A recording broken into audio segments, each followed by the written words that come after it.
Question?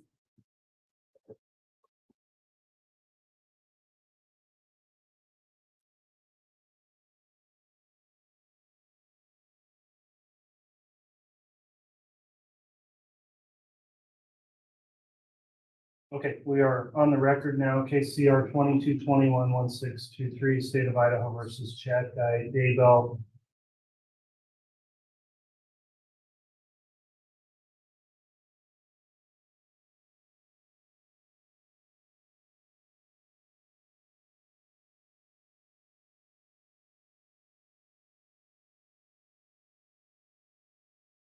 We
nation.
All right, good morning, everyone. We're on the record on case CR 2221-1623, State of Idaho versus Chad Guy Daybell.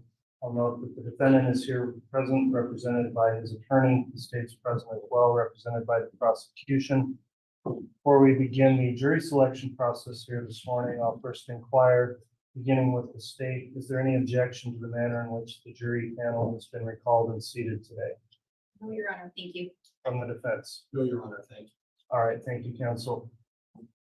At this time then, I will note on the record, we had 16 jurors summoned to appear today. Juror number 1112 has failed to appear, and juror number 823, for some reason was running substantially late and is going to be instructed to return for another group, likely tomorrow. The remaining jurors have all arrived and reported, and thank you for coming today. Let's next have a roll call by the clerk, if we could, to confirm who's here. And when your name's called, you can please raise your red number so that we can confirm where you're seated also. I've asked you to please answer audibly when I call your juror number. Juror 752. Yes. Juror 791. Yes. Juror 792. Yes. Juror 899. Yes. Juror 909. Yes. Juror 922. Here. Juror 923. Juror 924. Yes. Juror 937. Here. Juror 951. Yes. Juror 1004. Here. Juror 1032. Here. Juror 1048. Yes. Juror 1057. Yes. Thank you. All right, thank you, Madam Clerk. Ladies and gentlemen, thank you for returning this morning. You've been recalled here as prospective jurors in the case now before us. I'll reintroduce my court staff and myself again. I'm Stephen W. Boyce, the District Judge for Fremont County, Idaho. I'm in charge of this trial in the courtroom here today. Our court clerk assisting this morning is Shannon Holstein, and she's keeping minutes of these proceedings and will administer oaths to you as jurors. The marshals are here also assisting, maintaining courtroom order. Deputies Holmes, Page, and Ravello are here, as well as the court reporter, Mary Fox, who's taking a stenographic record of everything said during the trial proceedings. Also, my staff attorneys, Courtney Stallings, seated to the right, and she assists me with legal research and issues that arise during the case. You are all qualified to serve as jurors of this court, and each of you filled out a questionnaire that's now been reviewed by the court and the attorneys, and it was determined you would be recalled here for further questioning today. What we're doing in the trial at this stage is to select 18 jurors, which will be 12 jurors with 6 alternates from among you. At this time then, to assist you in understanding and participating in the jury selection process, I'll reintroduce you to the parties and their lawyers and summarize what the case is about. Before I do that, I will note with that juror that failed to appear, the court will issue an order to show cause and determine whether or not that juror should be subject to a fine and/or jail for failing to appear pursuant to provisions of Idaho Code, Title VII and Title II. At this time then, to introduce the parties, beginning with the state, I'll sometimes refer to the state as the prosecution. If each of you would stand as I mention your name. In this case, the state is represented by Lindsay Blake, who's the Fremont County, Idaho prosecutor, Rob Wood, Madison County, Idaho prosecutor. Ingrid Beatty is a specially appointed prosecutor, and Rocky Whitson, a deputy prosecutor also. The defendant in this case, Chad Guy Daybell, is represented by his attorney, John Pryor.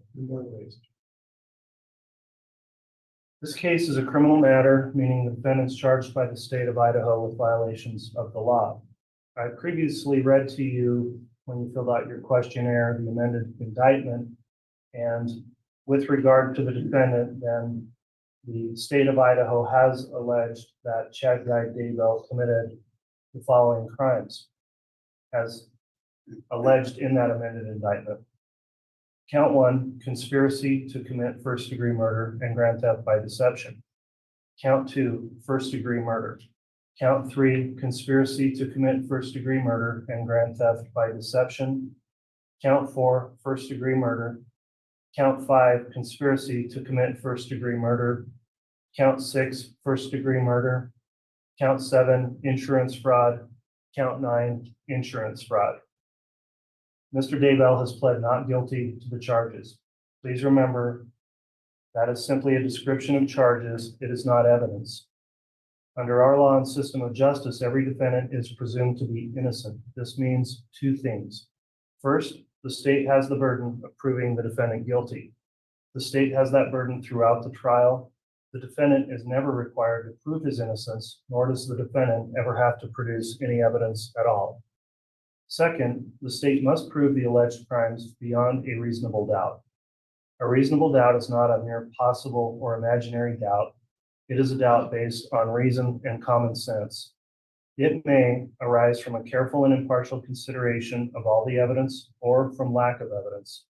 If after considering all the evidence, you have a reasonable doubt about the defendant's guilt, you must find the defendant not guilty. I'll next discuss your duty as jurors. The duty of the jury is to determine the facts and then apply the law set forth in the instructions I will later give you to those facts. In this way, you will decide the case. In applying those instructions as to the controlling law, you must follow those instructions regardless of your opinion of what the law is, what the law should be, or what any lawyer may state the law to be. During the course of this trial, including this jury selection process, you're instructed that you are not to discuss the case among yourselves or with anyone else, including any use of email, text messaging, social media, or any other form of communication, electronic or otherwise. Do not conduct any personal investigation or look up any information from any source, including the internet. Do not form an opinion as to the merits of the case until after the case has been submitted to you for your determination. At this time, then, I am going to ask our clerk to administer an oath to the entire jury panel for this voir dire examination. Ladies and gentlemen of the jury, if you would please rise at this time and raise your right hands. Do you solemnly swear or affirm that you will truthfully answer such questions as may be asked of you by the court or counsel? Such comply your qualifications to sit as a trial juror in the cause now on trial, so help you God. Thank you. Please be seated.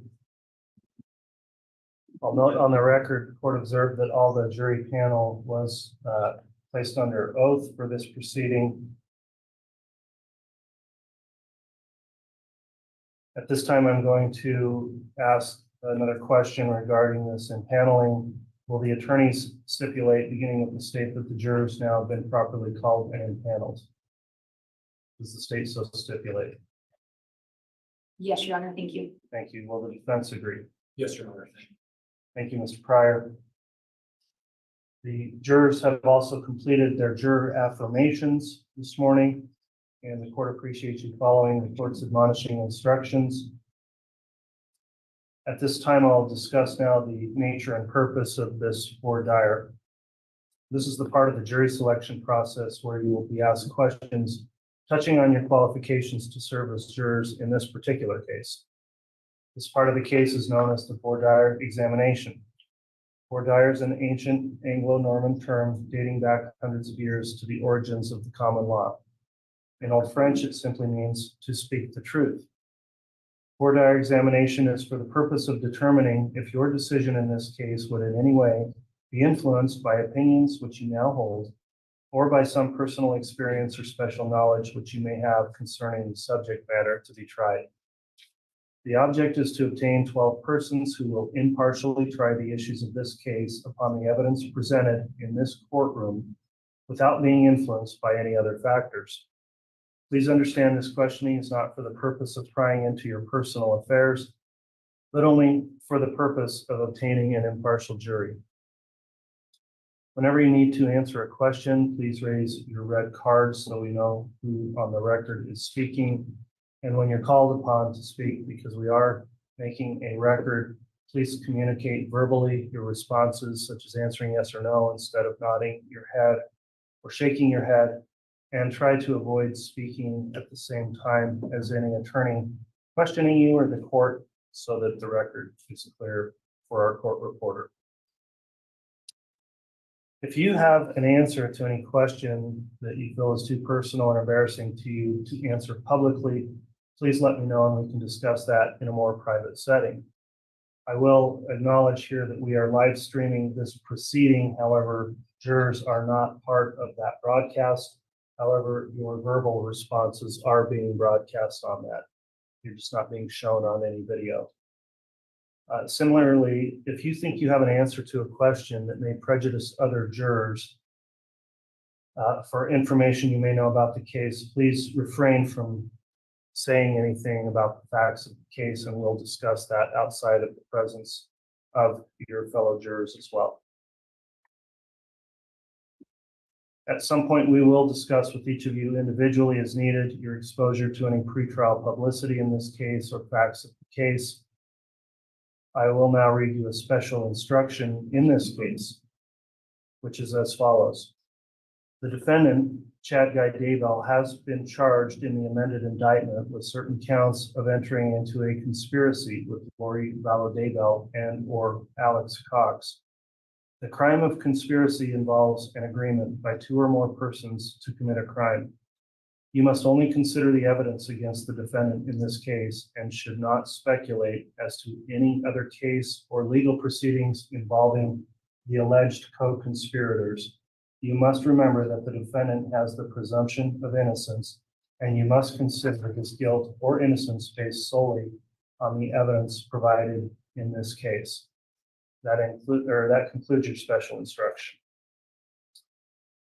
At this time, I'll also ask that the attorneys be mindful to not repeat questions already asked by the court or other counsel. The attorneys do have the right, however, to direct any follow-up questions to a juror regarding that juror's response to previous questions.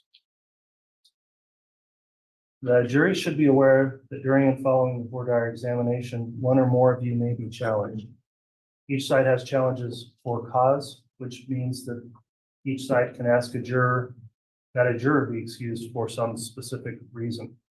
In addition, each side has peremptory challenges, meaning they will be able to exercise challenges without giving a reason for the dismissal. If you're excused by either side, please don't feel offended or feel that your honesty or integrity has been questioned. It has not. I'll now begin the court's portion of the voir dire process, after which the attorneys for both parties will be given an opportunity to make their own inquiries. When I'm addressing questions with the jurors, please pay attention to those questions because you may be called to ask or answer those same questions later. The first general question I'll ask to all of you as a group is regarding your questionnaire. Are the answers given by each of you in the juror information and in your juror questionnaire you filled out last week still true and accurate? If those answers are still true and accurate, please raise your red card at this time. All right, every juror indicated their answers are still true and accurate. The next issue the court wants to discuss is the time commitment required for this case. If you're required to serve as a juror in this case, it will be for a period of approximately 8 to 10 weeks. Would that period of time create a serious hardship upon you or your family or your business or profession or occupation so as to prevent you from rendering service as a fair and impartial juror in this case? If you believe that it would be a hardship for you to serve, please raise your red card at this time.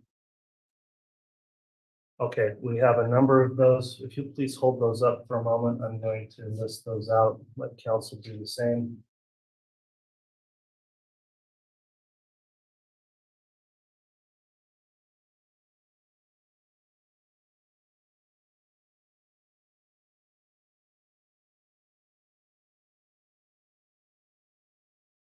All right, thank you. We'll take up these hardship concerns first with the group. We'll start with juror number 792. So give me a moment, I'll look at the questionnaire. And during this phase, I may have the council inquire as well on specific hardship questions during the course portion of the board diet here. So juror number 792. You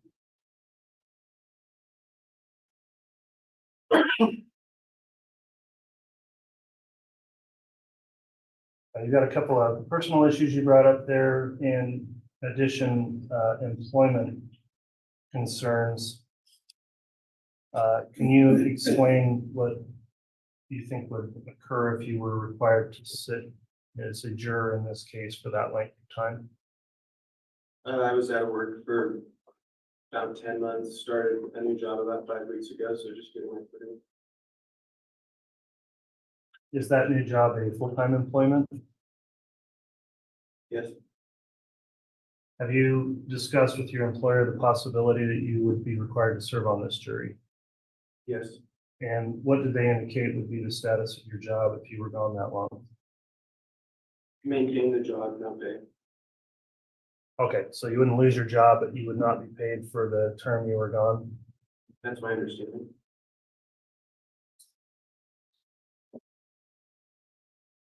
Any follow-up board diary from the state? No, Your Honor, the state also had a note on the hardship to follow up. I think given that additional information that he would receive no pay during his service here, the state would make a motion to remove him for cause based on hardship. The defense is going to stipulate to release him for cause, judge, in this situation. Okay, well, given your employment situation with that new job, just coming off a term of unemployment, the court finds that would likely create a serious financial hardship for you, given the length of this trial. So for that reason, juror 792, I will sustain the for cause challenge based on a hardship. So thank you for coming in and filling out your questionnaire. I'll allow you to be excused. You can please return that questionnaire to the bailiff on your way out.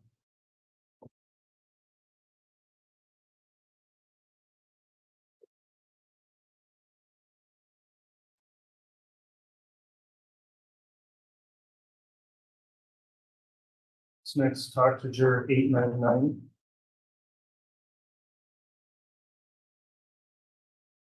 Did you raise your card, please? Did you raise your card about a hardship also? I did. Okay, thank you. I note in your questionnaire, you didn't mention something on that. Can you explain to the court what the hardship would be? Yes, my husband's job is ending in May, which means that I will be making up more than 50% of our income, and I am afraid of losing our home, not being able to pay our mortgage until my husband can find a new job. When in May would that be occurring? Do you know? He said that towards the end of May. I'm not entirely sure. If that did happen and you were here doing jury duty still through that time period, do you believe that would become a significant distraction for you to be concerned about your financial situation? Absolutely. All right, and again, counsel, this one didn't have an indication here in the questionnaire, but that's why we bring jurors back. So I'd like to have a little more dire from the state and the defense to make a determination, beginning with the state. Your Honor, the state did not have the note of hardship. We did intend to talk about some other things, but given that information today, I think the state would simply make a motion to excuse this juror for cause based on hardship. All right, Mr. Pryor, response for the defense. Judge, I'm inclined to agree with the state. The court would like me to elaborate a little bit on the level of that hardship. I would, but I think given the circumstances, I'd stipulate. I'll defer to the court. If the court wants before I elaborate some more, that would be fine. But given the statement, I feel that the distraction of worrying about having a home to live in is significant enough. Okay, juror 899, I guess I'll just follow up briefly. You indicated you thought this might put your housing situation in peril if your husband's job ended and you were not available to help support family financially. Is that correct? Okay, based on that concern, I do think that would pose a significant distraction for you during the course of the trial and a potential financial hardship. So the court is going to accept your representations on that issue and allow juror 899 to be excused based on a motion to strike from the state without objection from the defense. So thank you for coming in last week, filling out your questionnaire and returning today. You can be excused with the thanks of the court. Please drop your questionnaire off to the bailiff.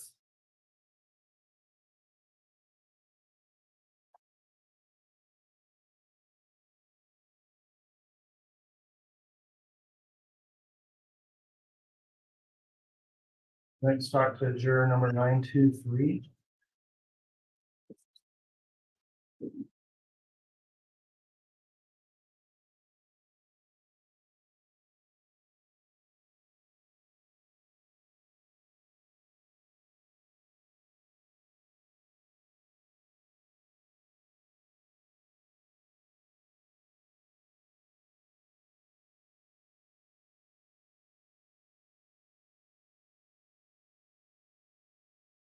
All right, juror number 923, you've expressed a concern in your questionnaire about both being a student and working. Could you elaborate on why this would create a hardship for you?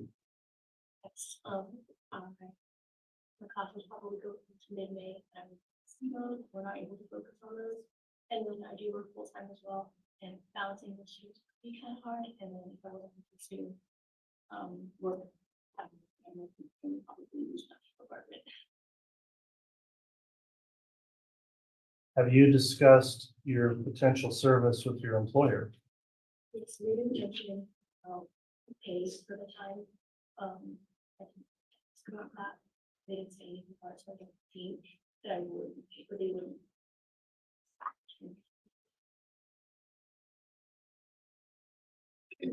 All right, does the state wish to follow before Dyer? Your Honor, the state actually already had a note here as well on hardship. We had noted that she indicated she was a full-time student and that she worked full-time. I think given that additional information, just going off what we know today, it sounds like she would not be compensated for her missed work time. I think all three of those things together would create a hardship. So the state would make a motion to excuse juror 923 for cause based on hardship. All right, Mr. Pryor, as to juror 923. Judge, I was also going to request that the court excuse 923 hardship as well. All right, juror 923, then the court will sustain the strike raised by the state and agreed to by the defense, allowing you to be excused for hardship. Thank you for completing your questionnaire and returning today. Please drop your questionnaire off with the bailiff on your way out.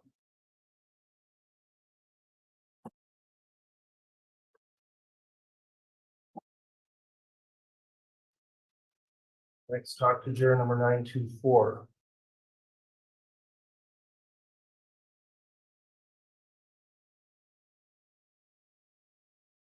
In your questionnaire, you stated, I have work out of town. You didn't have any other detail. Could you describe what type of work that is, when that would be out of town, and how it would impact you if you were during trial? Yeah, I'm a musician, so I travel for other towns to play music. Work isn't always set. It kind of comes in as I go. So like in a month from now, I don't exactly know where I'll be, but generally the work is Thursday, Friday, Saturday, Sunday. So it just makes it impossible for me to leave town. And is that your sole source of income? Yeah, my wife and I are together and we kind of share our incomes. So it is my sole source though, yes.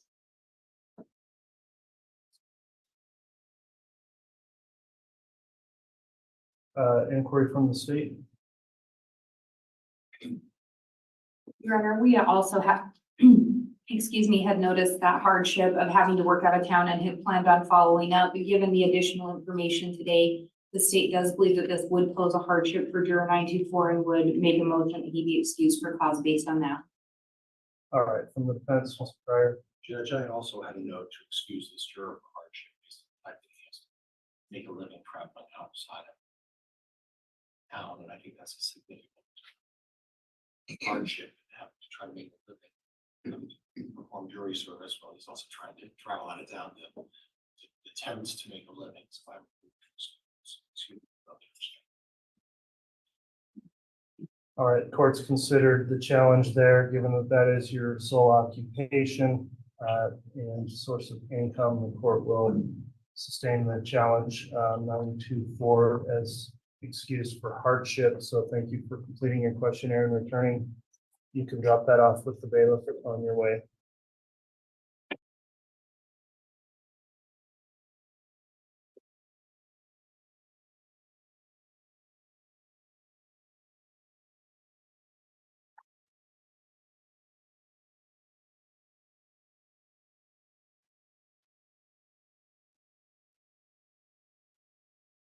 All right, juror number 937. Thank you. You put quite a bit of detail in here in terms of what was going on with scheduled medical appointments, et cetera. I reviewed that. It is a concern about a hardship. Are these appointments that could possibly be rescheduled, or would that No. be too difficult? No, they could not be. Most of these appointments were scheduled months ago. One of the ones I get are Botox shots for migraines, and I don't schedule that, and if I get them, I wouldn't get another one in 3 months. It's when my next shot's due in May, and schedule for that. Stuff like that. Okay, and those are specifically for management of migraine headache pain? And I still get that, so it's some less frequent, less severe. So some of it's medical appointments. I'm a single mom widow, and I have to take my minor daughter to a couple of doctor's appointments as well. So I'm the only parent that can attend those appointments.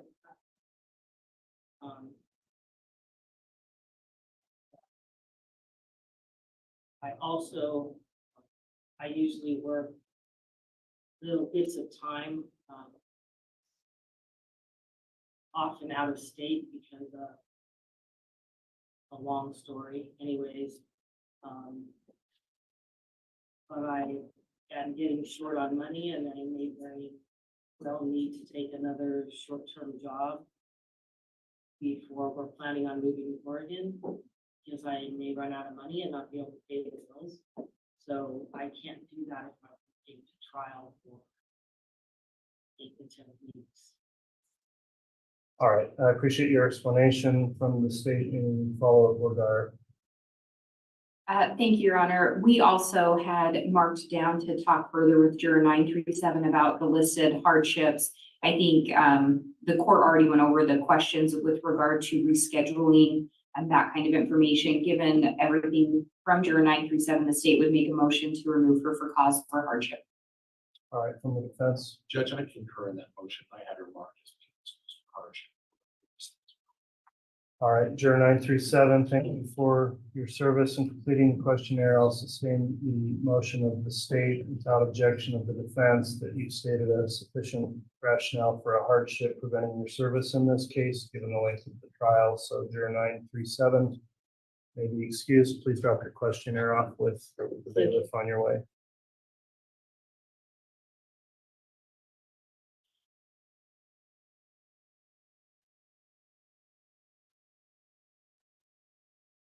Next, talk to juror 1004.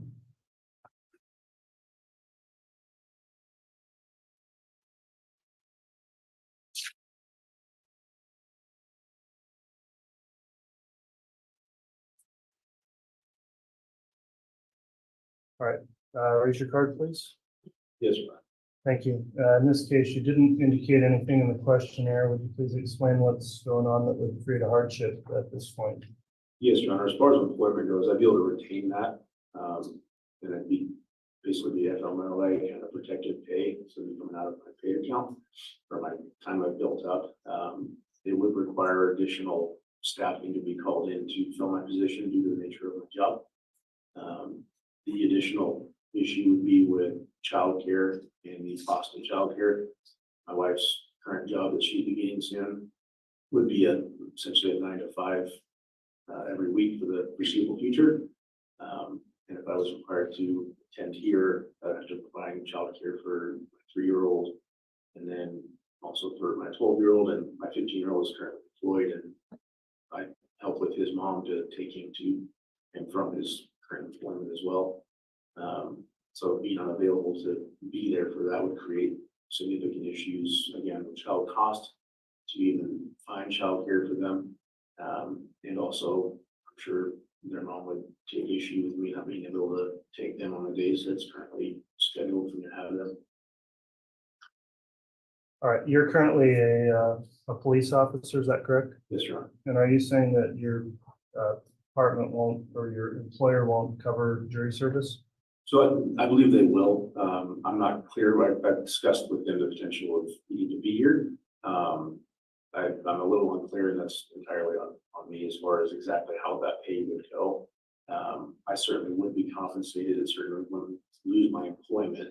But due to minimum staffing requirements for our department, if I wasn't available, there would be frequently days where other members would have to be called in on their days off to fulfill my position. Okay, thank you for the explanations from the state. Any board are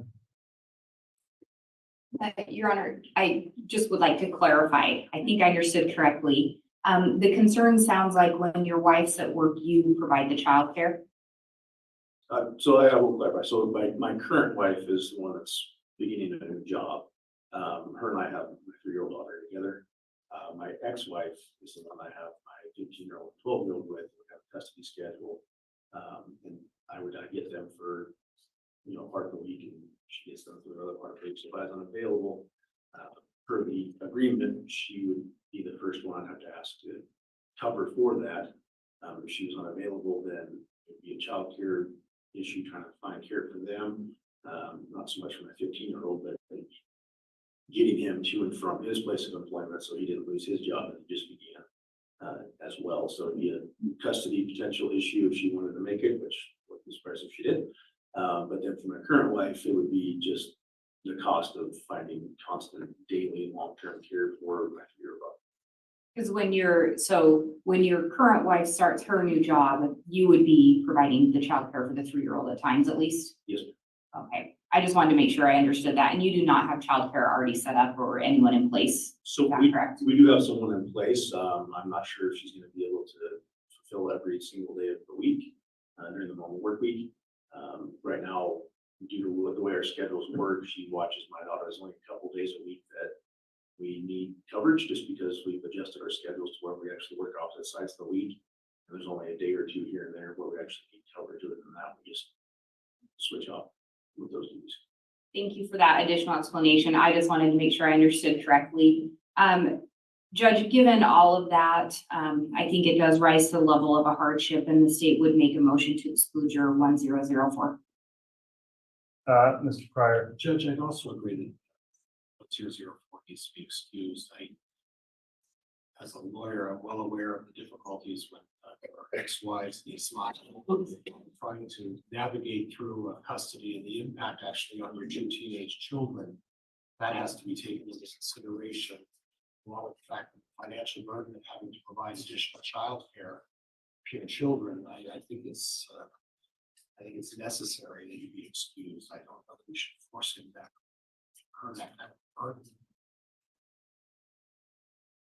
All right, I'm considering this one. Juror 1004, in your questionnaire, you indicated that your current wife is also a police officer. Is that correct? That is correct, Your All right, having considered the challenge here, the court is going to deny the challenge to strike. I don't find that there's a for-cause hardship represented by this prospective juror rising to the level that they would be unable to serve in this case. While I understand that may be hugely inconvenient if the trial really goes as long as we've scheduled, it's an inconvenience for anyone required to sit for that length of time. And based on that, juror number 1004 will remain in for further individual questioning or group questioning. All right, the next hardship issue raised was by juror number 1032.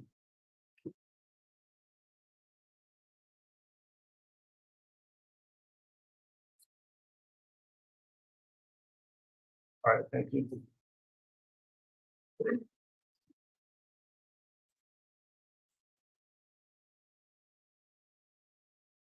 All right, this juror's requested a hardship excuse in the questionnaire, talking about employee training and employment issues, and also issues with tending to children, including a special ed child. So would you please describe to the court in a little more detail about how this may impact your employment as well as your family issues involving your children? Yes, so as far as the employment, I verified that I will get paid for at least 6 weeks. We're still rolling that up the chain to make sure that it would go to 8 to 10 weeks. So I'm pretty confident that I would get paid. The inconvenience and hardship would be more family related. My wife and I are the sole providers here. We have no family, no caretakers. I'm the one in the morning that makes breakfast, gets the girls ready. She has to leave the house by 6:45. She's a special ed teacher. To clarify, our kids are not special ed. She is a special ed teacher. For example, the past week when I had to come for jury duty, and today she has to show up to work 3 hours late. It's kind of a ripple effect on her. Our schedules, the pickup schedules to the 6 and 3-year-old that we have. To add icing to that cake recently, we just had a family diagnosis of cancer, stage 4, which is out of state, and we've been trying to monitor it. Hopefully it doesn't turn into the worst case scenario, but she may have to travel depending on the circumstances in the next 4 or 6 weeks. We hope it doesn't get that level, but there is a possibility that she may travel, and if she travels, that kind of leaves me in limbo with the kids. Kind of uncertain. All right, thank you for that explanation. Let me go on to the state then and ask the state if they have any board dire on the hardship request.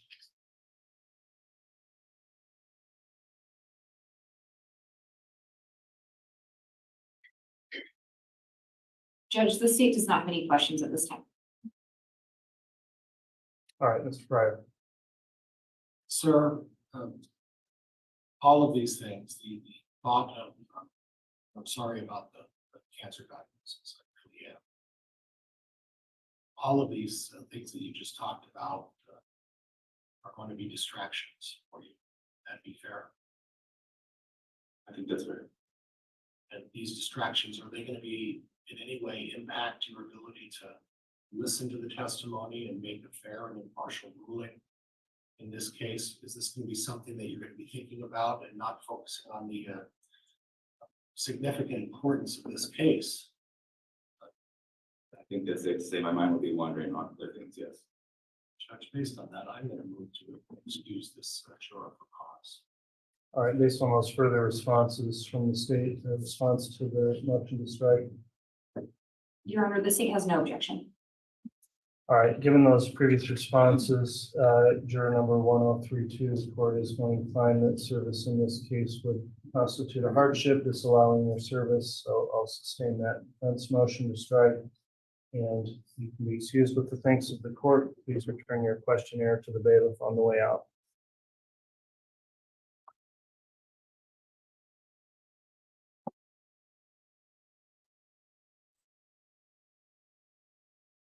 All right, I believe that concludes discussion of hardship with this group of jurors, and thank you all who are remaining here at this time. The next matter we'll go into. We approach just briefly. Yes.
All right, we're back on the record. I had a brief sidebar with council. On the issue of hardship, we had one other juror that we just wanted to talk to about that, juror 752.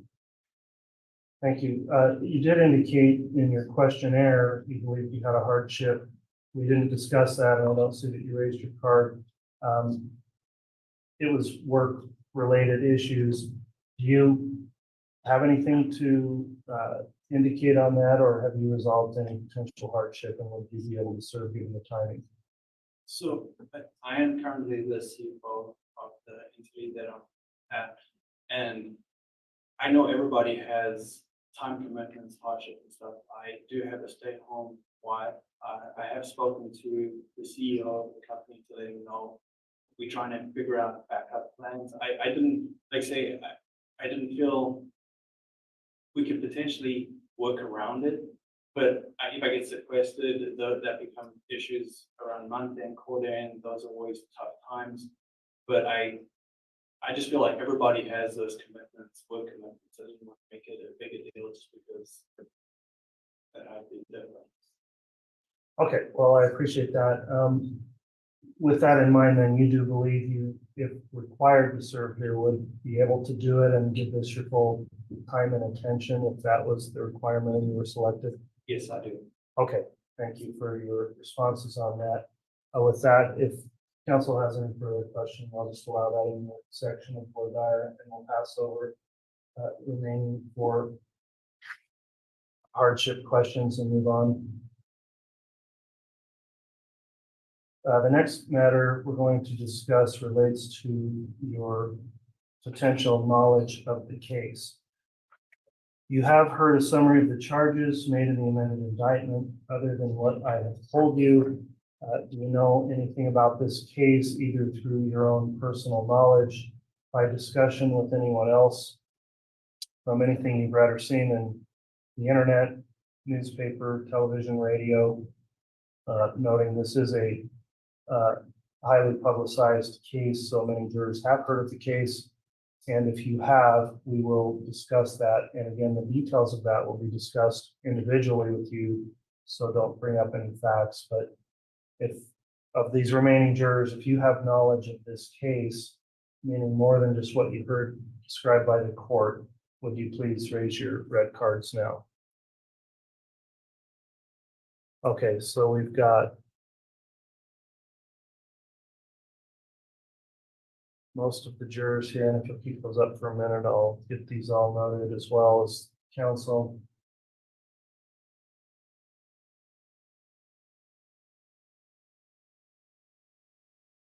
Okay, thank you. We are going to move on. We'll note that and discuss that information with you individually as you're brought back in once we conclude the group questioning here.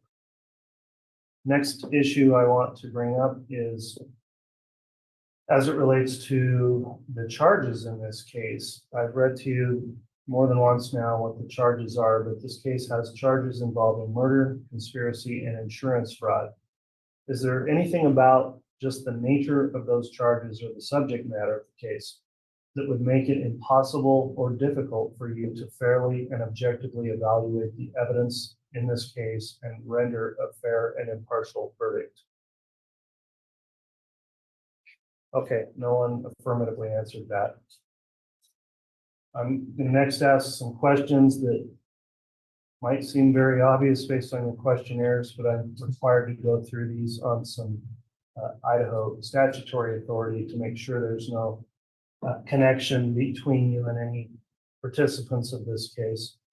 So next question, are any of you related by blood or marriage to the defendant, or do you know him, Mr. Daybell, from any kind of business or social relationship? All right, no one answered yes.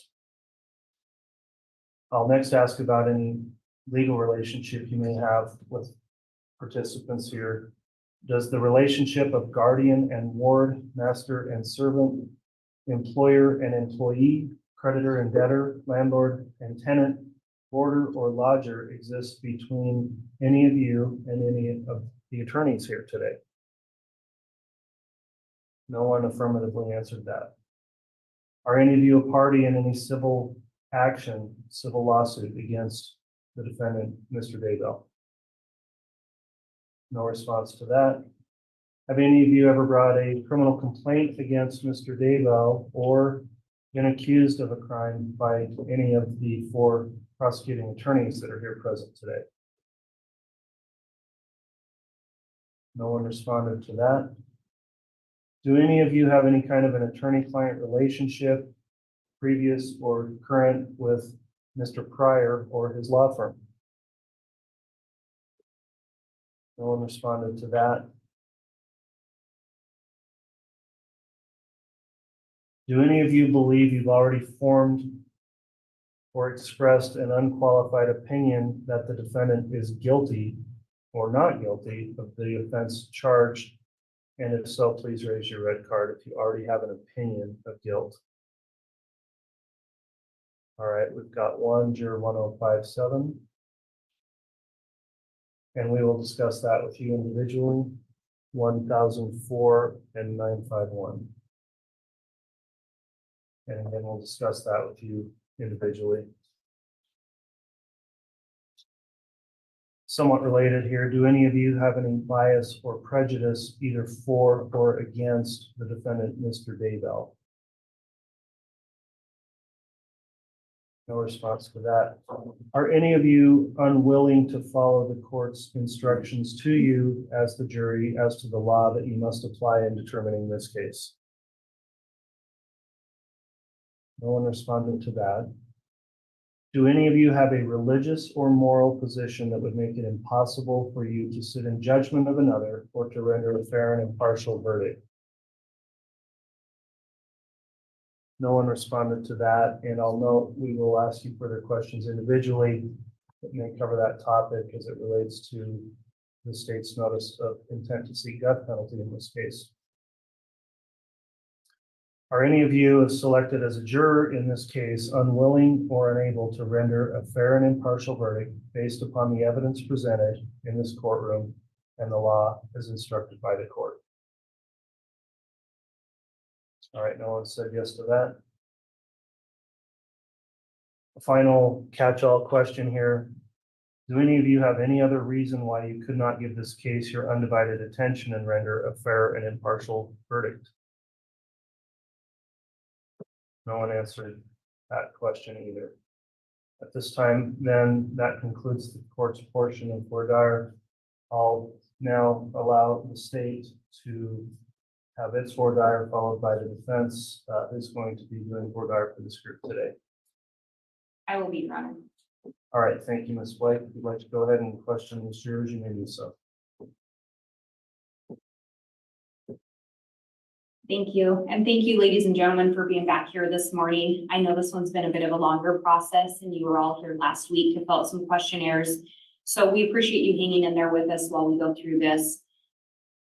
The reason that we go through this whole process is we want to do our best to ensure that both the defendant, Chad Daybell, and the state get a fair trial. And so as we go through questions today, that's what we're looking at. That's why we're asking you questions. So as we go through this, I don't mean to put anyone on the hot spot or in the hot seat, so I hope no one feels that way, but we may ask you some questions as we go through this. If I use the term brutal honesty, what comes to mind? Juror 1048. If I use the term brutal honesty, what does that make you think of? It makes me think of just telling the absolute truth. No falsehoods, no lies, just straight facts and straight truth. Thank you. And juror 909?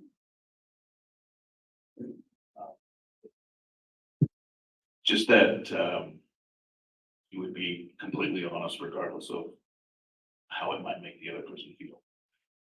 Thank you for that. And the reason I bring that up is as you sit here today and answer these questions, we're going to ask you to be brutally honest. And so it's part of the process today. And then if selected as a juror, at some point, you're going to go back with your fellow jurors when the court instruction says you can start talking about the evidence and what you've heard. And you're going to start having discussions. And we want to make sure that anyone here can be brutally honest both today through this process and also when you go back into that group setting, that you can be brutally honest with each other and speak up. So that's why we talk about that. And I don't know if any of you know, to me, when I think of brutal honesty, my niece, one of my nieces comes to mind. So she was my first niece, and as this little girl, I quickly learned if I wanted to know the truth about something, I could go to her. If I wanted to really know how my hair looked that day or how an outfit looked, she did not hold back. She let me know. And I think we probably all know somebody like that, that whether it's a little kid or the filter, and I don't know if all of you know someone like that, that's kind of your go-to to get that straight answer. And you're 1057. I think I saw you nod at one point. Do you have someone like that in your life that will just give you that straight answer?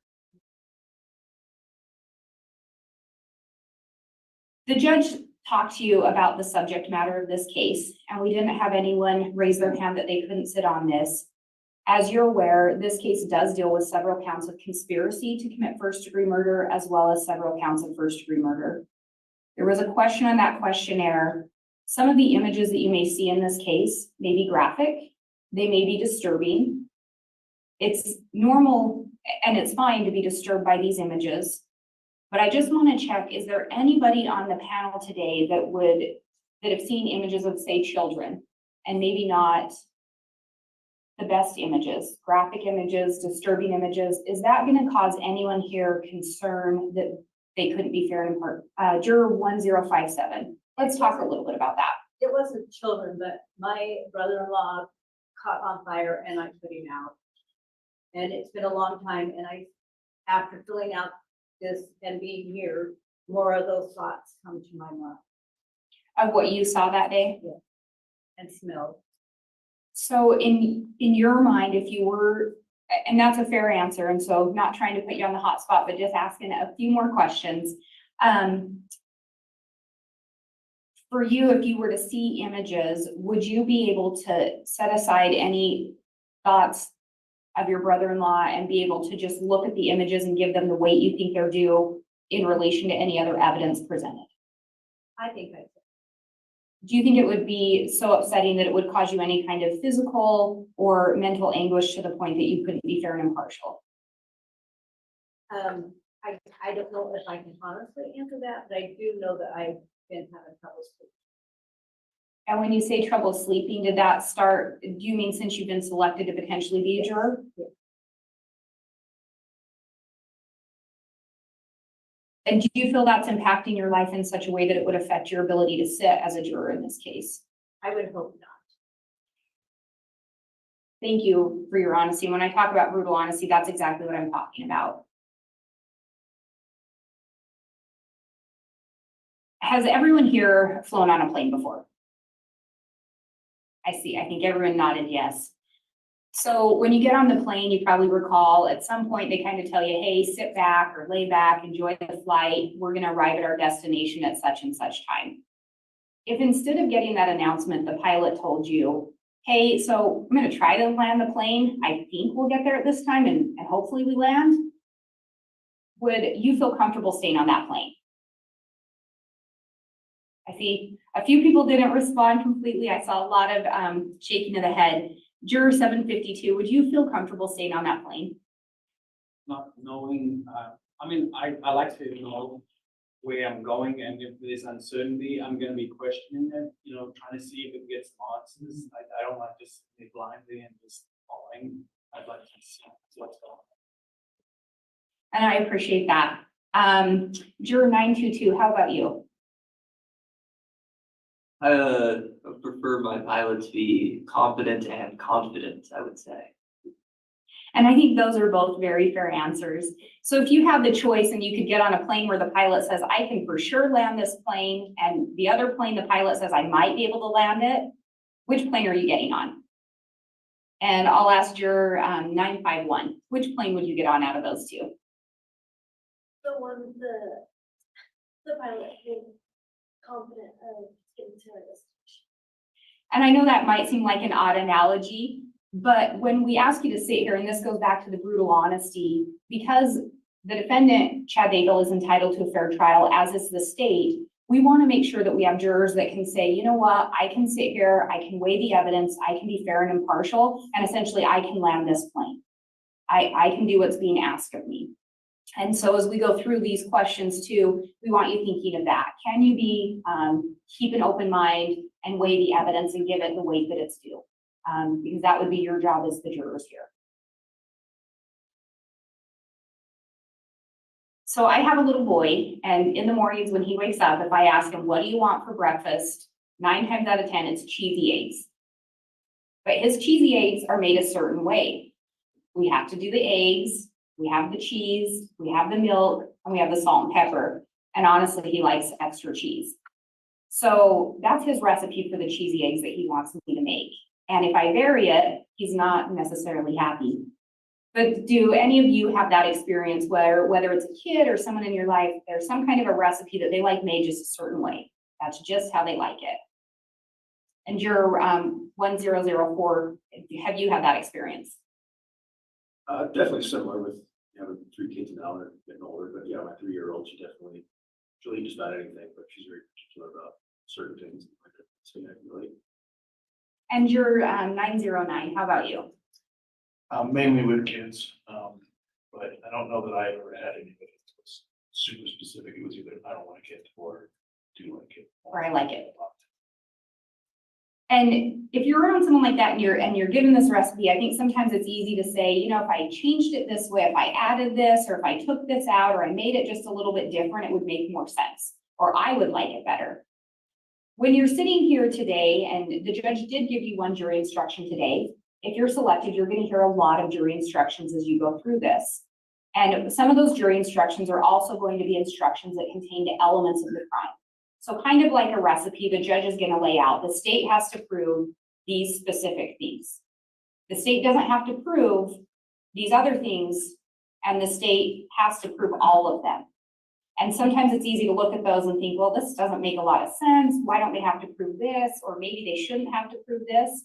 But we have to make sure that you can follow that recipe or that jury instruction as given by the judge. Does anyone have concerns that you wouldn't be able to follow the instructions given by the judge, or that you'd be tempted to modify it? Anyone have that concern at all? Okay, I don't see anyone saying they have that concern. So with those, when we talk about the recipe and the instructions, as I said, the judge will lay out the elements. And sometimes it might not require an ingredient or an element that you think we should have to prove. When you're dealing with first degree, you would get a jury instruction and it'll come from the court, but it will essentially talk about an individual had to be part of causing the death. But one of the elements isn't going to be that we have to prove the actual cause. So essentially we have to prove that they were part of it or that they committed the murder, but we don't have to prove how they went about it. Does anyone have concerns with that, with following the court's instruction on that? So if the state was able to meet the burden of proving that they did it or they were part of it, of the murder, would anyone have concerns if the state didn't prove the actual cause of the murder, if that's not one of the ingredients? I don't see anyone saying yes to that.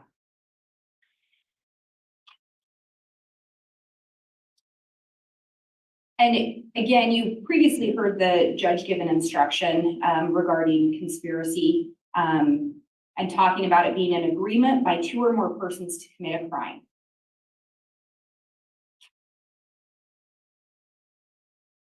So I'll tell you, I have some older brothers, and 2 of them were pretty close in age.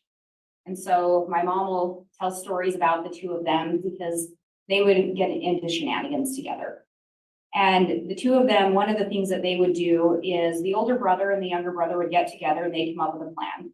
And oftentimes the older brother wanted the younger one to carry it out first. So they came up with a plan to jump out of the barn door. So as part of this, they come up with the plan, they go into the barn together, they climb the stairs, and the younger brother jumps out. Well, he gets hurt. So the older brother doesn't follow. But they both had talked about going to do it. They both had the intention. So ultimately, they both were involved in that. So when we talk about a conspiracy and an agreement by 2 persons to commit a crime, you'll get instructions regarding the agreement and what qualifies as an agreement and what an agreement actually is. And again, that will come from the court. But it will talk about the only one person in that agreement has to do something that is referred to as an overt act. So only one person has to do some act to further that. Does anyone have a problem? Because let me back up a little bit. You were also instructed by the court that there are co-conspirators that you may hear about, and you're not to worry about what's going on with them. But what you will hear evidence is of some of the actions or the allegations that the state has, and you'll hear evidence regarding those actions of the other co-conspirators. Does anyone have a problem knowing there's an agreement and only one person has to do an act in furtherance? Does anyone have concerns that person A may not have done the act in furtherance of the conspiracy and person B did? Does anyone have a problem then essentially holding person A still accountable? So like the brothers planned, both of them climb up the stairs, but only one jumps out the window. But they both planned it. They both were going to do it. Anyone have concerns about that at all? Thank you so much for your time this morning. I have no further questions. All right, thank you, Ms. Wade. Mr. Pryor, you can conduct voir dire for the defense.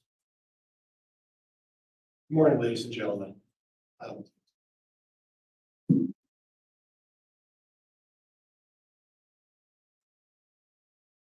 Voice distracted. I don't know if that's something I need to do this or. I'm here today to ask you a number of questions. And I don't want you to infer from any of those questions that there's a right or wrong answer. What we're here today is just talk and get to know each other and sort of get feelings about how we feel about a variety of topics. And again, there isn't any right or wrong answer. But before we start that, I do want to ask you a question. And I brought this up with a couple of the other jury folks. Many years ago, when I was a much younger man and much skinnier, I was in college and I was having to do jury service, much like what you folks are doing. And the attorney at the time, and I remember this, and I bet maybe it was the reason I became a lawyer, I don't know, had an impact. Because the attorney stood there and said, is there anybody who just doesn't want to be here today? And I thought that was a very interesting question. And I didn't think long. And I raised my hand. Now, I'm not trying to dodge my responsibility and my civic responsibility to be a juror. That's not really what I was doing, because I appreciate that. And we have a law enforcement officer who's sworn to uphold the law and to do his best to follow the rules. And yet, I can tell by the distress of having to be here, and I can see it on his face, there's concern. And so I really want all of you, and the state talks about brutally honest, and I'm going to touch on that a little bit later, but I need all of you to be honest with me. And you're not going to hurt my feelings. I can't speak for the folks over here, but I know that no one's going to take offense to that, because this is a serious case. And it's a complicated case. And we need all of your attention. We need it to be focused on this. And it's not going to be imputed to you that you're not doing your civic duty. And it's not going to be suggested that you aren't, faithful to our country, or all of those things that are at least important to me, but important to all of us. That's not the case here. But in all seriousness, I guess we have to really be honest about that. I'm not going to use the words brutally. I'm at a strange adjective to attach to a statement of honesty, but that's their issue, I guess. But again, I'm going to ask this: is there anybody who just feels that what's going on in their personal life is so profound and so complicated, they just don't think they could, in all reality, do this very complicated job? Hold up your cards, please, if you feel that way. Nobody. Okay. We're here today, and you've heard the allegations from the judge. You've heard him what he's had to say about the charges that are against Mr. Daybell. Is there anybody here who, at the present time, based on what the charges are alleged, believes that Mr. Daybell is guilty right now? At the present time that he's guilty right now. 1057? Okay, and 10-0-4. And I guess I'll inquire, 10-57, is there any chance that you're going to be able to change your mind in that regard, or are you pretty firm in your belief in this? I will definitely weigh the evidence. Okay, okay, You asked if I felt that, and I answered correctly. okay, I answered honestly. okay. Okay. And 10-0-4, law enforcement officer, and I can understand. I definitely would want to weigh the evidence. Would wait distance. Okay, all right, thank you. Is there anybody here who can't sit for long periods of time, other than me? Is there anybody who is unable to sit or because of any kind of health concerns? You're not able to, okay, 9:22. You have some concerns about sitting for long periods of time? I know I'm young, but I have had a kidney stone in the past. I'm already sitting here, wishing for a bathroom break. I'm not gonna lie. Sometimes it's just, health concerns. It's difficult. Do you need to take, and I don't want to announce this, but do we need to take a break right now? Not on my account only, but, if there's other people who need it. Judge, do you think you want to take a short break? I do actually. Looking at the time, sometimes we lose track of how long these jurors have been captive before we get breaks and other court staff. So it is late in the morning. Let's go ahead and take our mid-morning And Judge, recess. I'm joining them. Okay, and we'll conclude then with additional defense for Dyer, but we'll go ahead and take a mid-morning recess at this time and try to come back in about 20 minutes. All right, please.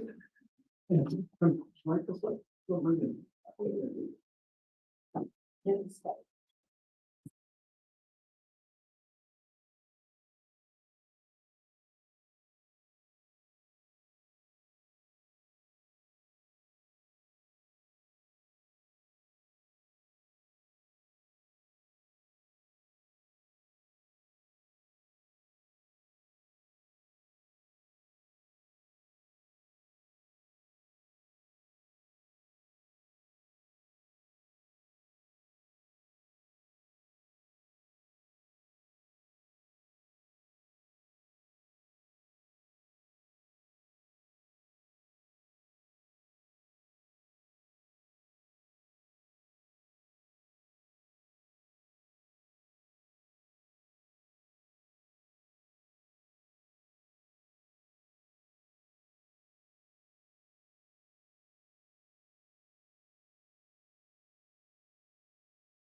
Thank you. Please be seated. Yeah, here's Brian, please.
All right, please.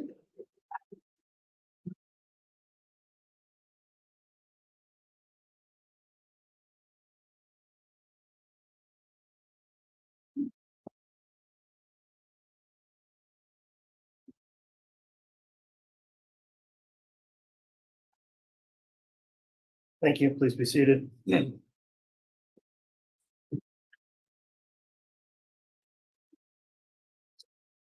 Okay, we're back on the record. We are in for Dyer. Mr. Pryor was doing so for the defense. You can continue, Mr. Pryor. Thank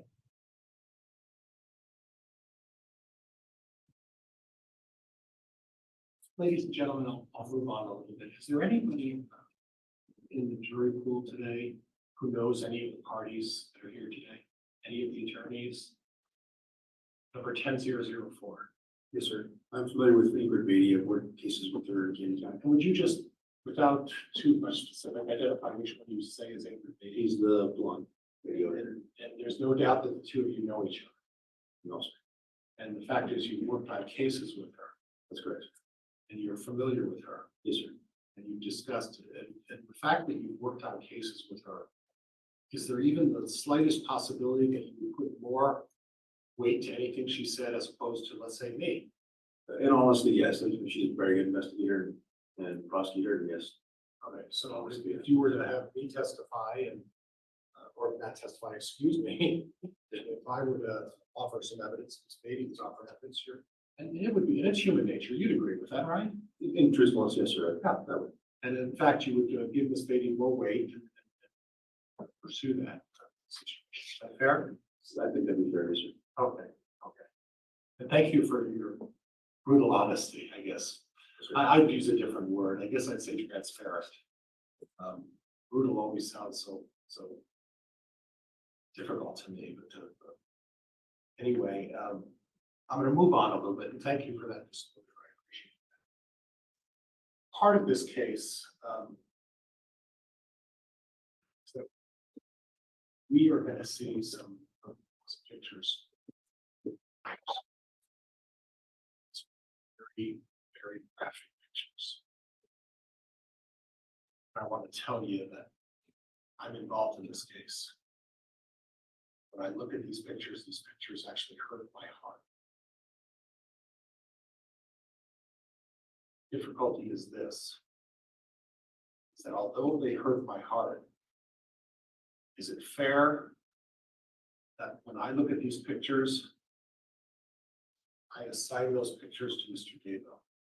Is there anybody, because they look at these pictures and then you have the same reaction that I have, that these pictures truly hurt my heart and it's painful? Is there anybody who's going to be able, who's going to say, these pictures hurt me so bad that I have to blame him regardless of what the evidence may show or otherwise? Is there anyone?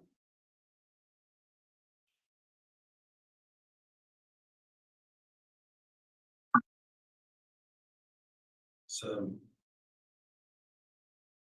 Juror number 791, is that your number? Yes. Okay. I you know, I see your reaction, like you're supposed to your facial. Are you trying to be strong, or is that something that you think is going to have an impact?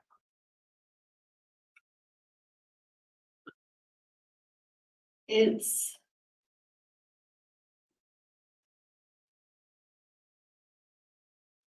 hard for me to say ahead of time. I would like to think that I will take all of the evidence and weigh them appropriately. I hold myself to a very high standard, and the nature of the case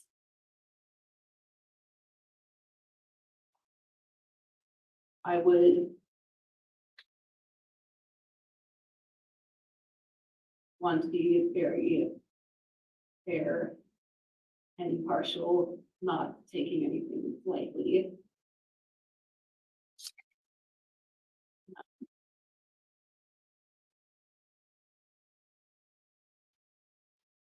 Due to the nature of the images that might be shown.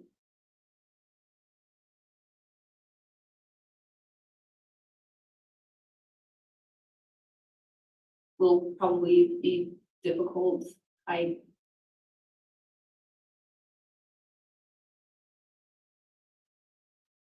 can't say how I'll necessarily react to them, but I don't think I will let it impact my ability to judge. And I appreciate you taking the time to talk about this, because you can understand and agree probably that looking at very graphic pictures can have an impact on it.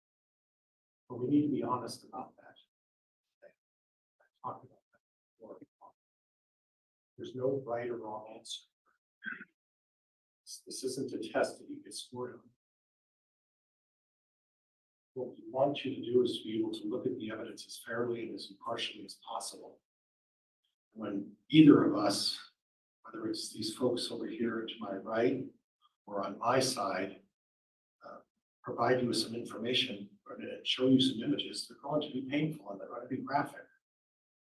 But what has to happen is that you have to look beyond all of that and say, I'm going to take the value of those pictures and look at those to prove some point. But is there anybody who thinks it's fair that by automatically looking at the pictures that you should presume that Mr. Daybell is guilty because you looked at very unsettling and disturbing pictures? Is there anybody? Juror number 1048, what are your thoughts on this? As far as the ability to view graphic pictures, look at those things. I don't feel like I have any concerns. I feel like I'll be able to do what I'm asked to do. Okay. I've been in a line of work where I've had to learn to compartmentalize things, and so I think I'm capable of doing that.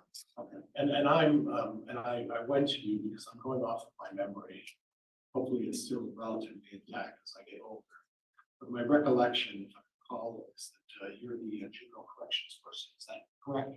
That's correct. Okay. And I would imagine you do have to deal with those things, and you have to be able to compartmentalize and separate your feelings about certain things and look at things in the big picture. Is that fair? That's fair, yes.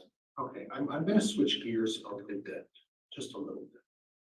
And I want to talk a little bit about bias, how we judge and view bias.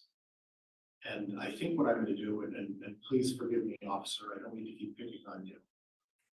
And I appreciate your being very honest about that. But when my recollection of yours, correct me if I'm wrong, is that you were a traffic officer, is that right? I'm a patrol officer. Patrol officer, I used the wrong term, I'm sorry. Now, as a patrol officer, while you're driving down the road and you find someone who's breaking the law, like speeding, and you pull them over, okay? Now, I have a a difficulty is that in my prior life as a lawyer, when I got pulled over by a police officer, I had a habit of just saying, yes, I was speeding. And then they would ridicule me with the particular law enforcement agency that I dealt with. They said, you know, you're a lawyer, why are you admitting the truth? And then I said, well, it's because I was speeding.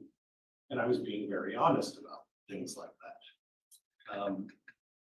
Is that your usual experience, that when you pull people over for speeding, they immediately acknowledge that they were breaking the law? I'd say it happens more than not, but there's definitely some that Try to get out of it. try to get out. Yes, sir. And there's various reasons people try to get out of things, right? And there's various reasons that people may not be particularly honest about things, right? I would agree with that. Yes. And then one of those reasons could be they have an agenda. That'd be fair to say, yes. Okay, and that doesn't just apply to regular citizens, it applies to everybody, right? I agree.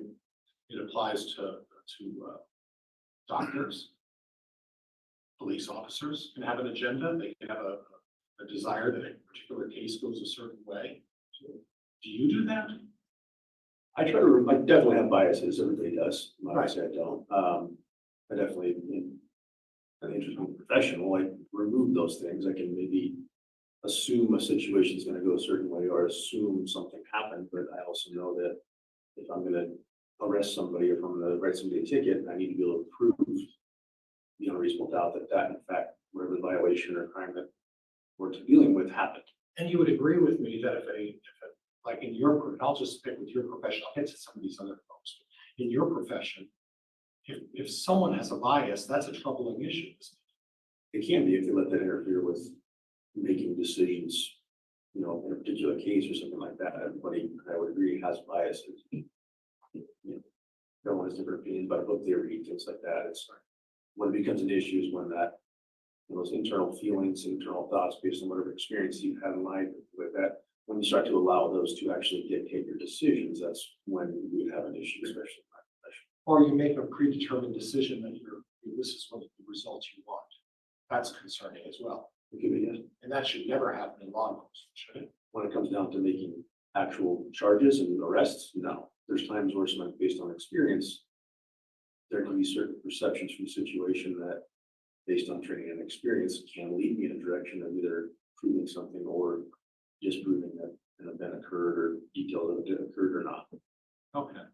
But the reality is that you shouldn't have that tunnel vision. You should look at the whole picture rather than trying to pursue an agenda. Is that fair? I would agree, yes. Okay. It's inappropriate for someone in a position of authority to inject their opinion and then pursue a matter because that's the result that they desire. Do you agree with that? I think it's solely on that, yes. And that's bias, right? Sure. Okay. Thank you very much for your answer. Now, the prosecuting attorney talked a little bit about conspiracy. Is there anybody here who doesn't know what the term agreement means?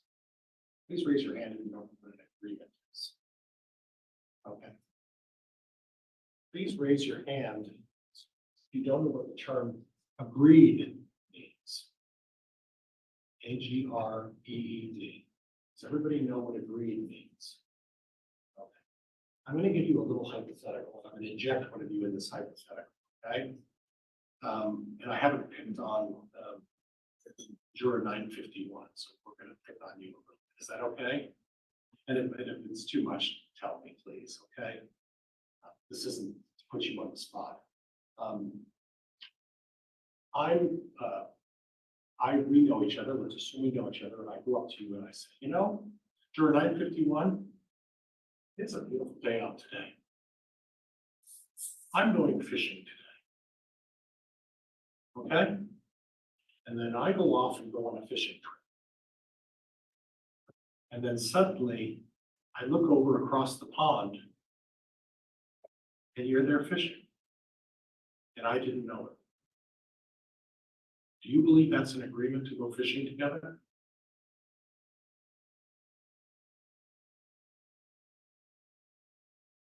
Yes and no. Okay. And why do you say that?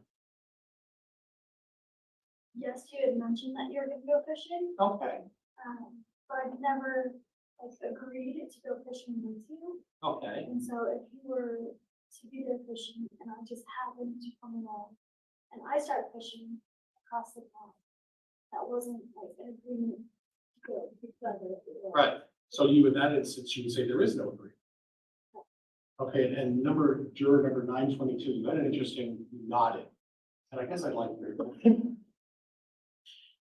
I appreciated your 951's answer, of both yes and no, but Okay, recognizing that, I don't know, that kind of social situation is awkward in one part, and to have an agreement, you really need to talk about it beforehand. right. And when you say you need to talk about it, does it have to be laid out specifically? No, I don't believe so. Okay, and what are your thoughts on that, juror number side? Limit that, 752.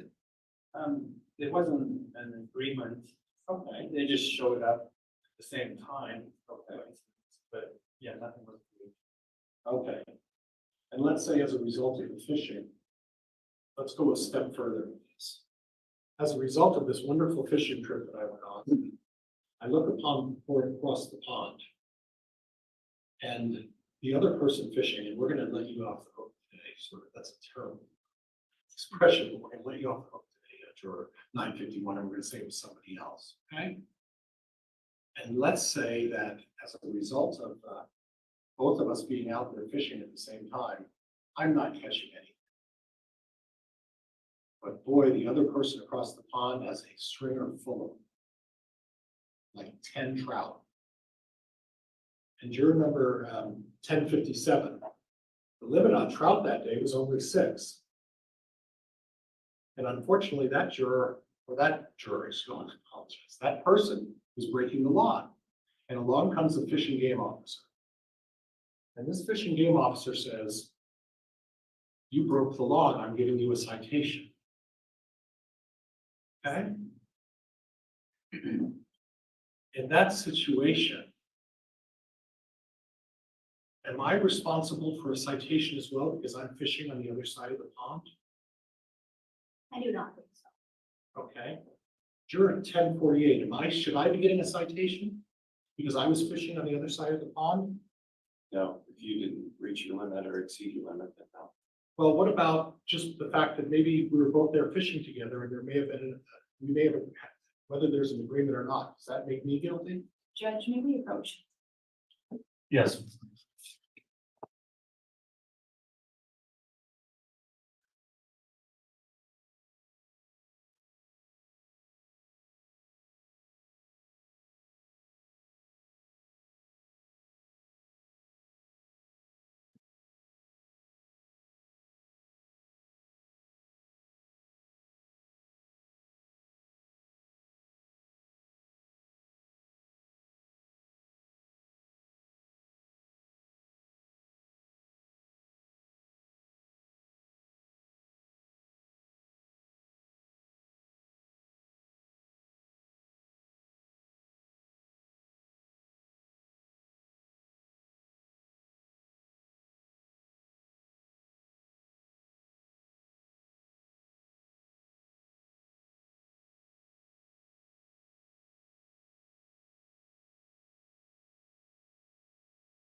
Now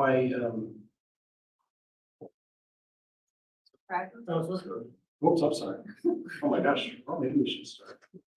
All rise. Course, good session. Thank you. Please be seated. They're gonna try to start with no chance. All right, just back on the record here, the court will note for the record, we had a sidebar concerning the scope of Lord Dyer.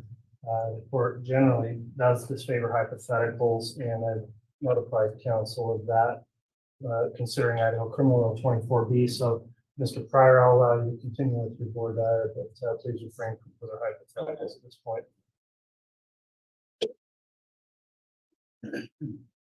I'm gonna switch gears a little bit and try to avoid the hypotheticals. I think there's enough fishing stories.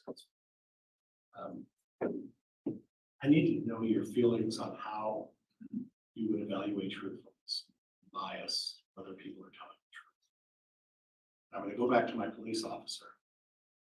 And how do you gauge, officer, whether someone's being truthful?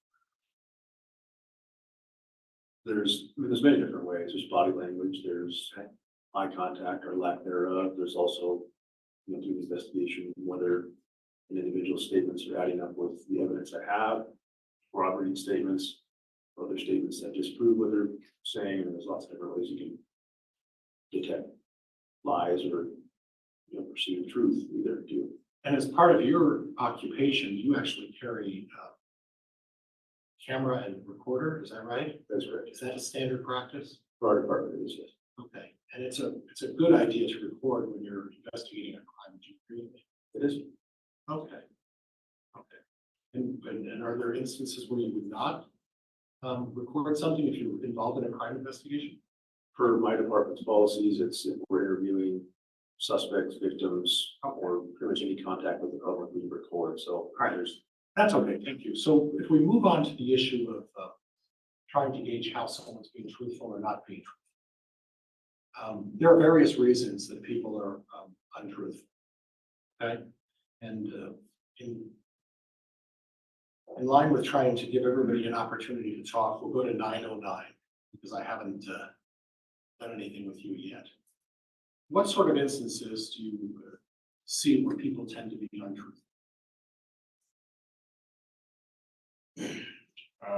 When they have done something wrong. Okay, so right off the bat, if they're trying to get away with something, they tend to be untruthful. Would that be fair? Yes. Okay.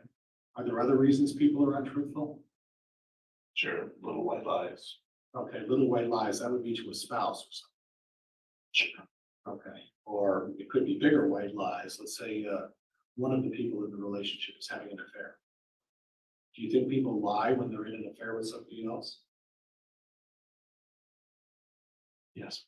Okay. And I'm going to go to 922 and I'm going to work my way through. Do you think that people tend to be untruthful when they're involved in affairs or unrelated relationships they shouldn't be in? Yes, of course. Okay. And how do you feel about that? About the lie itself. Well, about the fact that maybe someone is trying to cover up an affair. Would you think that's human nature to do that if you're engaged in that conduct? I'd say it most likely comes from a place of shame and guilt, at least in most instances. Okay. And I think we ought to be opposed to those feelings. Okay. And what are your thoughts on that number, jury number 1048? Did you restate the question? Well, affairs, in terms of truthfulness, is it a tendency for people to be truthful when they're involved in an affair? I would say it's probably a tendency to be untruthful if they're involved in an affair. And it's a way to sort of, like juror number 922 said, just hide your shame, or there may be other reasons as well, right? I would agree. But it's not uncommon that if someone's trying to hide a relationship of some kind, in your eyes, they would likely be untruthful about that, trying to hide that relationship. I would say that's the case, yes. Okay, all right, okay. Thank you very much about that. Your thoughts on that, juror number 951?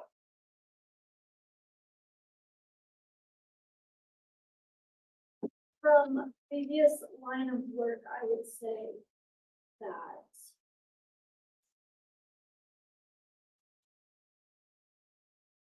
you restate that question? Well, or what are your feelings about if someone's involved in affairs? Is that something that you tend to see where they would be truthful, untruthful, or would they just basically have asked, they would say, oh yeah, I'm doing that? I would say that when an affair is occurring, yes, they're gonna be untruthful. Try to hide what's going on. Okay, okay. Okay, all right. Folks, I want to thank you for your time. I appreciate it. I know this is the most comfortable thing to do, but it's necessary and it's important. And I think both of us, both sides, folks to my right here, the prosecuting attorney's office, and myself, we're striving along with the judge to try to get an idea of what your thoughts are and beliefs are. And again, folks, there's no right or wrong answer. All of you have a right to an opinion, and I think both sides are going to respect, and I know the court's going to respect your opinion. So I want to thank you for what you've done today and having to go through this. I hope it wasn't too terribly uncomfortable. Thank you. All right, thank you, Mr. Pryor. That will conclude the group session of this voir dire examination. At this time, we're going to move on with individual questioning on different topics for certain jurors, and we'll have each of you return individually. So we'll start off smallest number to largest. And so if juror 752, you would remain seated, please, and the remaining jurors, if you'd all step out with the bailiff. All right, great.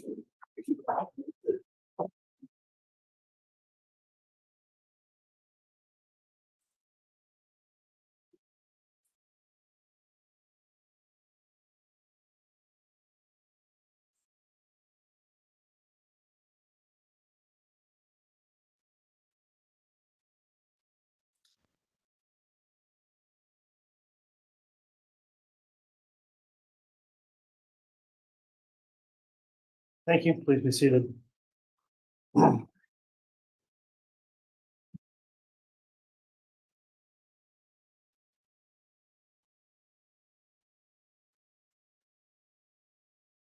right, for juror 752, upon review of the questionnaire, I think the only topic that we need to address in further voir dire would relate to questions regarding the death penalty. Does the state agree or have any further question on bias or hardship?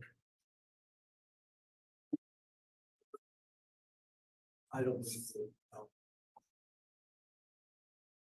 No, Your Honor. All right, any further questioning before we get on to the death penalty questions with this juror, Mr. Pryor? Judge, no. I guess I just want to clarify a couple of things.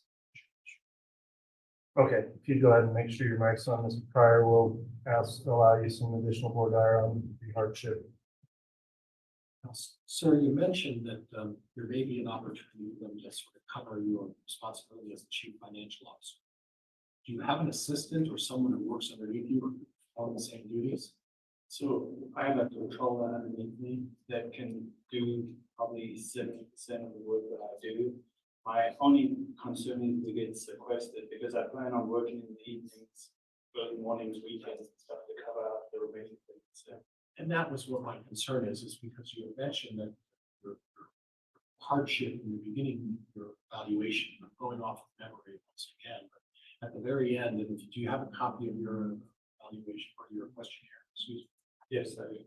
And if you return to the bottom portion, it's the very last page of your questionnaire, there's a comment there that talks about the fact that, please don't allow me to put words in your mouth. But it seems to suggest to me that you intend to work while you were on your free time during this trial. Is that what I'm hearing? If there's, like say we leave at 3:30 in the afternoon, I'm planning to work the remaining part of the evening. And when you say the remaining part of the evening, what do you refer to? So probably till 7 o'clock. Okay. I'm used to working long hours, so. Okay. Is that your standard practice you're accustomed to working very, very long hours anyway? It just depends on situations. If it's not been called in, if we're going for a sale of the company a few years ago, it requires me to work a significant amount of hours. Well, I understand it's significant, and I'm not trying to argue with you, I'm trying to get a feel for whether or not I'm comfortable with you working, 5, 6, 7 hours after sitting in front of a jury and absorbing all of this information. This is not a reflection of you. Please don't take it. Please don't take it. What I have a concern about is that whether you're going to be able to put the necessary attention and focus. You have a significant job, very, time-consuming job. It's going to require a lot of attention. This is not just any run-of-the-mill job like me or anybody else. This is a serious position. And it requires a significant amount of time and effort to perform your job. Do you agree with that? That is correct. And what I have concerns about is that at the end of a 5, 6, 7 hour day listening to evidence, you're not going to have that downtime. You're not going to have that release to be able to absorb and maybe rest your mind, so that instead what you're going to do is you're going to go and work for, at least from what I'm hearing, 5 or 6 more hours on your job responsibilities and try to keep things afloat. Is that what I'm hearing? There will be days like that. Is it going to be every day? I can't say it'll be every day, but there will be days where there's certain things come up that I would need to have. So to me, my only concern is if I got sequestered where I wouldn't be able to have access to the internet or anything else. And that goes on for like a period, yes, that would create some concerns. And that's going to cause some concern in terms of your employment. I mean, they wouldn't terminate me, but like I say, there's decision making that's that I would need to be part of, that I wouldn't be able to be part of. But are you, the judge has purposely set a schedule for us, like 8:30 to 3:30 with time for some lunch to be able to do that. What I have a concern about is the court specifically set a short time, and I don't want to read into what suggested. It's not like for you to do that, but I would imagine the reason he's doing that is because after 5 or 6 hours of engaging in this sort of position to be a juror, you're going to need some time to recuperate from that. It doesn't sound like you're going to do that. It sounds like you're going to work. I mean, like I say, we all have responsibilities. Even when I come home in the evening, I got to take care of kids. I'm used to doing this. Like say, I don't want to say this is not possible. It really is possible to do multiple jobs. And like I say, to do this, I need to still work a couple of hours in the evening. This is what I'm accustomed to. Okay, and you don't think that that's going to have any kind of an impact on your ability to effectively listen and do the job as a juror for 10 weeks? I don't believe so. Like I said, my only concern is if we get sequestered, and that's a piece I don't have control of. And if you do get sequestered, that is a significant concern. That would be Correct, because I don't know how long that will. I'm sorry, I Yeah, apologize. question and then answer. Go ahead, sir. I'm sorry. Yeah, no, that's my only concern. If I get sequestered, if it was for a week or 2 weeks, that would be concerned. And at that point, it becomes a hardship. Would that be fair? I would say yes. And sir, don't take this as a personal affront. You can appreciate that I have a concern that you're going to be doing 2 jobs at a time when we're dealing with a case of significance. So, Judge, I'm going to move cause in this particular case. I have a concern for his. A response from the state? Quickly, we would object to that motion. We believe that the juror has to continually express his understanding of the potential risks or any potential hardship serving as a juror. But he also understands that he has plans and in practice he can serve. So I haven't heard this juror say that he feels like it will actually be a hardship. He just needs to express concern. So at this point, we don't think that there's a cause to excuse this juror. Okay, I'll just have a follow-up inquiry briefly here, Juror 752. There is a substantial likelihood of a time of sequestration without making any promises. That could be a week. There's potential it could be longer though. And when you consider that, Do you still feel like you're able to give your undivided attention to this case, even should a sequestration period take place? I would say, depending when the week happened, if it was over a month-end week, it would cause concerns to me, because like I said, we wouldn't be able to close our financials, which we need to report at that time. If that were to happen with bad timing, would someone else be able to assist in your employment responsibilities in your absence? They, like I said, they would, but they wouldn't be able to complete the full job. Unfortunately, like I have a controller that's been around about 4 or 5 months. She's not at the point where she can completely prepare the financials. All right, but you're telling me you would be able to, regardless of your work commitments here, be committed and able to fully pay attention and consider the evidence in this case? That is correct. All right, I'm going to overrule the objection as to 752 in terms of expression of a hardship based on his responses. And so the next matter the court then is going to address with you, Juror 752, is it in relation to that part of your questionnaire that's titled Attitudes Regarding the Death Penalty. Do you recall last week when you answered your questionnaire, thinking about and answering questions concerning the death penalty? Okay, are the answers you provided in that questionnaire still accurate and reflect the way you feel as you sit here today? I do agree. Okay.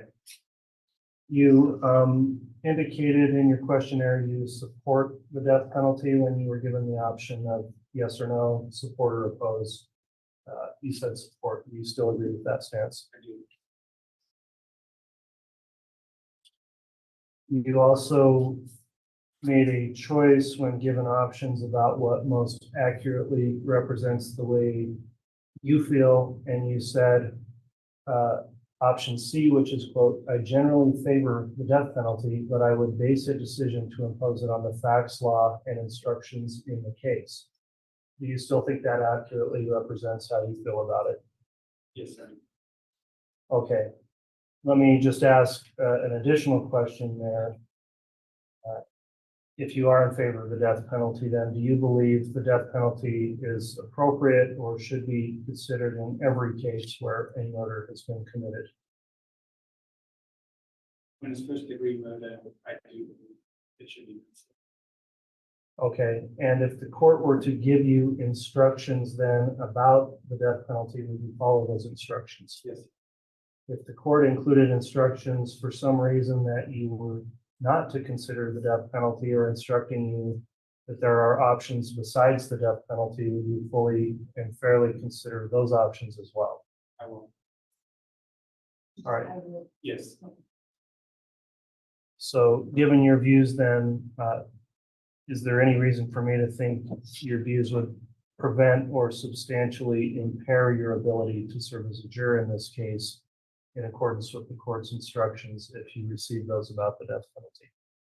No, there should be no concerns at all. All right, thank you. That concludes my inquiry on that topic. Does the state have any more dire on the issue of the death penalty? We do not, Your Honor.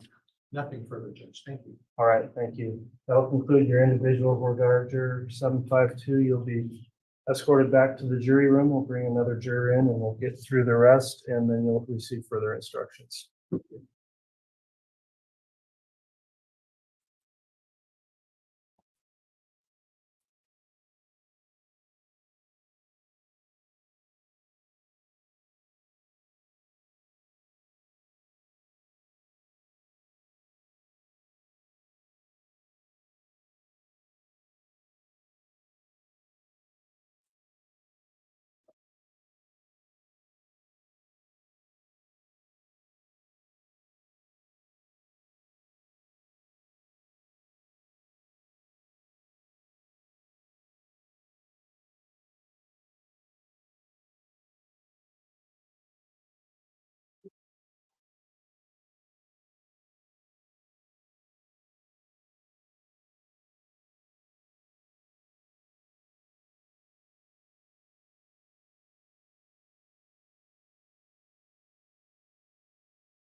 All right, thank you for returning. This is juror 791. We've got some additional voir dire I think we need to conduct as it relates to potential bias, and that would be due to information this juror has about the case from previous media. Some expression of concerns also about guilt. So the court wants to start there with bias questions. If the state would like to conduct any voir dire, I'll allow that, and then I'll allow the defense. Morning. Morning. So I just wanted to ask you a few questions about some of the media exposure that you had in this case. In your questionnaire, you referenced some news reports and also some documentaries.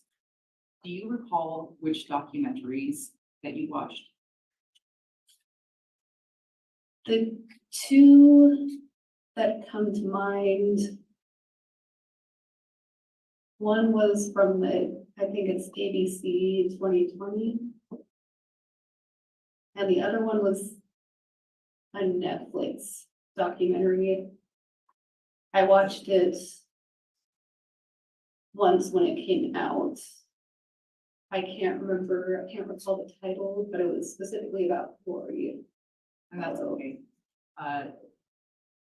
On one of the questions in the questionnaire that you filled out, at the top of page 15, there was a question: could your knowledge of Chad Daybell prevent you from acting impartially in this case? One of the things that the judge is going to instruct you during this trial is that Mr. Daybell is innocent until the state meets its burden of proof.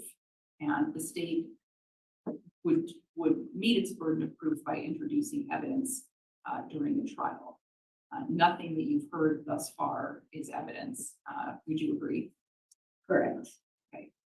Now, in answer to this question about your knowledge of Mr. Daybell, I believe that you were concerned that what you've heard so far would impact your ability to be impartial in this case. Are you concerned about that? I've been going back and forth on it.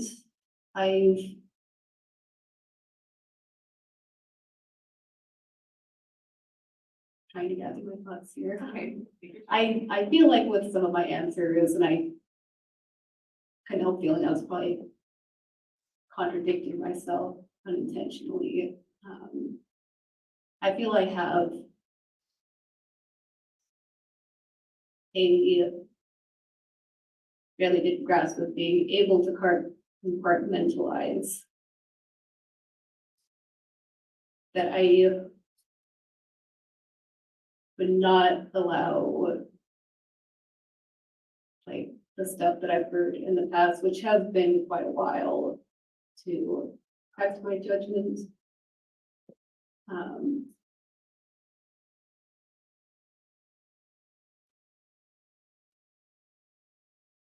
Yeah. Okay, fair enough.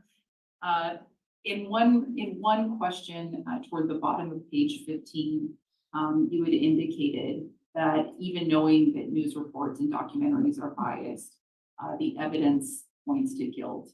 Do you still believe that up to this point?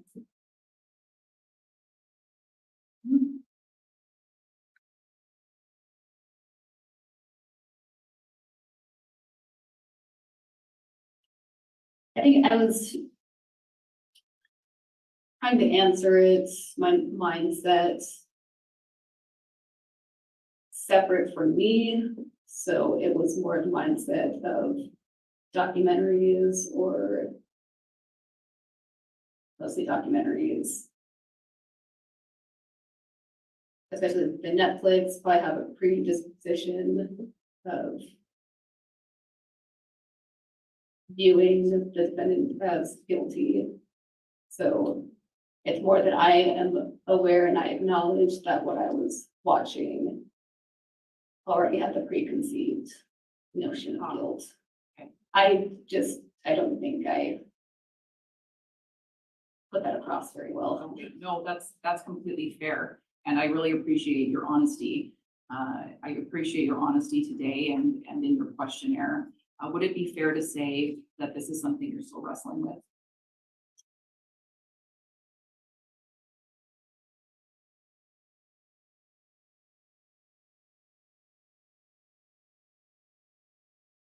I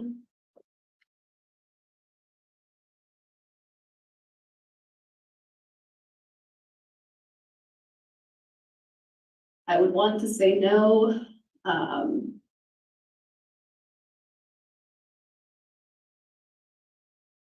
I don't know, if parts of me disagree with that. Because again, with the compartmentalizing, viewing the evidence as it is. And again, not taking what this is about lightly. I don't want to presume guilt where there is none. I wouldn't want to subject any innocent person or anyone to anything like that. Of course. And just one last question. Toward the bottom of the questionnaire on page 19, you had indicated that you had formed an opinion of Mr. Daybell's guilt and that you could possibly set it aside. Has that opinion changed today, as of today? No. Okay. Your Honor, I would move to excuse this juror for the exposure to the media that she's already had. All right, so request from the state for excusal for bias. Mr. Pryor, response? Judge, I could just want just a couple of questions. You may. And I appreciate your being honest. And what I'm seeing is that you're struggling with this issue. And you're not sure really how you feel. Would that be fair? That would probably be fair. If you're struggling with this, I think I told you, there's no wrong or right answer. What we're trying to accomplish is people who are, pretty certain about what they're on. If you're struggling with things, we all struggle with things. This is a big deal. So I don't want you to feel like we're beating up on you or being disrespectful to you in any way. In fact, I appreciate the honesty and how straightforward you've been about answering this. Judge, I think I concur with the state. I just have concerns about something that she's just struggling. Very well. I've considered the responses in the questionnaire also. Juror 791. Absolutely nothing wrong with being interested in cases, following them, knowing about them. As you have mentioned here both today and in filling out your questionnaire, sometimes they portray things in a way that will cause people to form opinions. I do concur that I think the opinion's been formed here. So based on the responses, I am going to sustain the state's motion to strike for cause for this juror based on bias. So thank you so much for your responses today, for taking the time to complete your questionnaire, for returning back, and the court gives you sincere thanks. Please drop your questionnaire with the bailiff on your way out.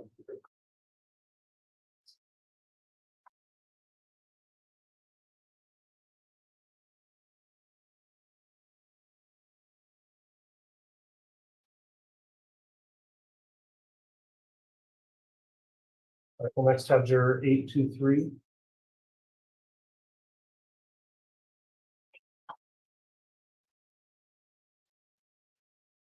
I had 823 is excused. Did I miss? Oh, I may have.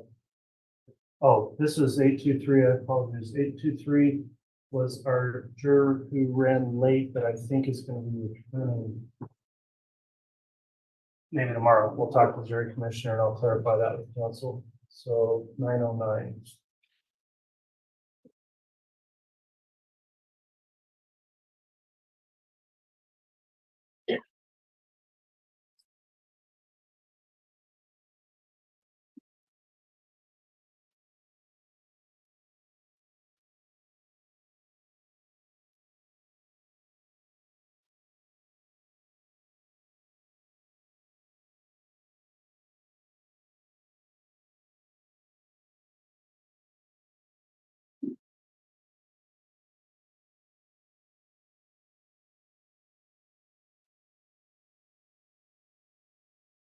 All right, juror 909 has returned some indication in the questionnaire of knowledge of the case. So this is the time, juror 909, we want to discuss what you may know about the facts of this case and how that may impact your ability to be impartial. I'll ask the state at this time if you'd like to inquire or dire on that issue. Thank you. Juror 909. Looking through your questionnaire, it looks like you know a fair amount about this case. Is that accurate? Not necessarily this particular case, but I knew about the other case that Okay. this deals with a little. And are you referring to the case Lori Valley? Yes. And did you follow that trial? Not super closely, but there was enough talk about that I heard stuff. So I heard some things about the trial. I knew the trial was going on. I knew that conviction. I knew the things I started. And with what you did know about that, do you think that could in any way shape your opinion about the presumption of innocence for this defendant going into the trial? I think it's possible, yeah. I think in your questionnaire, when it asked if any of your possible exposure to news reporting or the city around this case caused you to form an opinion, you said maybe, and when asked if you could put it out of your mind, you said maybe I could try to be impartial. I would like to think I could be impartial, but I can't help but wonder if evidence from the defensive side, the side of the defense would have to sway me, and I know that that's not. I'm not sure that I can say that he wouldn't have to do something. Sure. to sway me. So, and just, and there's no right or wrong answers. We appreciate your honesty. So, Your Honor, based on that response, the state would move to excuse juror 909. Appreciate your honesty. Response from the defense. Judge, I would appreciate his honesty. Appreciate it's straightforward about your responses to this situation. All right, juror 909, I've considered your responses to the questionnaire also. I do think that for you in particular for this case, the best match as a juror, since you have knowledge of the corresponding case, which has likely influenced your opinion of the defendant in a way that would be fair. So nothing personal again. This is just the information we're going through with each juror to ensure a fair and impartial jury in this case. So thank you very much for filling out your questionnaire, taking your time to come back today. You're excused from your jury service, and please drop that questionnaire with the bailiff.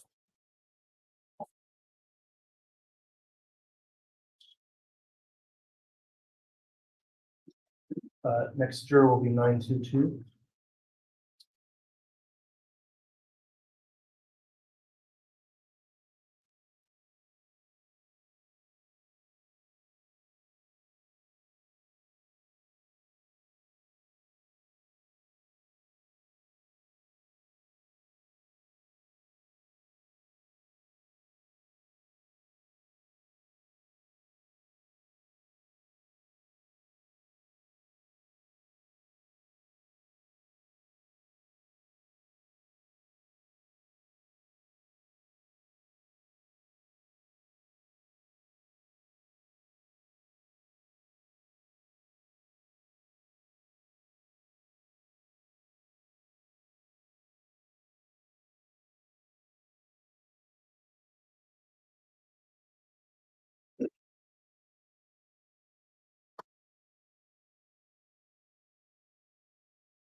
All right, thank you for returning juror 922.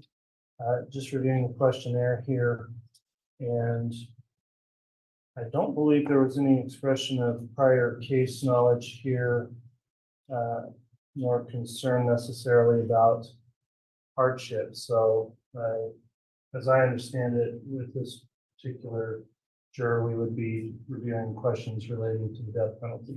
Does the state have any further regard other than that topic? Judge, we actually do have one small question related to hardship. Go ahead and start that then, Mr. Whitson. Thank you, Your Honor. Sir, do you happen to have a question with you? I do. I might just invite you to go to page 20 of the question. Anyway, Bill, before I ask the question, you did indicate that you did not feel necessarily a specific hardship if you were to insure, is that right? That's correct. Page 20, question 2, you indicated that perhaps you have some anxiety and that you would need legs so you can pay attention. That's correct. Do you feel comfortable just explaining that a little bit more? Sure. And it came up earlier as well in regards to health issues. Both, I think physically and mentally, I prefer to have frequent breaks in order to process information better and so on. I think that I can perform just fine. I've done so academically, at least in my life. But I wanted to also recognize that I have those, wouldn't even say shortcomings, just challenges that I face. When you say frequent breaks, do you have any idea what that might require for you? Say that in the worst scenario versus the best scenario. I think usually every few hours is fine. I know it's hard to judge simply because I have yet to be in a situation like this, and I can't necessarily, comprehensively predict how I might react to what is invariably difficult information. But I think that the structure of at least what I've experienced so far is manageable. So then just as a final question, in your estimation, as you said here today, you do believe that even though there'll be perhaps even distressing photos or graphic things that may cause some additional anxiety, you do feel like you can manage that and work it through that serve if you're chosen. Is that correct? That's correct. Thank you for answering the questions. Judge, I don't have any more questions. Nothing, Judge.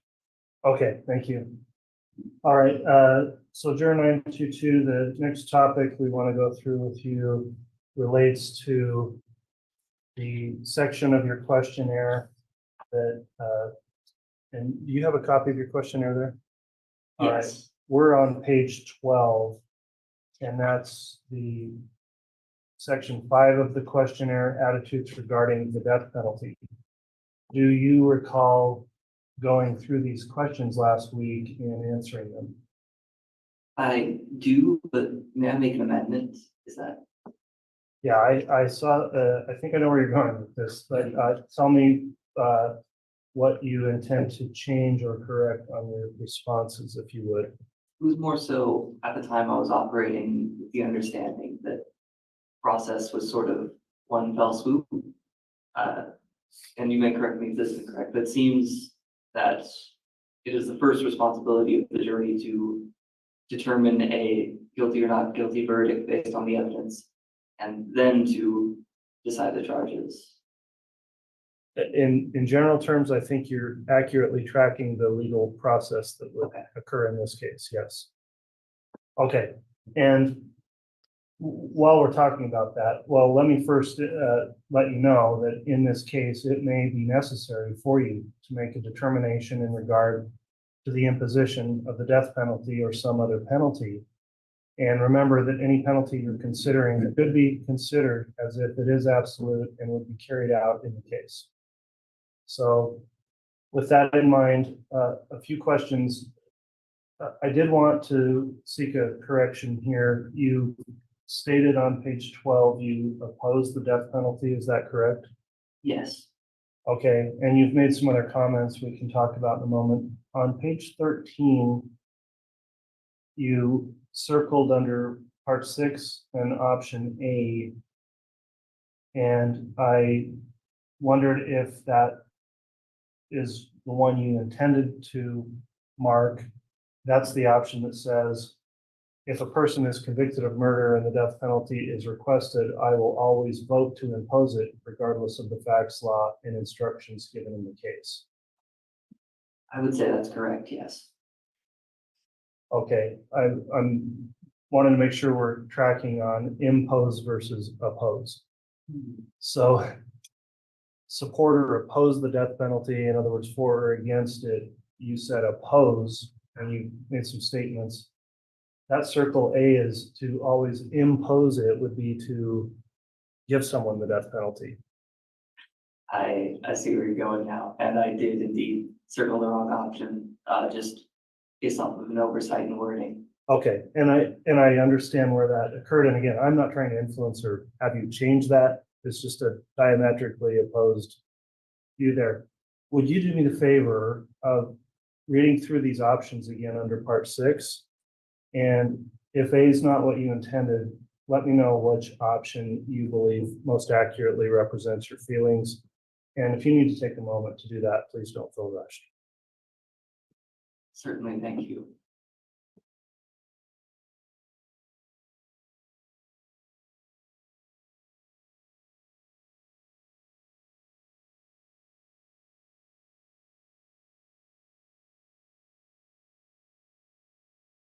I believe F would be accurate. That is to say, I'm strongly opposed to the death penalty, and I would have a difficult time voting to impose it.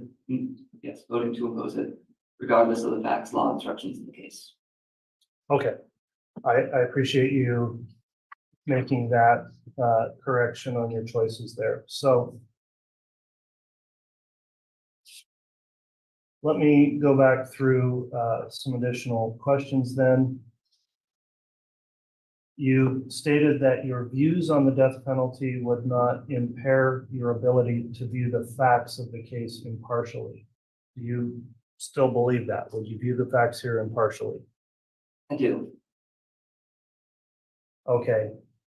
Do you feel, you next checked the box, yes. Do you feel your views on the death penalty would prevent or impair your ability to return a verdict of guilty on first-degree murder against the defendant, even if the state proved it beyond a reasonable doubt? So the question again, to summarize, would your views impair your ability to return a guilty verdict here? At the time, I believe so. I believe, at least upon further reflection, I'd say, knowing that there are sort of two concurrent processes, I believe it's entirely possible that I might find a person guilty or not guilty based solely on the evidence of the case. But I would still be stubborn or staunch in regards to what I believe is appropriate punishment under those circumstances. Okay.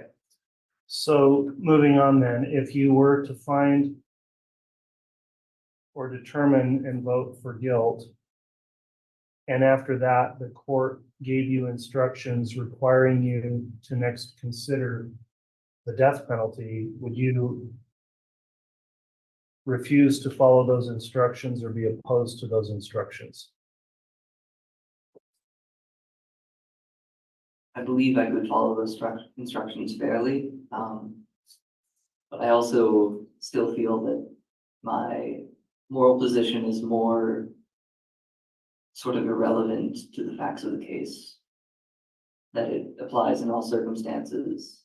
And so it would be difficult to reconcile that with the consideration of the case at hand. Okay, so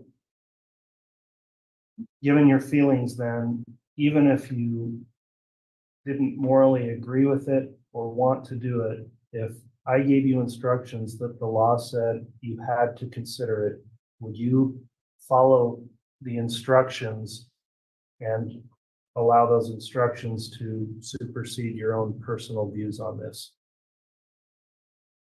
I would, especially considering that I would be just one among a group of jurors. I would defer to the sort of knowledge and expertise and conclusions of the group over my own stubbornly held beliefs.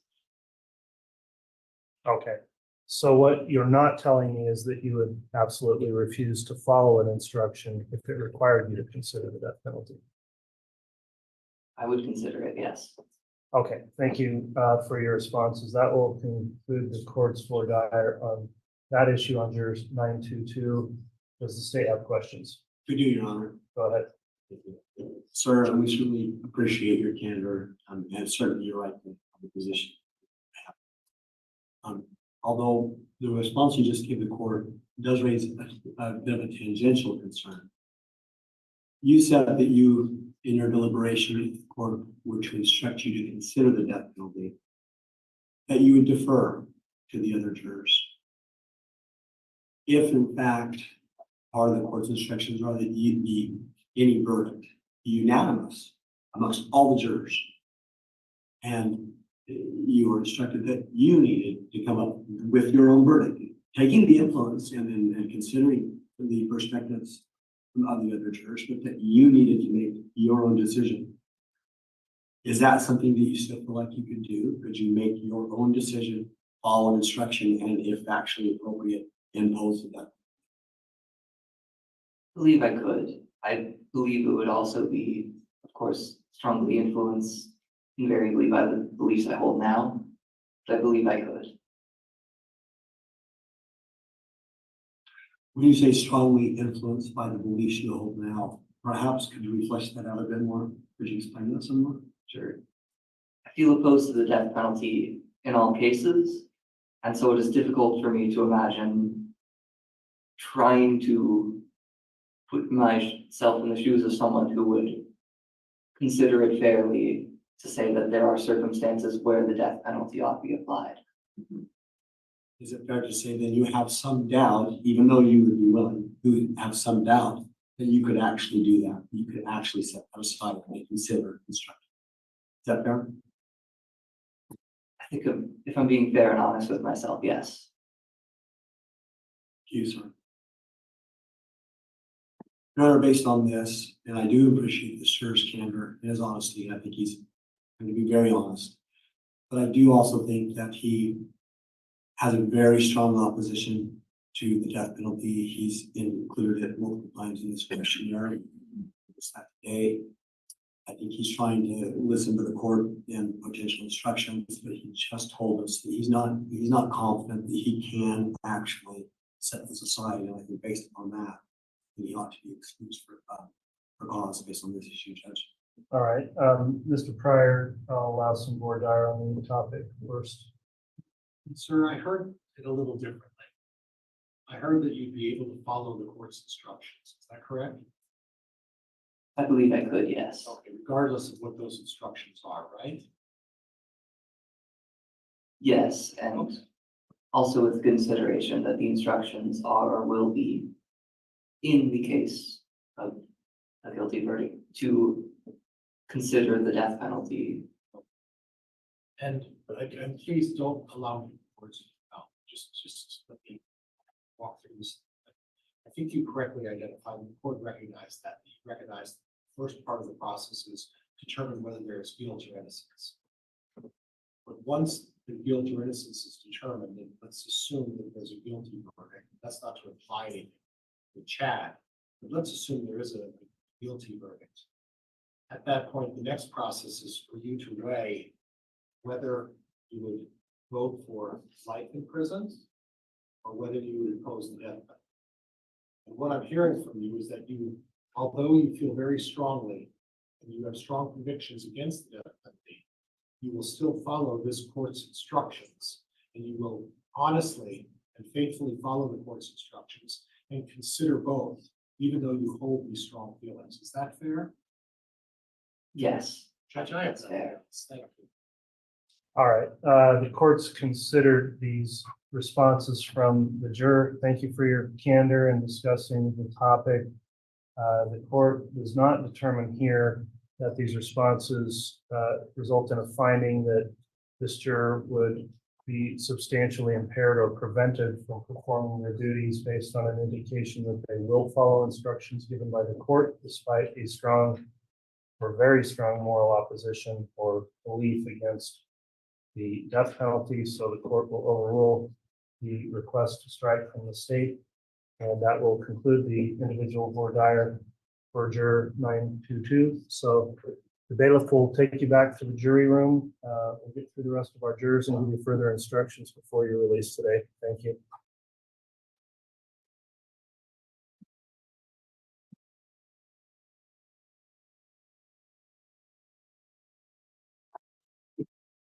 Let's next talk to juror 951.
All right, thank you for returning. Juror 951, we're going to conduct some individual questioning with you, beginning with some information that you have about this case or the facts. So starting there with the state, if we want to discuss potential bias, I think that's the only issue for the other topic we'll get to based on, I don't believe any representation would be a hardship. So state can inquire on bias. Thank you, Your Honor. Good afternoon. So in your questionnaire, you indicated that you've had some media exposure to this case. Correct. About how much media exposure do you think you had? When the case had eventually first started, a lot. To be completely honest, 100% a lot. Once it died down for a little bit, my thoughts died down. But after I had started my job with IDOC, it had gotten brought up multiple times. So you had some conversations at work about it. Yes, not like me individually having a conversation, but like hearing others talk about it. And so you hear people talk and then you have your own thoughts that conclusion to your Just out of curiosity, what were your thoughts at the time? I am a very forward person, and so I'm the type of person that I want to know the facts, and I want to see evidence, and I want to know the whole picture before I put pieces together to come up with a solution or the answer. Sure. So did you form an opinion about the case and who might have done what?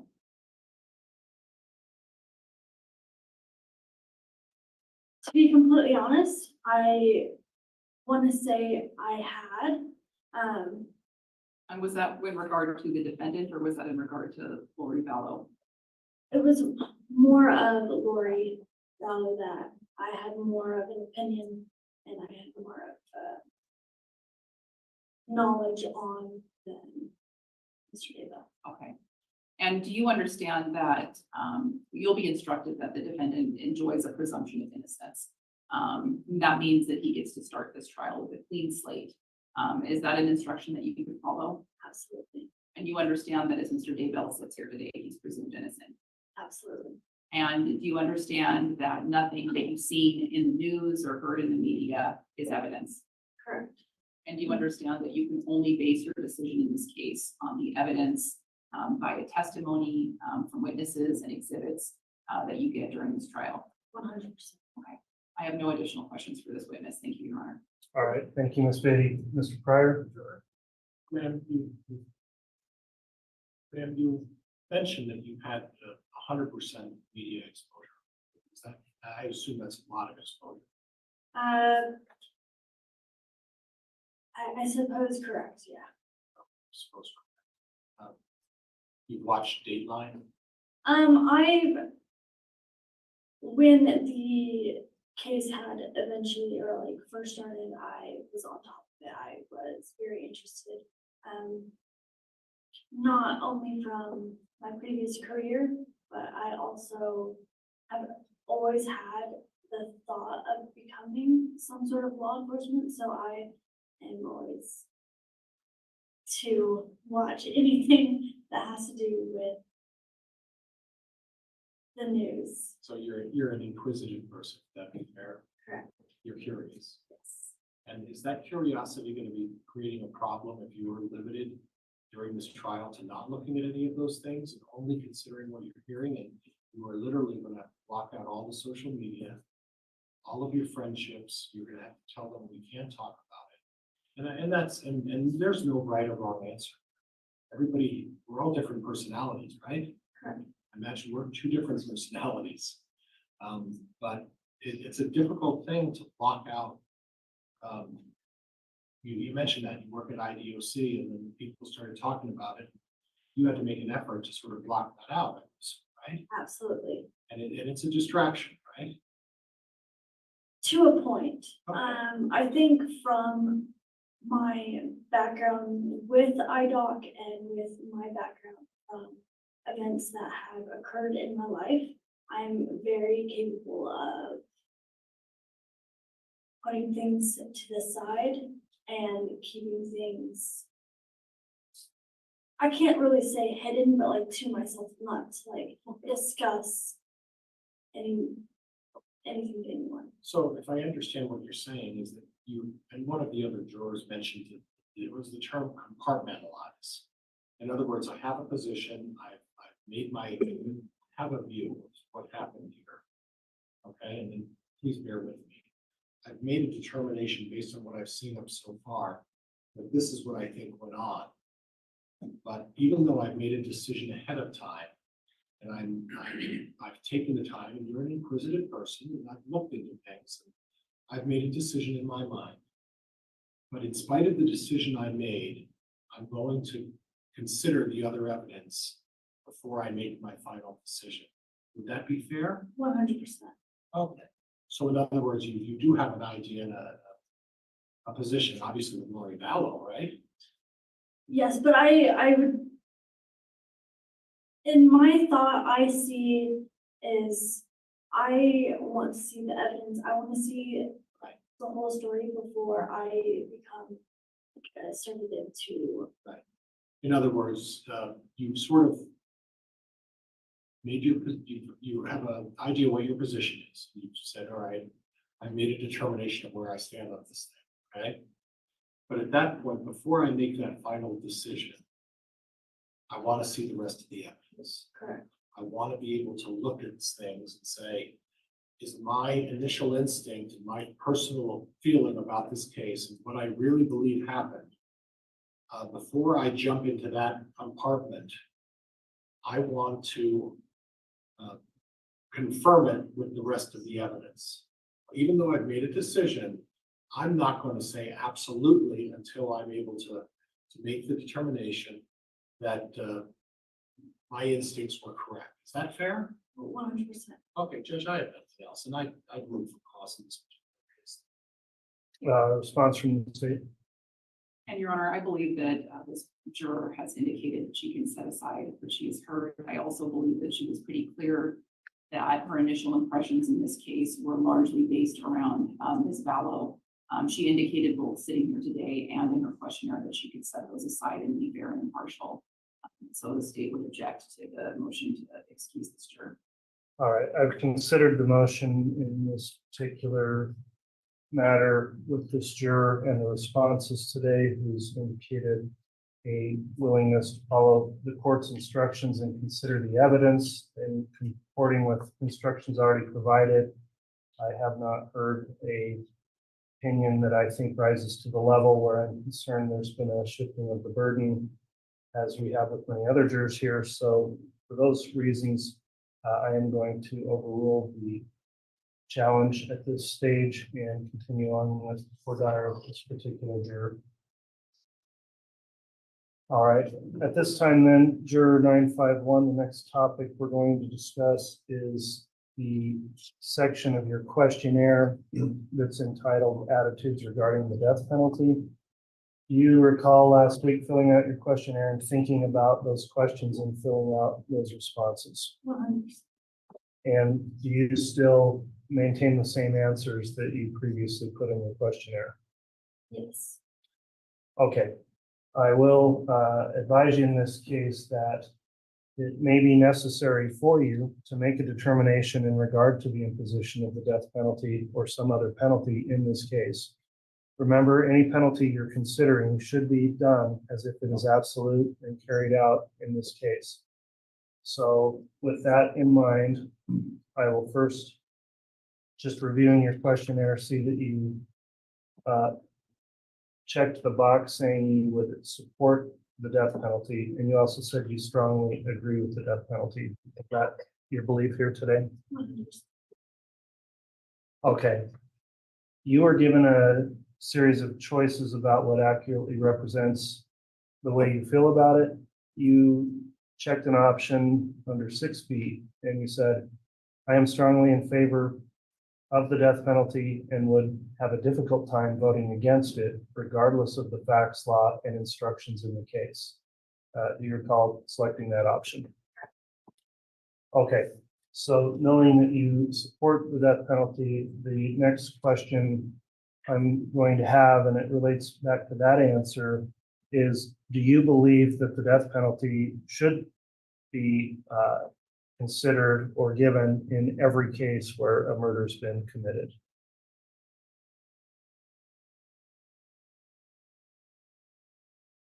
No. All right, in your mind, when would it not be appropriate to be considered? In my belief, it's more of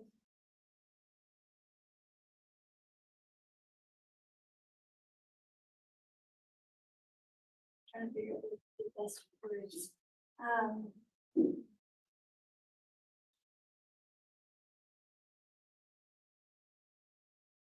For somebody to perform an act of murder, I believe that not only, like, to some degree, they should receive the death penalty, but then at some point, they should have the, like, life to imprisonment to where they have the, like, they have the thought process of what they did and what they have to suffer.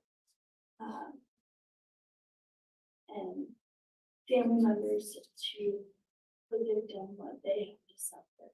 So there's, it depends on the crime, or like it depends on the murder. Okay. Going back to your option B, you circled here, you said you would have a difficult time voting against it, regardless of what the instructions were in the case. If you are given instructions, are you going to follow those instructions, or do you think your view on it would impair your ability to follow the instructions if the instructions, for example, said you are not to consider it in this case? I will follow the instructions. I said earlier, and I will say it again, I'm more of evidence to be proven guilty, and that I guess that is the way I see it. Okay, and if part of your duty as a juror is to not only determine guilt or innocence based on evidence, if then you are required to consider punishment in this case, and you're given specific instructions about how to do that, including options that may or may not result in the death penalty being imposed, will you follow those instructions? Yes. Okay, that will conclude the court's voir dire of this juror on that topic. I'll ask the state if they have any voir dire. Thank you, Your Honor. So when the judge asked you about whether or not you would impose the death penalty in every murder, I believe you said it depends on the murder. Is that right? Correct. And by that, did you mean that you would consider the facts of an individual case before you decided whether you think the death penalty is appropriate? 100%. So you would consider evidence that was perhaps presented in mitigation or in favor of the defendant not getting the death penalty. You would consider evidence like that before you made a decision. Yes. And you would weigh that evidence, and you would weigh any evidence presented by the state to decide whether or not you would impose the death penalty. Correct. You would not necessarily impose the death penalty in every case. Is that what you're saying? Yes. I have no additional questions. All right, thank you, Ms. Beatty. Mr. Pryor, you can inquire. Ma'am, I'm just trying. Can you have your microphone on? Do now. Thank you. Thank you, Judge. I'm just trying to clarify some things, if you don't mind. Is it your position that at the present time, if there's a murder involved, your starting position is, listen, I'm going to impose the death penalty, but I'm going to know all of the evidence before I make that decision. So in other words, is it your starting position that, all right, and I'm not trying to imply whether Chad did this or not.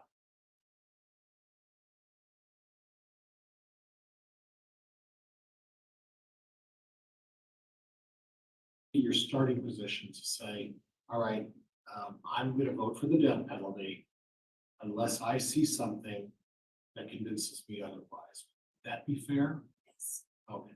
So your starting position is the death penalty, and you're going to place the burden on the defense attorney to show that Mr. Daybell or anybody else who's convicted of murder should not get the death penalty. Is that what you're suggesting? Correct. Oh. Okay. All right, thank you, ma'am. And Judge, I'm going to move for cause again. All right, there's been a motion to strike based on those responses. What's the state's response? Your Honor, this juror has indicated that she leans toward the death penalty, just as other jurors have indicated that they lean against the death penalty. However, she's also clearly indicated that she would follow instructions given by the court. And thus, I believe that it would not be appropriate to strike or to excuse her at this time. Judge, may I respond? Yes, go ahead. Judge, the concern I have, and with all respect to this, the preset notion that this is what I'm going to do, and putting the burden upon the defense to say, it's now your burden to convince me otherwise. I don't think that's what's going on. All right, well, I've considered the arguments here. I think there's a different analysis that comes into play than a innocence or guilt analysis and presumption of innocence in reviewing the standard applying to whether or not a juror may serve in a case where capital punishment is being sought by the state, and the standard the court's looking at is whether or not their views are so strong that it's going to substantially impair or prevent them from serving as a juror and following the court's instructions. This juror has indicated a willingness to follow the court's instructions despite the fact that they may be opposed to that in their personal beliefs, and with that stated willingness to follow the instructions, the court does not find that this rises to the level of a for-cause excusal. So I'll overrule the challenge from the defense, and juror 951, we will return here shortly for further instructions once we conclude our additional individual board items.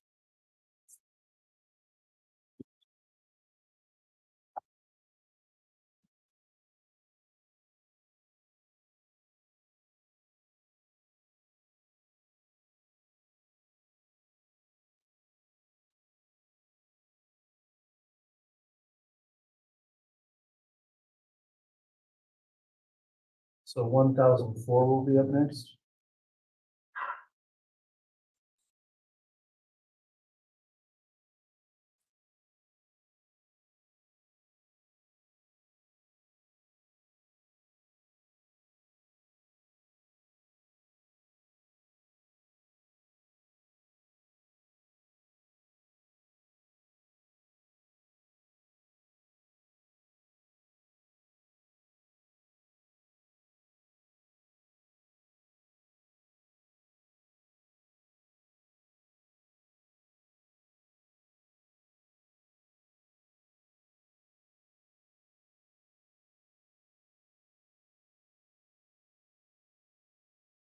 All right, thank you for returning for this individual board juror 1004.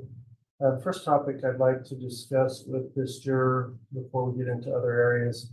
There's been expression of hardship, which was challenged and overruled by the court. However, there's also some indication of potential bias here. And this juror has already expressed in the questionnaire as well as in response to questioning the board today that may have formed an opinion. So I'll begin with the state. If the state would like to conduct any individual board regarding bias, let's begin there. Thank you, Your Honor. Juror 1004. Just a reminder, there's no wrong or right answers here.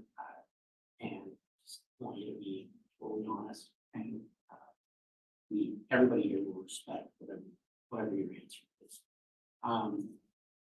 Going over your questionnaire, could you turn to page 19?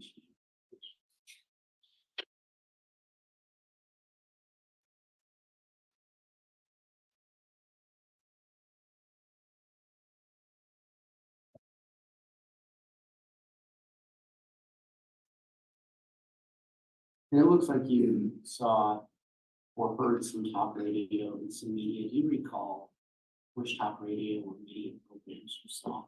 Exactly what they were talking about. Carlos and Junior at home. I know I believe you mentioned the part of the documentary that I've watched. And do you ballpark, about when you saw that media or heard that media? Year and a half, 2 years ago. So is it fair to say you haven't recently kept up on the case? I have, especially once being aware that we potentially involved with this research or listening to the news about it. So I want to go over a couple of your answers with you just to see where you're at. Under 10D, it says, to be honest, it doesn't look good, but I would want to get the facts before deciding. And then you say you could set aside or put out in your mind what you've read or heard and said the facts would drive my feelings if guilt or not. Correct, yeah. Based on just the prior, knowledge I have from, like I've already divulged as far as, media and whatnot. The honest answer is, yeah, my initial opinion is that, this isn't gonna be good. But then I did want to clarify and follow that statement up with. Yes, we apologize. Sorry, forgot you're typing up with me. Maybe we can start. And I do want to clarify, And make it, known that just because we kind of talked about this with the bias earlier, I hear something or have parts of the puzzle and start to form assumptions, things like that. Obviously, something in a case like this where, and I mentioned earlier too, as far as, when the person found in charge of crime, I'm not charging based on, solely just what I think based on two things. I need to have evidence and proof of that. So that's, in this case, before I decided handing down a decision one way or the other, I want to base that decision off of the facts presented, all the details of the case, or which ones I'm sure I'm aware of at this point. And your involvement in the criminal justice system, you're aware that this defendant has the right, a very, very important right to a presumption of innocence, meaning that every juror who sits on this jury needs to be able to give him a clean slate at the beginning.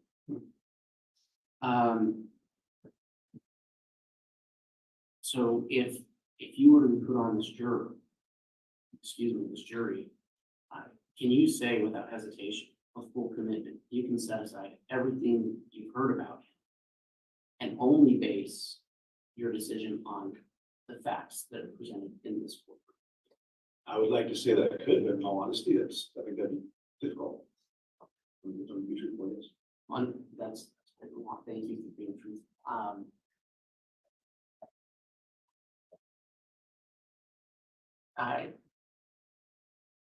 One moment, Your Honor.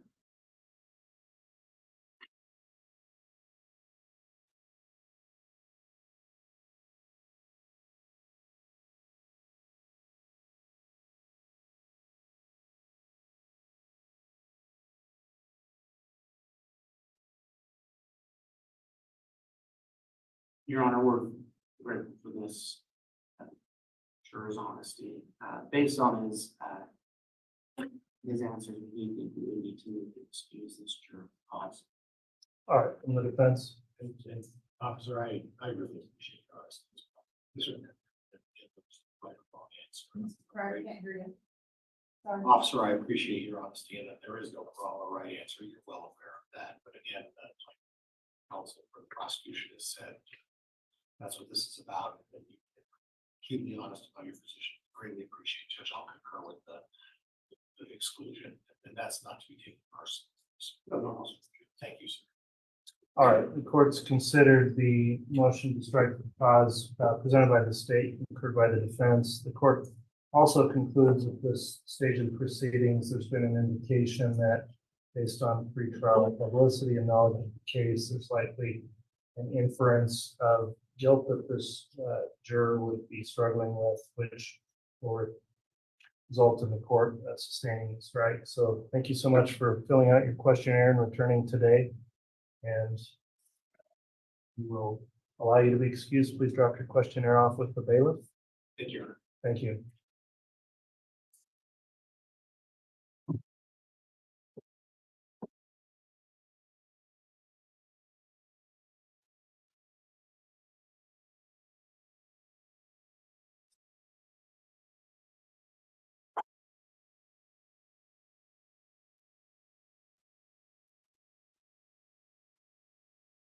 So next up will be 1048.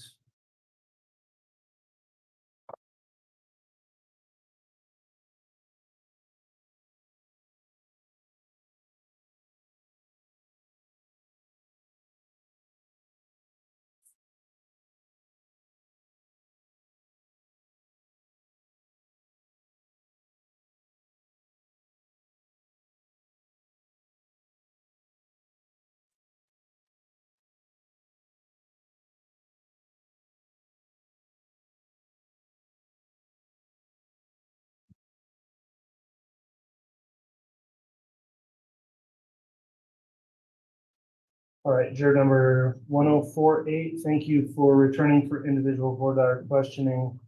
The court's first going to request counsel make inquiries as it relates to any previous case information, noting the juror has indicated in the questionnaire some knowledge of the case or related case based on media coverage.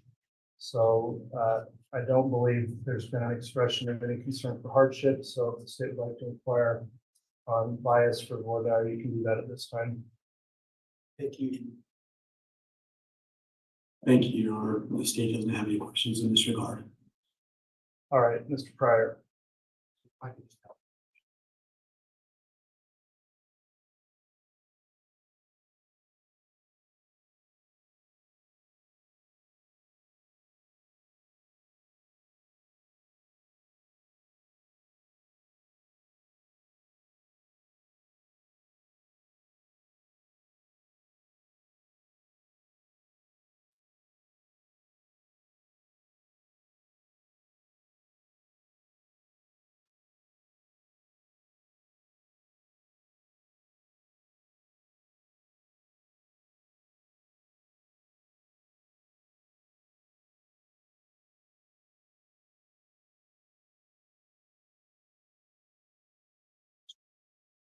Okay. Just briefly to confirm here, juror 1048, you did say that you had heard of the defendant and what he was accused of due to media coverage. You also indicated you've not previously formed an opinion about his innocence or guilt. Is all of that accurate? It is, Your Honor. Okay, thank you for confirming that. Without further questions on that, then the next topic I want to discuss with you, juror 1048, relates to your attitudes regarding the death penalty. And that is part of the questionnaire starting on page 12. Do you recall reading those questions and answering those? I do. And did you take, I know it was a long questionnaire, did you take the time to really think through those questions and answer them as accurately as you could? I did. Are the responses you made there still the same as the way you feel about things today? Yes, sir. Okay, I am going to advise you that it might be necessary for you to make a determination in regard to the imposition of the death penalty or some other penalty in this case. And please remember that any penalty you are considering should be considered as if it is absolute and will be carried out in the case. So with that in mind, you first in your responses stated that when you had the choice between support or oppose the death penalty, you checked the box saying you support the death penalty. Is that correct? Correct. You also had certain choices that, not necessarily your words, but descriptions of what you think or what is most accurately would represent the way you feel. And that's on question 6. You elected option C, and that reads, I generally favor the death penalty, but I would base a decision to impose it on the facts, law, and instructions in the case. Is that still accurate as to how you generally feel about the death penalty? It is, yes. Okay. A final question I have then is, would you always be in favor of the death penalty in every case where a murder has been committed? I don't think so. I think it would depend on the circumstances of the case. Okay, and would you follow all of the court's instructions relating to the death penalty in this case if you were provided those instructions? I would, yes. All right, thanks for your responses. Moving to the state on that topic, is there any holdout from the state, There's not, Your Honor. from the defense? Yes, Your Honor, just very briefly. Very well. And I always like definites. We can't always get definites. Big statements. And I think what I'm gonna ask is, you said, I don't think so. Could you expand on that a little bit for me? What I meant by that is it really will depend on the circumstances of the case. I can't say that I would always favor it. It would just depend. And I don't ever want to put words in your mouth. I want you to know what your opinion is. That's more important than anything. Not the state, not my opinion or anybody else's. What I'm hearing is that I'm not leaning either way. The death penalty or life in prison. My decision isn't either one. It's a neutral decision, and I'm only going to make that decision after I have all the facts and all the information. Is that fair? That's fair. Would that be more accurate if there was a choice on this list in the middle that said, I'm neutral, and only after I hear all the evidence will I make that decision? If that would have been an option, I would have selected that, yes. Okay, Judge, I have nothing else. Thank you. I'll pass it. All right, thank you. We'll have you return for some further instructions here shortly. Thank you for your patience today. Thank you.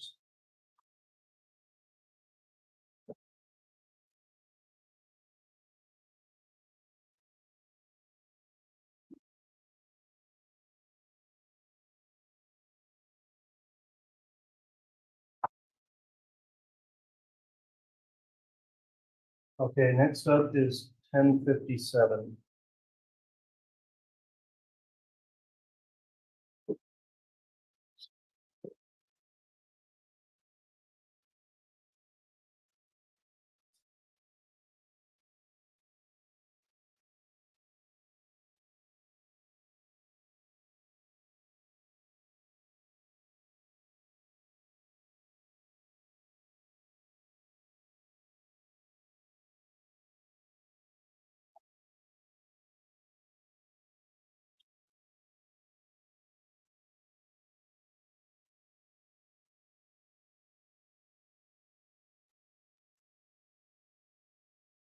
All right, welcome back, juror number 1057. We are going to conduct some individual voir dire at this time outside the presence of your fellow jurors.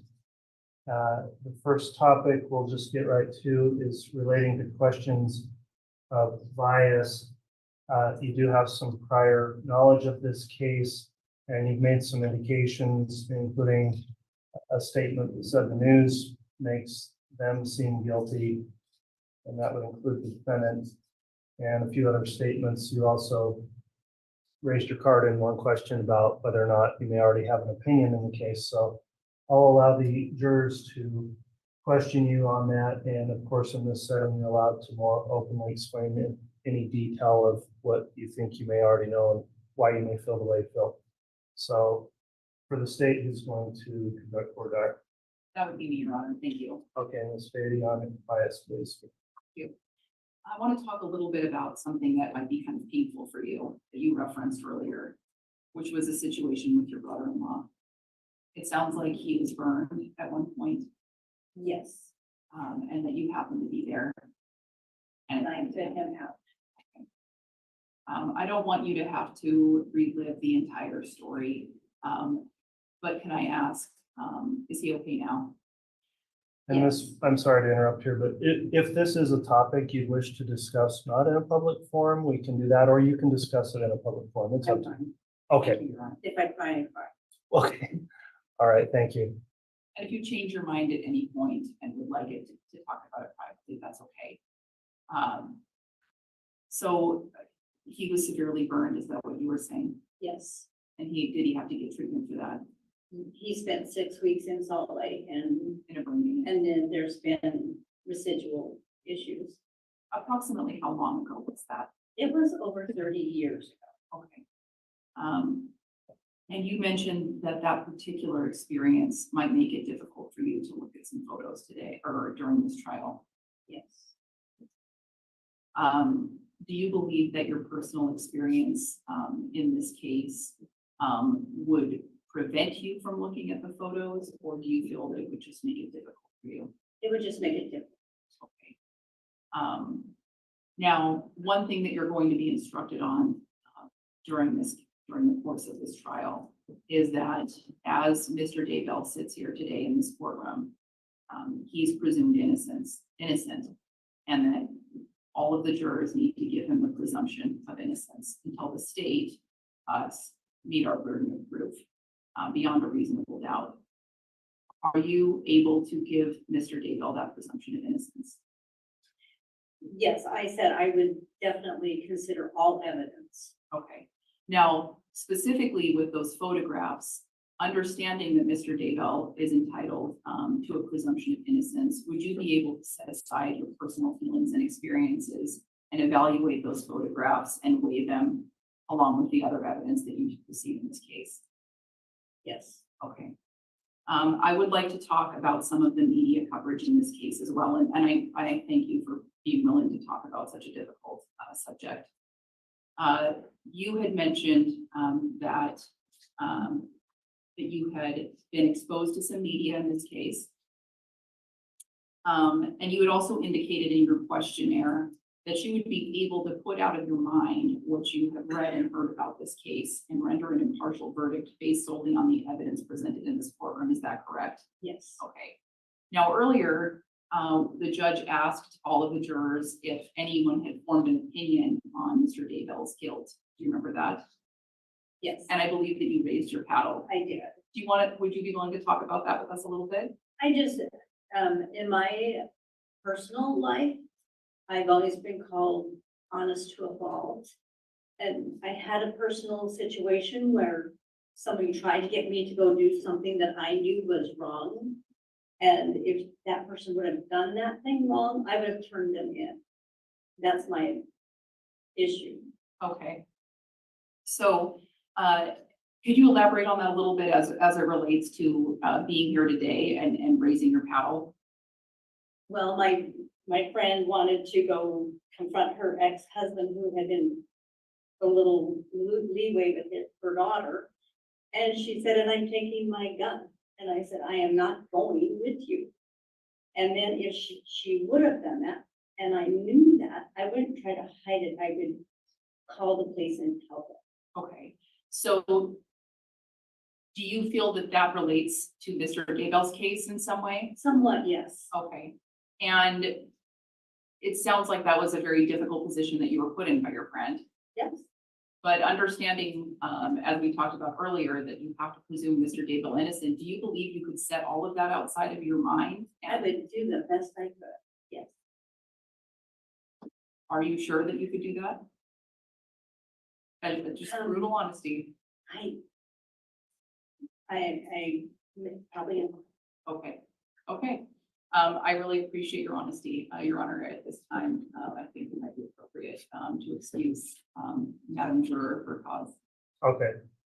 Mr. Pryor. And ma'am, there is, and as Ms. Beatty indicated, there's no wrong answer, and I actually have high regard for you being so very honest in this thing. I greatly appreciate what the fact that you've done so today. For it. I think that's consistent with your character, that you speak the truth, so I greatly appreciate it all. Judge, I concur with the state. Okay, I've considered the state's motion to strike. I'll sustain that. So juror 1057, based on your potential bias here from previous media exposure to the case, the court very much joins in with counsel in appreciating your service and coming in, filling out your questionnaire, taking your time today, being involved in this process. This will conclude your jury service. You may be excused, and please submit your questionnaire to the bailiff as you leave today. Thank you. You're welcome.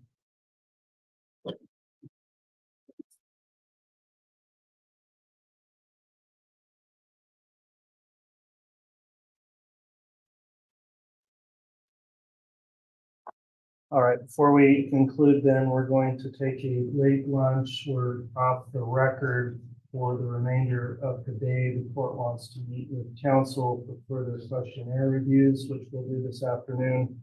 I'm going to propose we start that up at 2 o'clock. Is counsel okay with that as a start?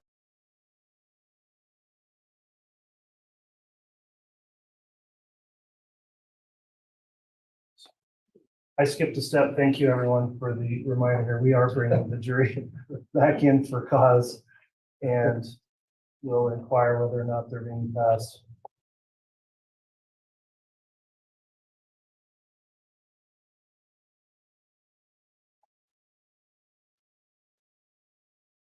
So while they're going to return, is the state okay with a 2 o'clock start time for questionnaire reviews? Yes, Your Honor, that should be fine. All right. Yes, Your Honor. Thank you. Very well.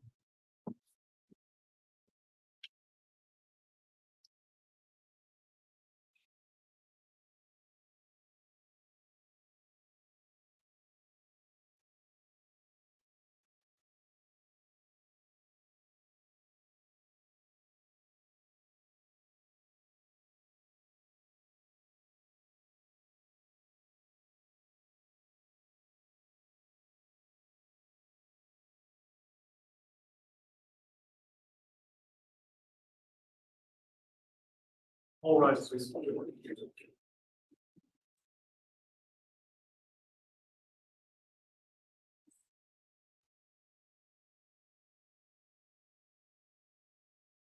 Thank you. Please be seated.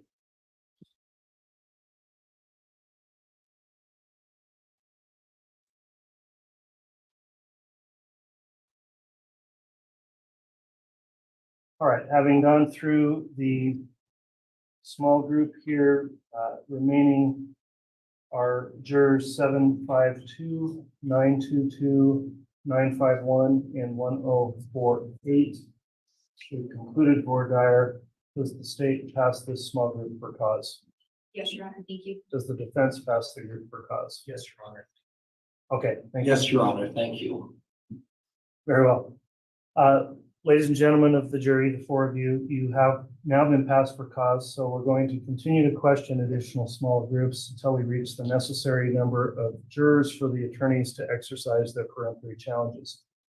You will be returning for that process, and you'll receive further instructions from our jury commissioner, Randy Rutland, who will advise you when you do need to return. Very importantly, between now and the time you do return, please do not do anything to end up biased in the case by looking into the case. So don't do any kind of investigation into the case, follow the case on the news, try to refrain from speaking to anyone about any of the facts of the case.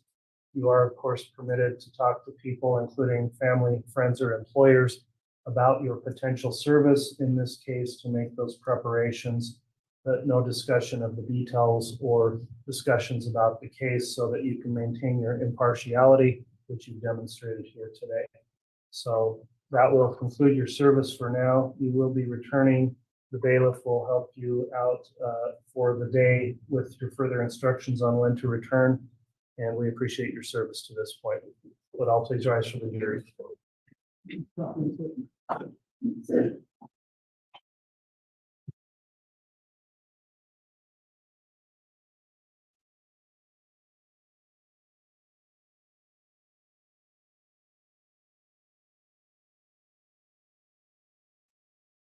Okay, we'll come back in for questionnaire reviews on the record, but outside of the public here for further review at 2 o'clock. Thank you, council, and we'll be in recess till then.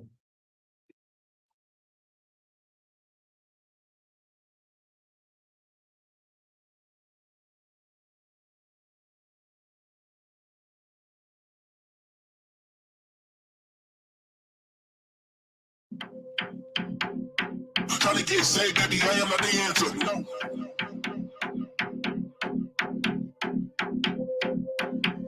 I'm a man with a gift and I'm doing my shit like.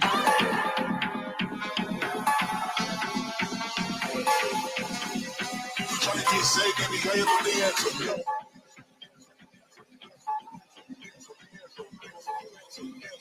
I'm a man with a gift and I'm doing my shit like.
Hey Jody, how are you? Oh, was I muted? Huh. If I was, I'm sorry. Can y'all hear me? Do y'all want to? Do y'all even want to hear me? I get it. Hey KJ, hey Janelle, hey Beach Lady, S.L. Conley, Detective's daughter, Trace on the case, A. Aguilar, Honey Hush, hello. Hey Donna, Bewitched, good to see you. And you can hear me. Okay, good.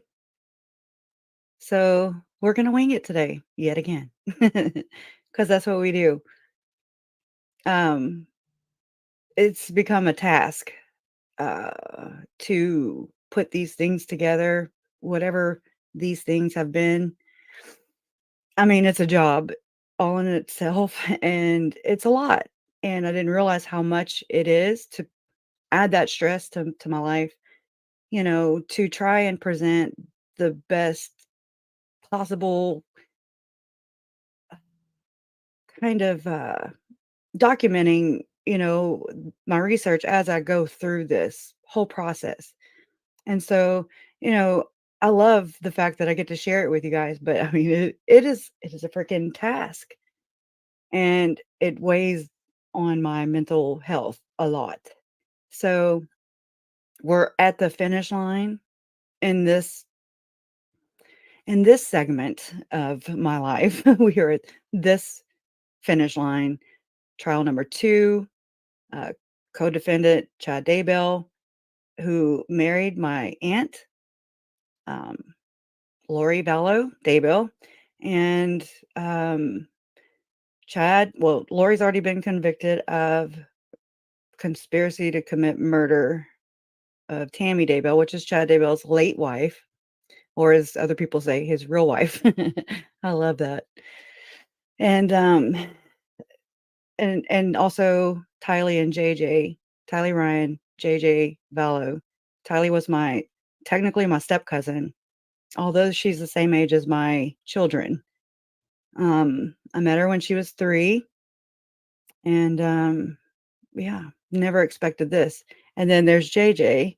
JJ was my nephew. He was born to my brother Todd and his girlfriend at the time. That's Mandy. Mandy has since passed away. Um, it bothers me a great deal. The fact that, of course, my brother and Mandy brought this on themselves by, JJ being born with drugs in his system. It could have been avoided. However, never foresaw this. So they lost their children. They lost their child. I'm sorry. They lost their child not once, but twice. Once through adoption and the choices they made, and twice at the hands of Lori and allegedly her 5th husband, Chad Daybell. So make of it what you will.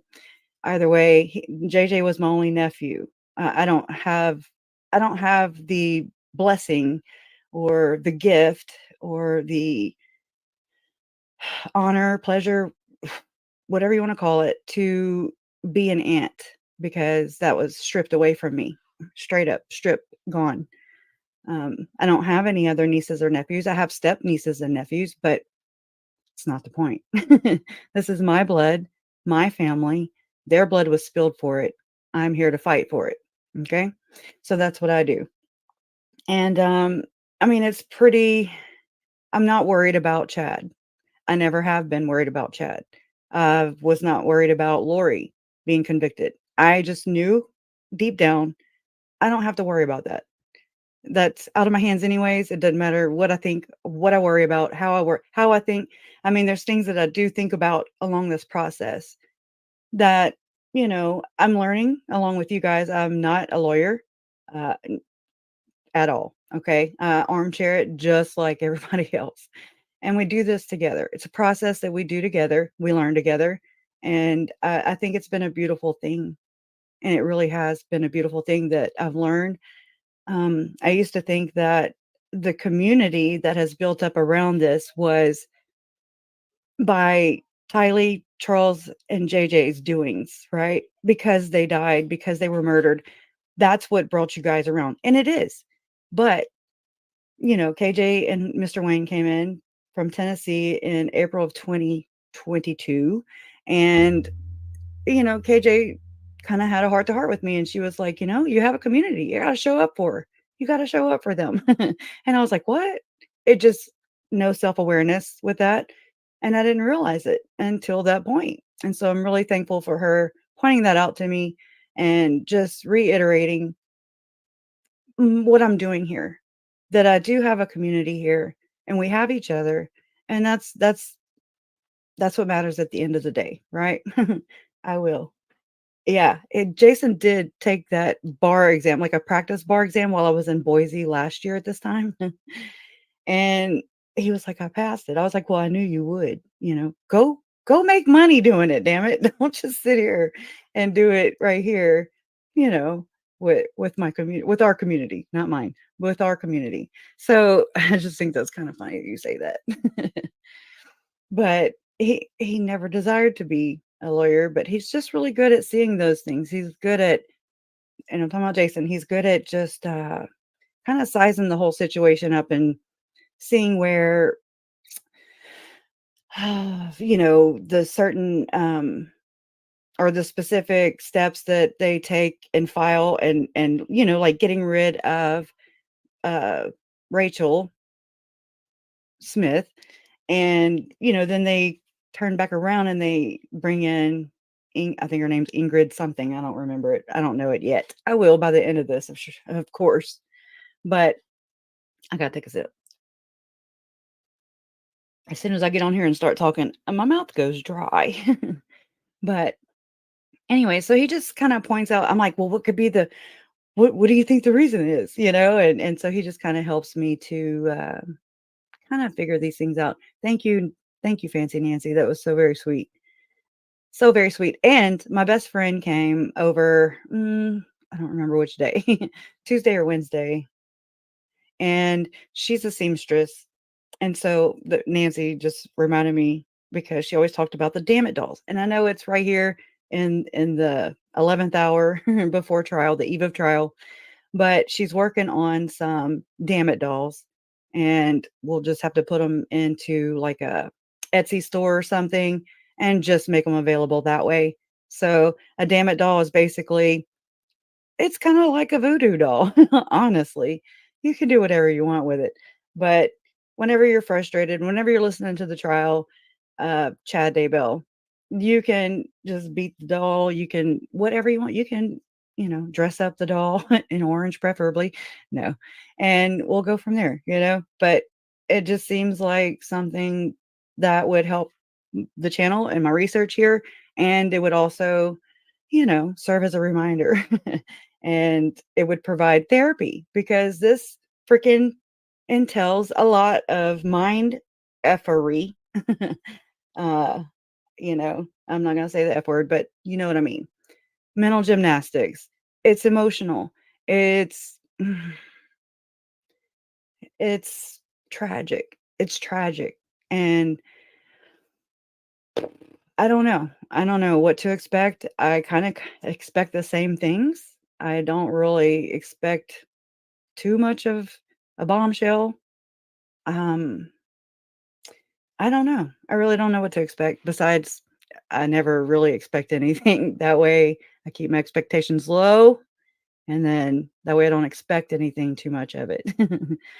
Yeah, Hannah, I think it would cost too much to actually go into all that though. That's the only thing. It sucks. Maybe. I don't know though, because they're just, I don't know. I don't have a picture uploaded to show you guys. Oh, red velvet. I can only imagine what y'all are talking about.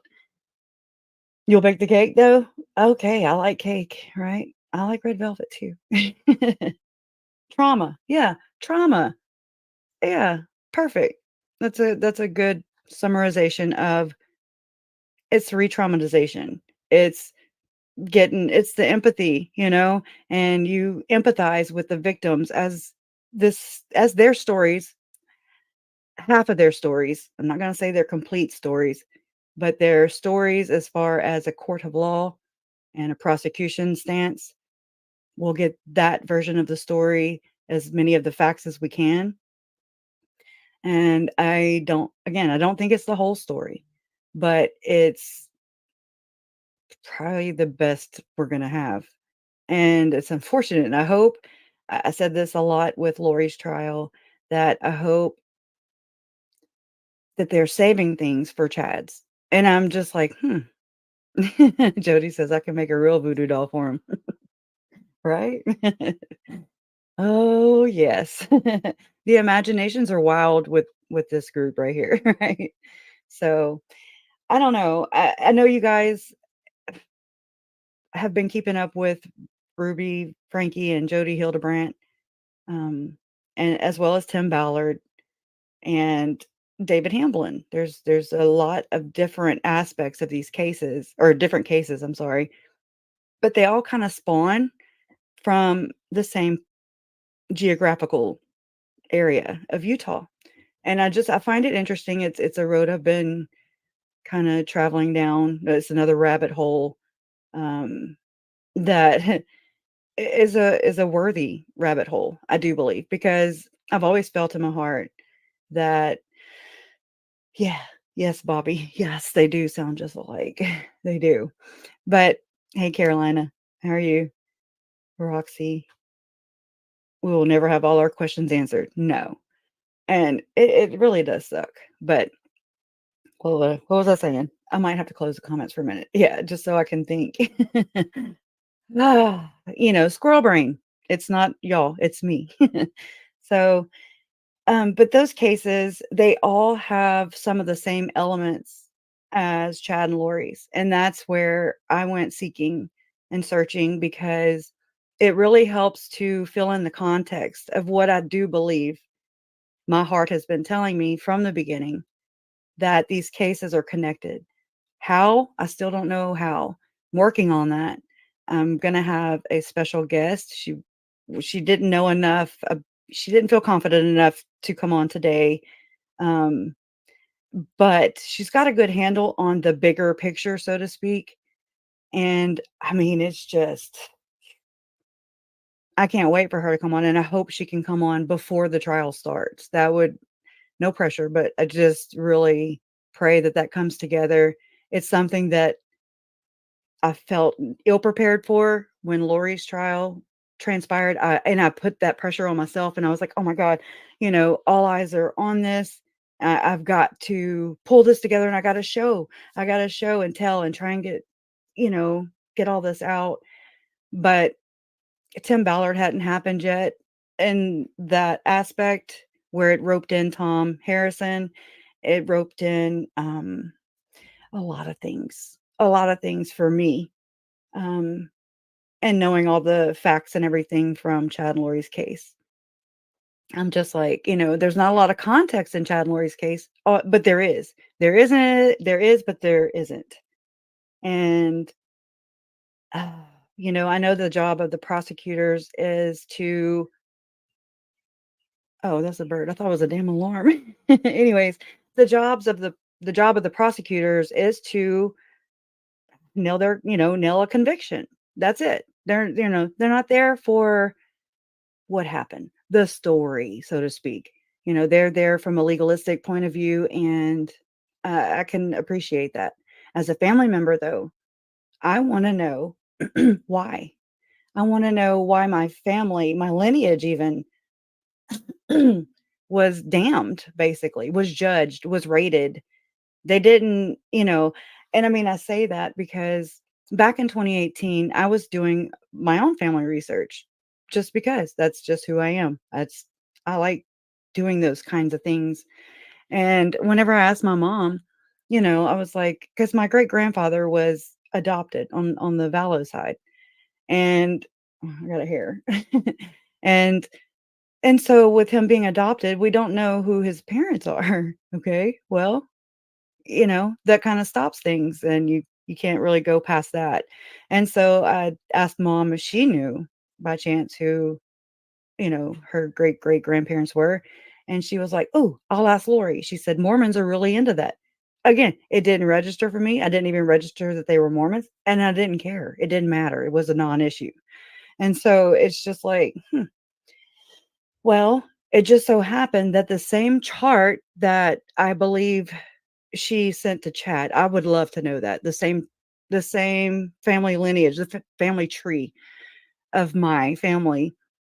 I want to know, and I really do think, because it was around the same time in 2018, when Lori met Chad.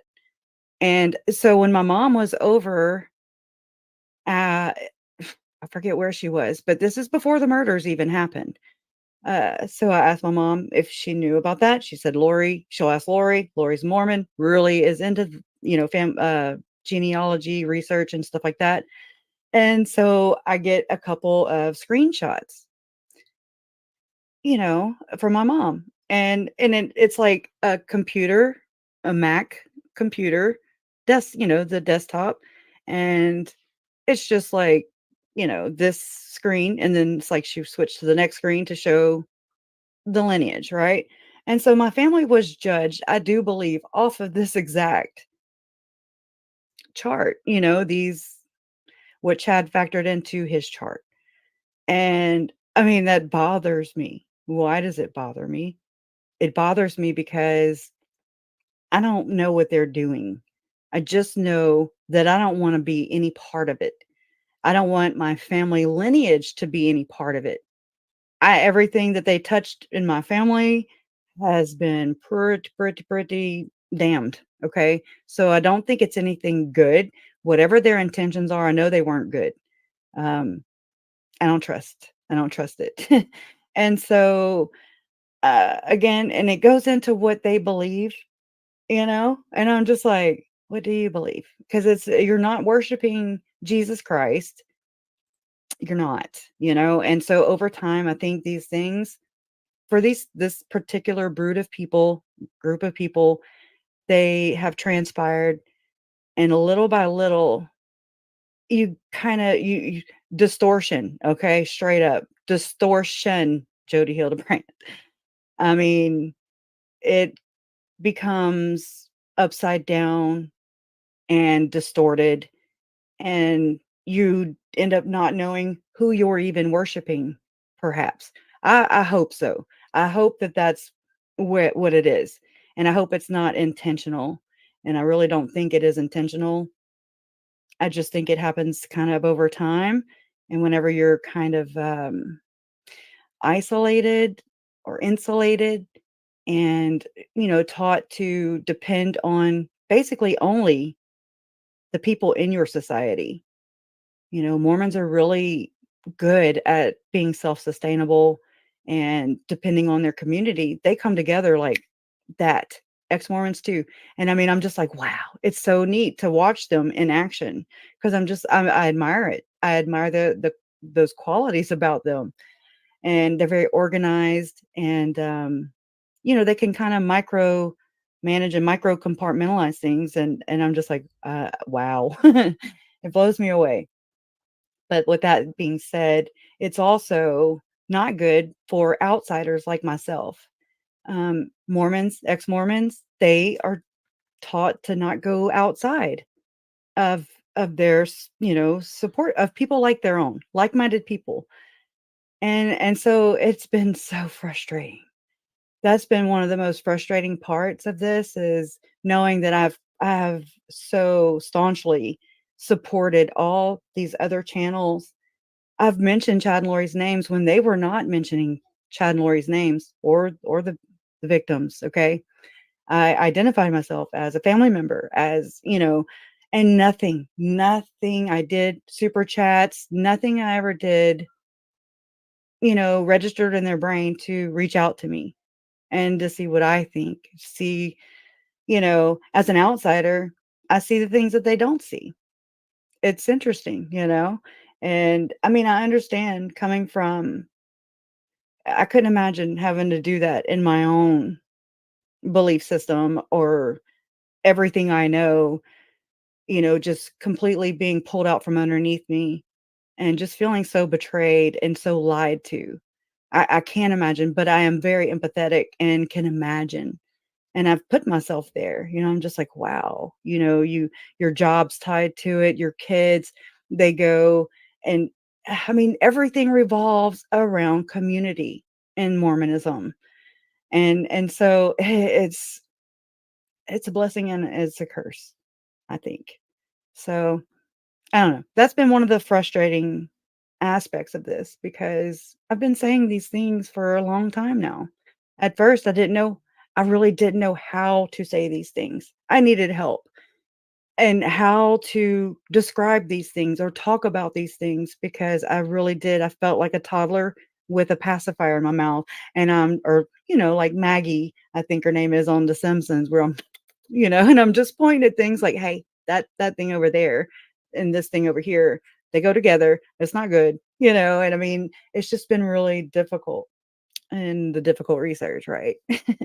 So, and it's everything that I've said has been a lot of things that people don't want to hear or just don't know about yet. And I mean, I don't mean that in I'm never trying to be egotistical or brag, or it's never, I hope that nobody takes it that way because is not at all what I am, who I am, what I'm doing here. I'm not like, haha, I can't stand that. You know, I can't stand, you heard it here first. I can't stand the competition in it. It's not a competition. It's my family story. This isn't for clicks and views or money or anything else. This is about learning the truth behind why they were murdered and why it keeps happening, even though the perpetrators are locked up, so to speak. And why, a year ago around this time, and I'm again, what I've learned from everything is it's considered very conspiratorial, until until it becomes public knowledge and not dumbed down and not put down by the masses. A lot of people don't care to go this deep. I do. And only because it is my family.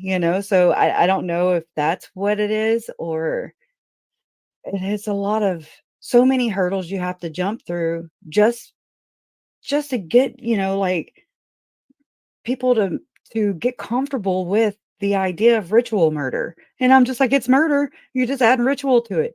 It's not. But then that's dropping satanic. The satanic word that tends to causes some cognitive dissonance, and people are just like, yeah, what? They either don't believe in uh, God and Satan, good and evil. They don't believe in that stuff, or it's just it happened to me. I mean, satanic ritual abuse. And when I first heard about it, I was like, what? But then as the details came out more and more in the case, I was like, they're not worshiping God. Okay. Not my God. And so I'm just like, well, it's clear to me who they're worshiping, even though they don't even know they're worshiping. That's kind of where I'm at right now, is these ideas are so toxic. They are deadly. And belief is a hell of a thing. It really is. It really is. But it's not to be right or wrong. I have no I have no care to be right or wrong. I want to be wrong. I would love to be proven wrong in this aspect, or anywhere. I don't want to be right about this, because this is the world that I live in too. And that means that this is really bad and has gone under the radar for so long because those tactics work, because gaslighting, it works. It's a thing. Spinning a story happens all too much. And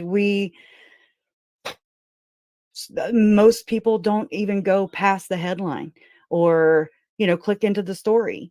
And then when you do get the story, I don't think it's quite the story. It's their spin on the story. And so you kind of just be open to more sources. That's good advice. Have more than one source, outside outside sources, that can corroborate these things, because it's important. It's not to tell my story. It's to tell theirs. It's to tell the victim stories, because they were silenced, whether by duct tape or permanent duct tape or dismemberment, murder, no matter what. They were silenced, and it wasn't by me or you. They were silenced by some really jacked up people who I really feel sorry for. I really do feel sorry for them, because, it brings me back to whenever Melanie Gibb was talking to Nate Eaton, and she's talking about all the planets that they supposedly lived on and how many times they were married before and yada da da da. And they're just so advanced in their minds. They think they're chosen, that, just we're chosen, and that's that. But they're the most hypocritical people ever. And I'm just like, oh my God, you don't know how far away from God you really are, And I'm just like, what the hell are we dealing with here? People who are battling scriptures, in a recorded conversation between Melanie Gibb and Lori Vallow, and then there's Chad Daybell piping in out of nowhere. Nobody asked him to talk, but he volunteered the information, because this is where they tell on themselves. This is the narcissistic aspect of their personalities. They are so full of poo-poo that they believe their own lies, their own righteous understandings or whatever. And then, so then you have the echo chamber where you're in there with like-minded people, and because you don't outsource, you don't really go outside of those boundaries. And then I'm mainly talking about Utah, Idaho right now, Arizona, these wards, that's what they're echo chambers. And so you stick with those same like-minded people. And I'm not saying all of them have the same belief. I don't think that at all. And anybody who tries to say that about me, no, that's not at all what I'm implying. I don't blanket the whole thing. It's easier to talk about sometimes whenever I do say Mormons or whatever, yes. And what I mean by that are these people that I focus on, that Chad, Lori, Ruby, Jody, Tim, Sean Reyes, Glenn Beck, David Barton. We got David Hamblin, David Levitt, Gordon Bowen. There's so many characters in this. It's too much to keep up with for one person, for real. It is. I mean, I've tried. It's whew. And then they come out with more crap, like I haven't really been able to really listen to all the things that came out with the Frankie Hildebrandt case. But the things that I did hear, holy crap. It reminded me so much of Gordon Bowen and Lynn Packer's reporting on Gordon Bowen, David Hamblin, and so on. So I don't know. I'm just going to kind of wing it. I don't have really anything planned, so to speak. So I'm going to go ahead and pull that up right now. There was a part in John Delen's Mormon Stories podcast interview with Jesse Hildebrandt. And the way that he uploads, for some reason, I can't just go into the transcript. And it's because I think he puts chapters in, but I still really don't know. So I can't just go and search keywords. So I didn't really have this planned out. So I don't know. I just remember in their interview with Mormon Stories podcast, Jody's niece had mentioned going to Thanksgiving or being in Thanksgiving Point, Utah. And I just kind of want to note that because it's something going on with Thanksgiving Point, Utah. And it's very interesting. And it has to do with like Tom Harrison and Tim Ballard, going with to meet Hugh Vale and Ken Krogh. Hold on, I'm typing it in so I can kind of show you what Thanksgiving Point, Utah is. So you can kind of get an understanding. I thought it was just like a town or something, but all right. So let's see. Oh, well, I'm gonna have to, no, I don't. Okay. So this is Thanksgiving Point, and there's a tulip festival. My mom loves tulips, right? And so, okay, you're good. Tell your mom Donna just said, go and check on her mom. So I hope she's feeling better. I'm sorry. Okay, so Mountain America, Museum of Ancient Life. Okay, so the more you kind of look into it and kind of learn more about this place, it's interesting to me. And this is a big to do right here. This partial solar eclipse, April 8th. This is going to wrap up the line of totality, which is one of those revelations that Chad was working on. Whether I don't think it was his, because there's quite a few people interested in this, okay, with the same belief and how it'll pass over the 7 Salems even. And Chad happened to live in one of the 7 Salems, right? And it just goes to show that there are so many more people with the same kind of beliefs, okay? And I mean, you can go look on any of these Mormon channels, Mormon, what do you call that? I can't think of the word. Not like me, like not a Mormon influencer, I guess you could say.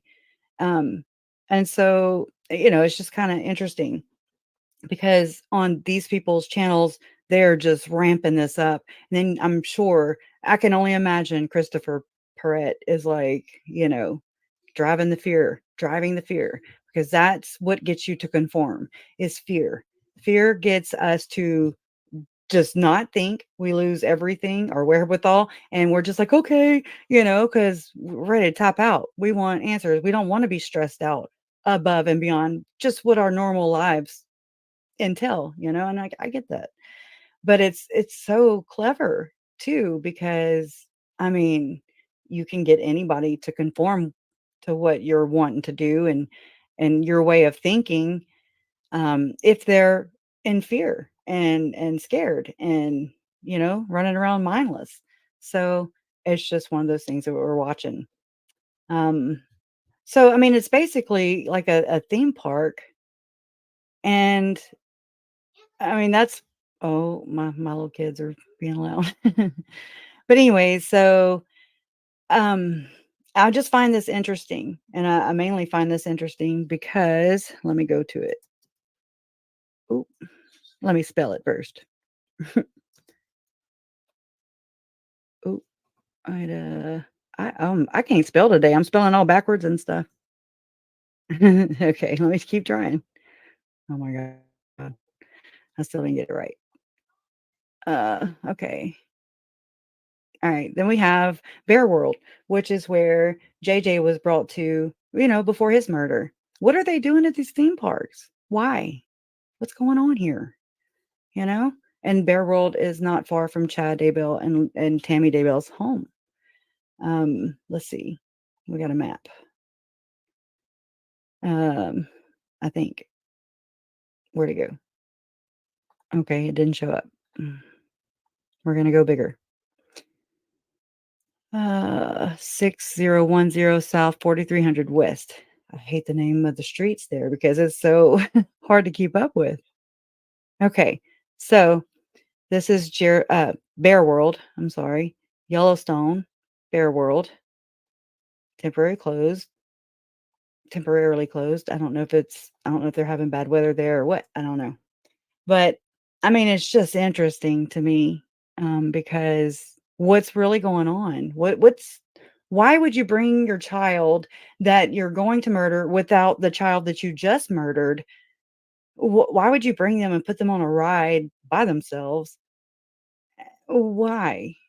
It doesn't it doesn't match the rest of what happened, the facts, like how are you gonna just be doing all the, stripping your children from every comfort, everything that they've ever known and loved and depend on, including their mother, to provide comfort and just that motherly, bond and oh my gosh, can you imagine it's a person that cares for you, it's your caregiver, and they're selling your dog, they're murdering your dad allegedly, they are cheating on your dad and your stepdad, um they are hanging out with weird people who are weird, and weird things are happening and bad things are happening and negative things are happening because you're affiliating with the likes of Melanie Gibb and David Warwick, and Alex Cox is hanging around right there with sister, and then Zalima Pastenes, Christina Atwood, Serena Sharp, Julie Clements, um, Melanie Pulowski, who's also leaving her husband, and just all the comforts are going away, and then you move to the other side of the freaking, of North America, of the United States, and you throw your kids into that. And so then why would you take them? You're hiring babysitters and shit. Why would you take your child, I'm sorry, the other one was already murdered. Why would you take your child to a freaking theme park? What is really going on here? And then why are these people like Tom Harrison, people like Ken Krogh, people like Tim Ballard, Hugh Vale, why are they meeting up at Thanksgiving Point? Jody obviously lived there because that's where Jesse speaks about being in Thanksgiving Point. When I first heard that, I was like, I don't even know what that is, but I just kind of put a note in it, and it piqued my curiosity. And then I heard it again in Tim Ballard's stuff from his civil lawsuits against him. And these things aren't by chance. I believe there's coincidence in life, like saying the same thing at the same time, or, you go to pick up the phone and call somebody, but they're calling you, those kinds of things. But I don't believe in coincidences in these people's lives. Anything that they have done that's in court records. Mm-mm. No, I'm just like, why? And I want to know who's really leading the pack, who's really calling the shots. Okay. And because it's not the people that are in prison or in jail.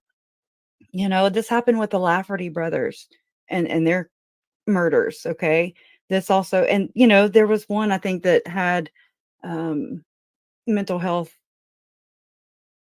counseling or whatever, maybe was incompetent. But the other one, I don't think neither of them, I don't know what's going on with that. You make your own conclusions from that.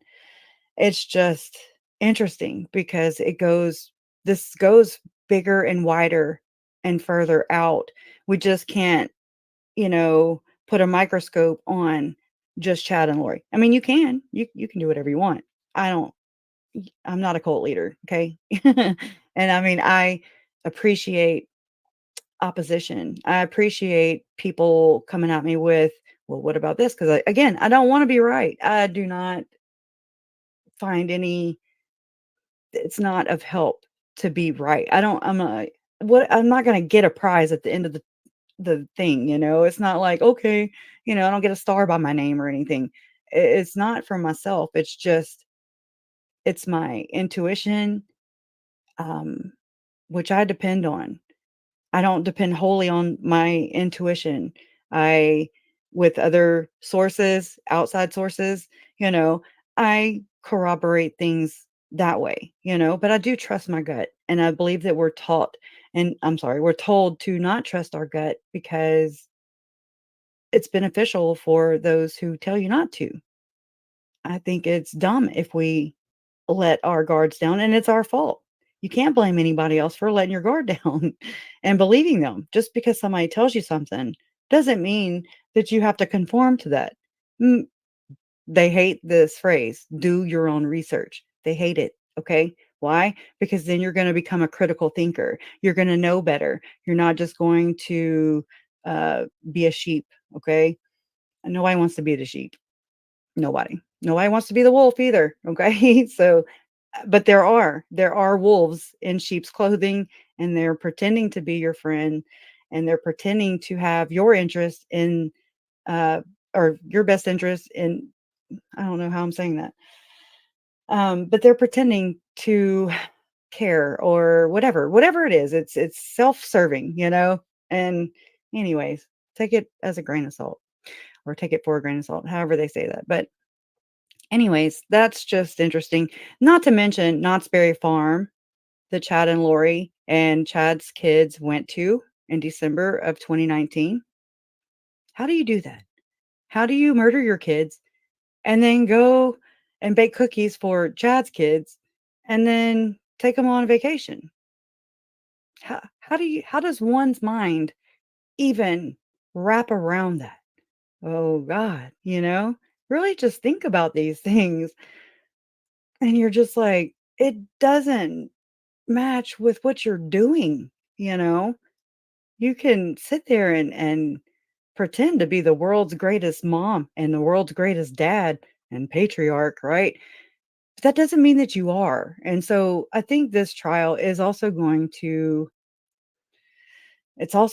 bring to light, hopefully, and I mean, I hope they have a soft place to land whenever it does hit them, if it does hit them, you know, the Daybell children, siblings, um, that their dad is a freaking liar and possibly allegedly, maybe a murderer, you know, then you got to live with that. And I don't feel for their journey, I mean, I feel for their journey.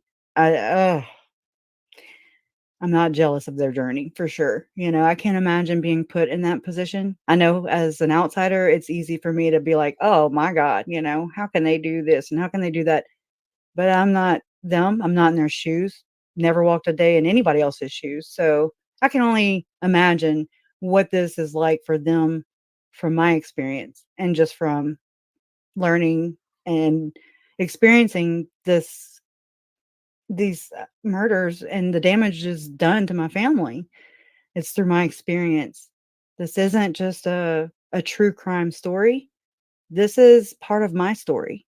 This has become part of it, has very much taken over, and impacted and affected my life directly, personally. It has changed who my parents are and, have become. Nothing good or bad, just it changes things. It's trauma and it damages things. It causes early Alzheimer's, early dementia. There's so many things that were robbed from my family, my kids. You know what I mean? Like it's just nonsensical and it hurts. I mean, that's just the bottom line. It hurts. It's painful. And I just want to do them justice, like I promised. If I had not made a vow to them to not stop until everyone with blood on their hands, my family's blood on their hands was, exposed basically, I was not going to stop until then. And I mean that. I want to be a woman of my word and I don't want to give up. Although there's been many times when I just want to check out and just say, okay, I don't know. I don't know. I can't get people to really even know who I am, but yet, and it bothers me the fact that, and it's not jealousy. Trust me, I wish it was jealousy. Let me go grab it real quick. Oh my goodness. I'm so glad y'all are here though. I really am. Thank y'all for being here. All right. This, okay. Now I just read not long ago that Nate Eaton, okay, nothing against Nate. This is nothing against Nate, but this bothers me. Summer Shiflett was invited by Nate Eaton to attend CrimeCon whenever. I guess it's this one. I don't even know. And this is what I'm saying here. People forget either that or they don't know, or they just don't, they're not aware of these things. And, there's still a case in Arizona, which is where Lori is right now. And there's two cases. There's one against Brennan Boudreaux, her nephew-in-law, and, well, I'll say nephew-in-law. I don't know how you say that, but married to her niece, Melanie Boudreaux Pulowski. And there's also my Uncle Charles, okay, which is where this began, okay? And this is from the Chandler Docs. And anyways, it says Lori found out about the potential intervention on 7/9/2019. She reached out to Alex Cox, Melanie Boudreaux, and Summer Shiflett to warn them of the elaborate plan that Adam and Charles had. Adam and his son Zach were picked up at the airport on July 10th, 2019 by Adam's mother, Janice, right? Summer provided Lori with updates. Summer was calling Lori and basically saying, hey, they're here, they're there, they're doing this. This is what's going on. Okay. Summer provided Lori with updates regarding Adam's whereabouts and asked Lori if she wanted to run interference. Summer asked Lori if she wanted to run interference. Lori told Summer that she was trying to figure it out. Summer commented, quote, and I'm quoting, "I will kill him myself if that is the case." Lori responded, quote, "No, I need you safe," unquote. There is no indication who Summer was talking about killing. Well, the only person that ended up killed, dead, murdered, was my Uncle Charles. And that was the only thing going on at that time. So you be the judge. I am very disturbed by this. I'm not going to give people like this who have this mob mentality, I'm not going to give them a fucking platform to spew, and all this shit, and where they get to play victim. That's not right to me. That is wrong to me. We haven't gone through this trial yet. We don't know what more there is. Until then, I think I would just not really be doing that. That's just me. That's just me. Not everybody has to agree. I understand she's a family member. She had the detrimental, that horrible phone call that was played in court. And I mean, I get it, but you can't pick and choose, Summer. And we can't pick and choose, what we're going to listen to and what we're going to dismiss. If so, you're not here for the right reasons. And please don't come here. Okay. I don't want you here if you're not here for the right reasons, because then I don't know what you're here for, you know? So, I mean, it just to me is very weird and again, disturbing. I don't think that people like that should have a platform, a voice, unless they're doing something for the victims, which I haven't seen anything. Have you? Have you guys seen anything? Did anybody do the right thing? Did anybody call the authorities? Did anybody say, "Hey, danger, danger, danger, Will Robertson"? No, no. Everybody was quiet, is still quiet. And why? Because they have that luxury. That is a freaking luxury to just sit there and be quiet and then not come out because, you might be part of some really bad shit that, kind of came out in some FOIA docs, and you might want to be a little self, uh, I don't know what the word is, but conscious of what you yourself have put out there along with your murderous sister. Okay. I don't think it's cute. I don't think it's something I can just overlook. Okay. Now, I'm not saying I'm not being civil. When I met Summer at the trial, okay, she turned around. She's the only one out of the Cox family, Rex too, that turned around and I was like, oh God, she is introducing herself. Oh my God. And I'm nice. Okay. Because there's a time and a place, and in the courtroom was not the time and it was not the place at all. And she turned around and she was like, I'm so sorry for your losses. And I was like, and I'm sorry for yours also. Okay. But, and I just, it just came right out. And I was like, I just think it was a second anointing. And she was like, well, and I can see how you get there. Yeah. And I was like, oh, no, no, no. I was not, it wasn't up for debate or anything. I was just letting you know what I thought. That's it. I don't wanna hear excuses, and I don't wanna hear, n I see what she says, down here, right down there. You want me to kill him myself? No, thank you. I don't need anything from the peanut gallery or anybody who is part of the mob mentality, that went into the murder and or killings of my uncle Charles, my step cousin Tylee, and my baby nephew JJ. Potentially could have been my mom too, okay? Mhm. I haven't seen a list scratching her name out, okay? So, I don't too much trust these people. After Ervil LeBaron died in prison, even while he was in prison, there were still murders that happened while the man was in prison. He was accounted for, but murders continued. I didn't know what a cult was. I didn't know who was in said cult, and nobody was just, like, coming forward to say, "Okay, yeah, I have like-minded beliefs, and here's this and this and this." No, we've got people coming out who are, kinda when they have to come out, I think, who, their butts are on the line, and they could be implicated too because they were there and participating in the same like-minded beliefs that Chad and Lori were participating in, the conjurings and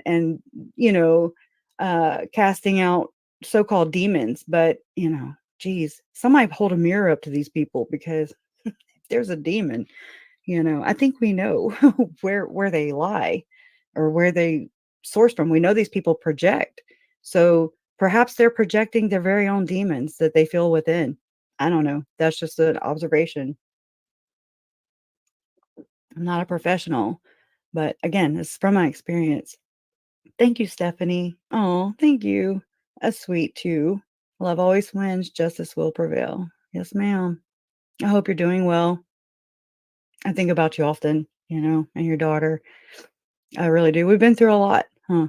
We really have, y'all. We've been through a whole lot. People have passed away since then. Dynamics have changed in our homes and our lives, and the world's changing. It's always changing, and that's why I'm always thankful that you guys are here and have been such good sports and very patient with me, for coming, with all this stuff. I don't know it all. I don't proclaim to. Thank you, Chris, so much. I don't. I hope I never come off that way because it's never intentional. Trust me, it's never intentional. Sometimes I get angry and maybe a little passive aggressive, but it's nothing on you guys. It's within and having to just deal with all this. It's hard. It's a lot. I'm just showing these. Thank you, Nancy, so much. Mwah. Love you guys. So, I mean, I don't know. Is there anything that you guys have? Let me get to that. That you guys have noticed in oh, with Ruby and Jody's case, the FOIA docs that came out and the details that have come out with that, because I want to know what you have picked up on that maybe I haven't. Because I mean, again, I haven't really got to saturate myself with it, and maybe that's a good thing. I'm also like, oh my gosh, when you back out away from, you know, and kind of look at the big picture, I'm like, is this a distraction? Or, before Chad's trial, is this to distract from Chad's trial? Um, because the media basically, they kind of control the narrative. And again, you kind of take what they say as a grain of salt. They report on things, but again, it's one-sided. It's their side. And so the more the merrier, I think. The more reports, the more people talking about it, you get different aspects. That's why I've watched so many different YouTube creators on this case, whether they were tiny little small channel, I mean, with 100 or less subscribers or whatever, to gargantuan size, I mean, it just, the perspectives are priceless. I mean, they're very valuable and they help me to kind of see things from other perspectives. So what I'm gonna do, I'm gonna pull up Lynn Packer's satanic ritual abuse video that he did on, oh my gosh, I can't type.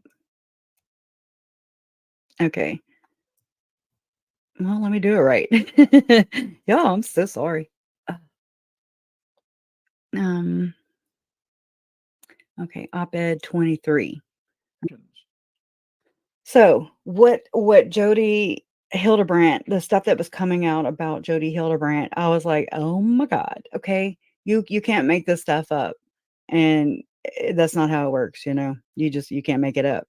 This is extremely connected to me because these are so very specific. They're so very unique. I'll say that. They're very unique. You have Tim Ballard thinking or saying or being told even by the likes of Tom Harrison and his other guru, the psychic Janet Russin. Okay. Who's, Janet Russin's livelihood depends on Tim's success, if you really think about that. And so, I mean, she's all in with that one. And again, I think it's self-serving because with these narcissists, I said it, I believe that it's all self-serving and they're okay with giving you the poor mouth and shaming you if you call them out for supporting or touting or, uh, you know, the likes of Tim Ballard. You had Nancy James doing the same thing for Sean Little Bear. It just, their livelihood depends on the success of, in Nancy James and Mike James' case, it was the success of their speakers. Okay. Rod Meldrum too. And not so much anything other than that. And so I just think that's interesting. And the same with Jody Hildebrandt and Ruby Frankie. I really don't think, and this is just me, because I can't, maybe I'm just not getting it, but the whole, even Adam Steed said this, and I was like, I don't know. And that's why I think as an outsider, this is where I become valuable with some of my insight, I guess you could say, or other people who are outsiders, where we see things that they might not. I don't know. But this has nothing to do with in or out. But basically, I don't think that Jody Hildebrandt wanted anything monetary of Ruby, of Ruby Frankie. I mean, because after she infiltrated the Frankie household, and did her seething little takeover or whatever the hell she was doing. I don't know. I have my ideas. I think y'all all have your ideas. Scissors come to mind. But anyways, Bewitched. I hope you get that. But I mean, you, I don't see why or that would be the case because Ruby Frankie shut her platform down. Okay, so wouldn't it be more, you know, wouldn't it be if you're after money or the platform or the fame of the platform or whatever? I mean, really think this out. It just doesn't go past that. And then why shut it down? So then that means no more platform, right? So what was the motive really? And why are they doing what they are doing? It's very interesting. Yeah. Scissors, I'm dying. All right. I'm just saying. When they talked about or Kevin Frankie talked about, the three women, Pam Botcher. I'm sorry. I've always thought about this anyways. Well, let me finish this. Um, about going into the bedroom for 4 or 5 hours and coming out all on top of the world and basically high. That's what I got from it. I don't know what y'all got from it, but I feel like they were using mescaline or however you say that, or whatever these mind altering drugs are. Again, I think they were prescriptions, but what's really going on here? We don't know. So we have to read the tea leaves, so to speak. But yeah, the scissor thing. That's what I was like. Well, let's be honest. Let's just be honest, okay? All right. I said that not so outright, but anyways. Demonic possession seems to be a trap to lure in the gullible. Um, the scissors are the elephant in the room. In LDS, that's worse than being a murderer. Exactly. And so that shame and everything that Jody Hildebrandt felt, and potentially with the cuts on her arms, very much could have been. She's most likely a cutter because of the shame of not being able to come out and identify with your sexual, whatever choice or whatever it is. I mean, I can't imagine what that would be like if I were attracted to the opposite sex. I mean, I don't know. I don't know. I can't really speak on that because I don't know. I just feel bad for everybody who feels like or is put in a position to choose. Even in 2015, whenever the church came out and wanted all the members to basically, you have to disown anybody like your parents or whatever that are attracted to the opposite sex. What? That is like straight up controlling people's family life. Like, oh my God, and a lot of people left the church at that time because of that, because of the church's own actions. I have my own ideas and my own um, beliefs about the church. They're not good to people who like the church. So I'm just going to stay as far away as possible from that. If you followed this channel, you know how I feel about the church. The church has never mentioned my family's names. And they've only, interrupted Lori's court case. Hmm, they got dragged into it. Kurt McConkie, I don't think they were dragged into it. I think it might have been I'm trying to be careful. They are a powerful law attorney, law firm. But I really don't think Lori was ever checked out. I don't think Lori has ever come back, so to speak. I think she's been off the rails since the murder of my uncle happened. And I mean, my parents, I've asked them about it. I mean, I've heard their interviews with other people, and we don't think that she was ever crazy. Crazy. We don't think she was deemed incompetent. I don't think she was ever incompetent. But it's like sometimes you can put people in places where they are reminded of the vows they may have made, the oaths they may have, vowed in these secret ceremonies that take place even today, without the general membership even knowing about these things. I mean, that's been disheartening, just to see all the people say, we don't do that. Our church does not, and defend their church, who would drop them in a freaking New York minute, a New York second, whatever. I mean, and I hate that because I'm not the bad guy. I'm just relaying what I'm learning and trying to make sense out of these murders, the behavior. Why did Lori think that she was chosen? Who told her that? Somebody told her that. That's not just something you're like, okay, and then you run with it. You don't just tell yourself that because you're a narcissistic bitch. You're told that somebody elevated you and your husband. Somebody put that idea into your head, and then the echo chamber reinsured that, and reiterated that belief, in my opinion. And that's dangerous. We see where it got us. We see who died at the hands of these beliefs. Okay. Okay. So when you have these secret ceremonies taking place, even if they didn't happen, and if it didn't happen in this case, let's just kind of go there. I mean, I believe that Chad and Lori were set up. Set up, like, chosen to practice spiritual wifery, to practice, take part in the second anointing. I don't know. There's so many people that have their own, either they don't believe in it at all.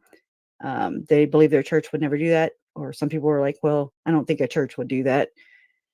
And there are some people who know better. And there are some people who've actually participated in them themselves and have spoken out about it. And then there's people who have like their own idea of, or they think maybe that the church leaders, by putting these kinds of special ceremonies on, performing these special ceremonies for special people, chosen people, they think too highly of these leaders. And that's just my opinion. I think that I went into this with, I could trust. I looked at them like they were my leaders. Whenever you're in trouble, when you need help, you should be able to go up the chain of command. You should be able to go to your bishop, or anybody's bishop. You should be able to go to somebody who claims to be a man of God or a woman of God. It's a trust thing, And so when you need help, you go to my Uncle Charles. My Uncle Charles went to his bishop. He went to the police. He tried to use those resources because that's what you're taught to do. That's what we're supposed to be able to do.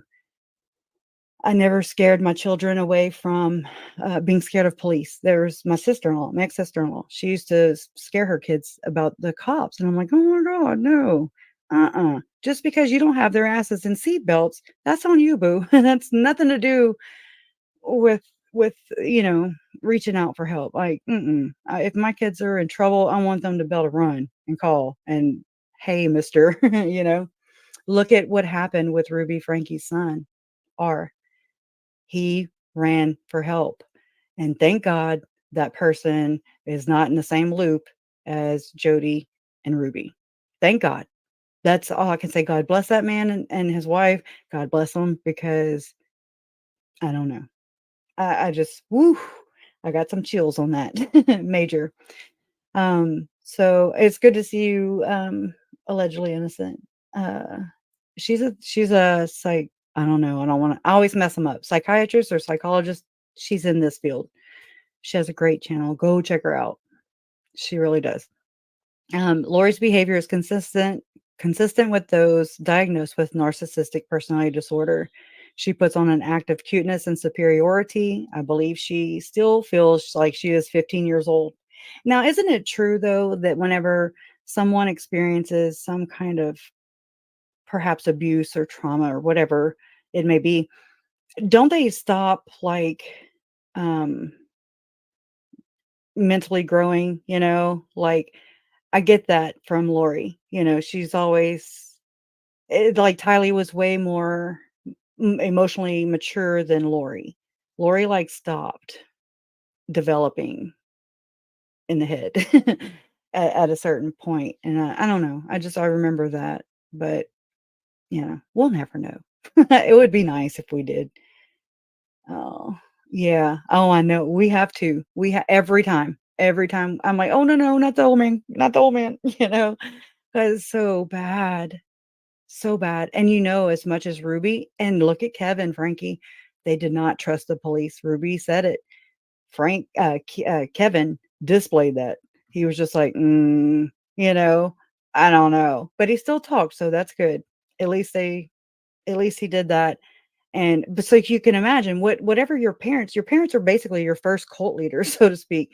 And whatever they say is word. You don't know life, and you don't know that experience because you're a child, and they tell you to do whatever, and you're like, yes, ma'am, no, ma'am, yes, sir, no, sir. You do it, and you learn, and then once you kind of get away from your parent, then you're like, oh my god, you don't realize how much that um, that really plays into our development, I think.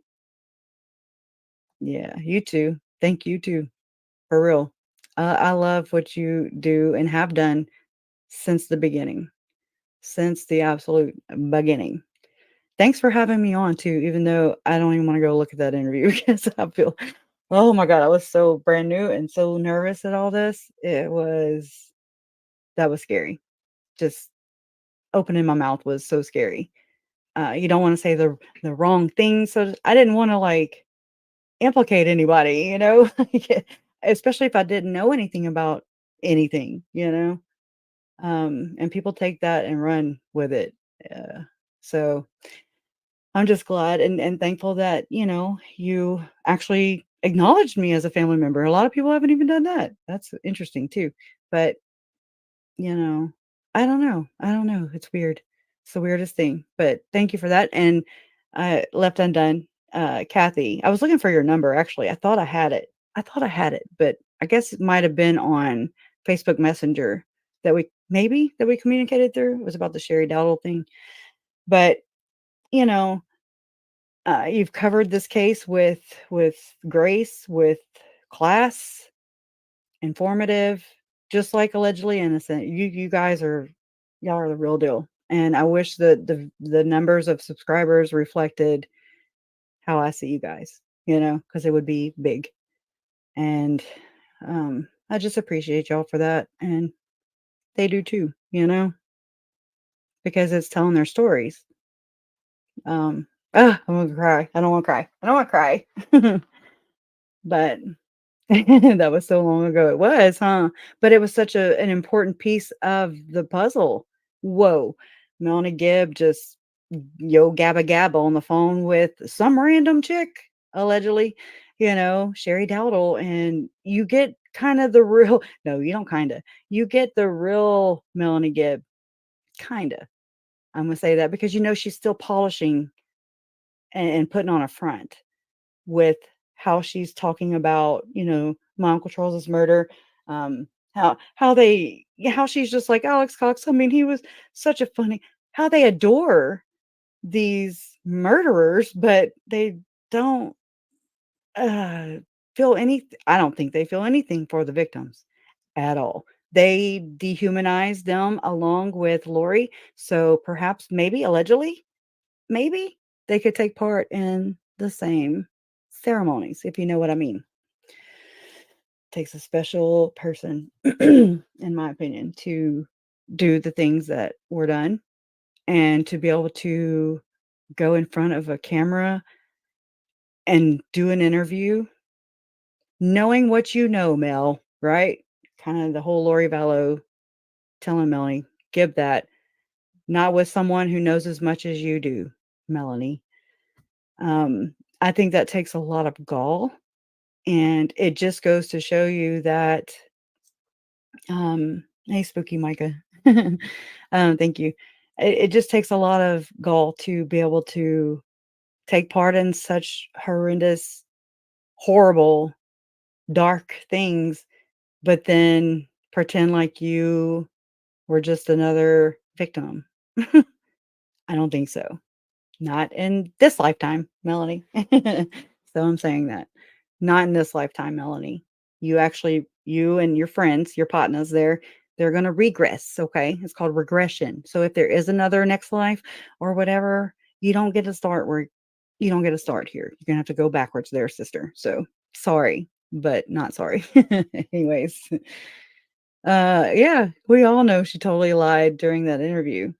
She and David W. were getting their defense out there, and Nate helped facilitate it. I don't feel bad for repeating that because I believe that also. And that's whenever I run, I don't want any corruption.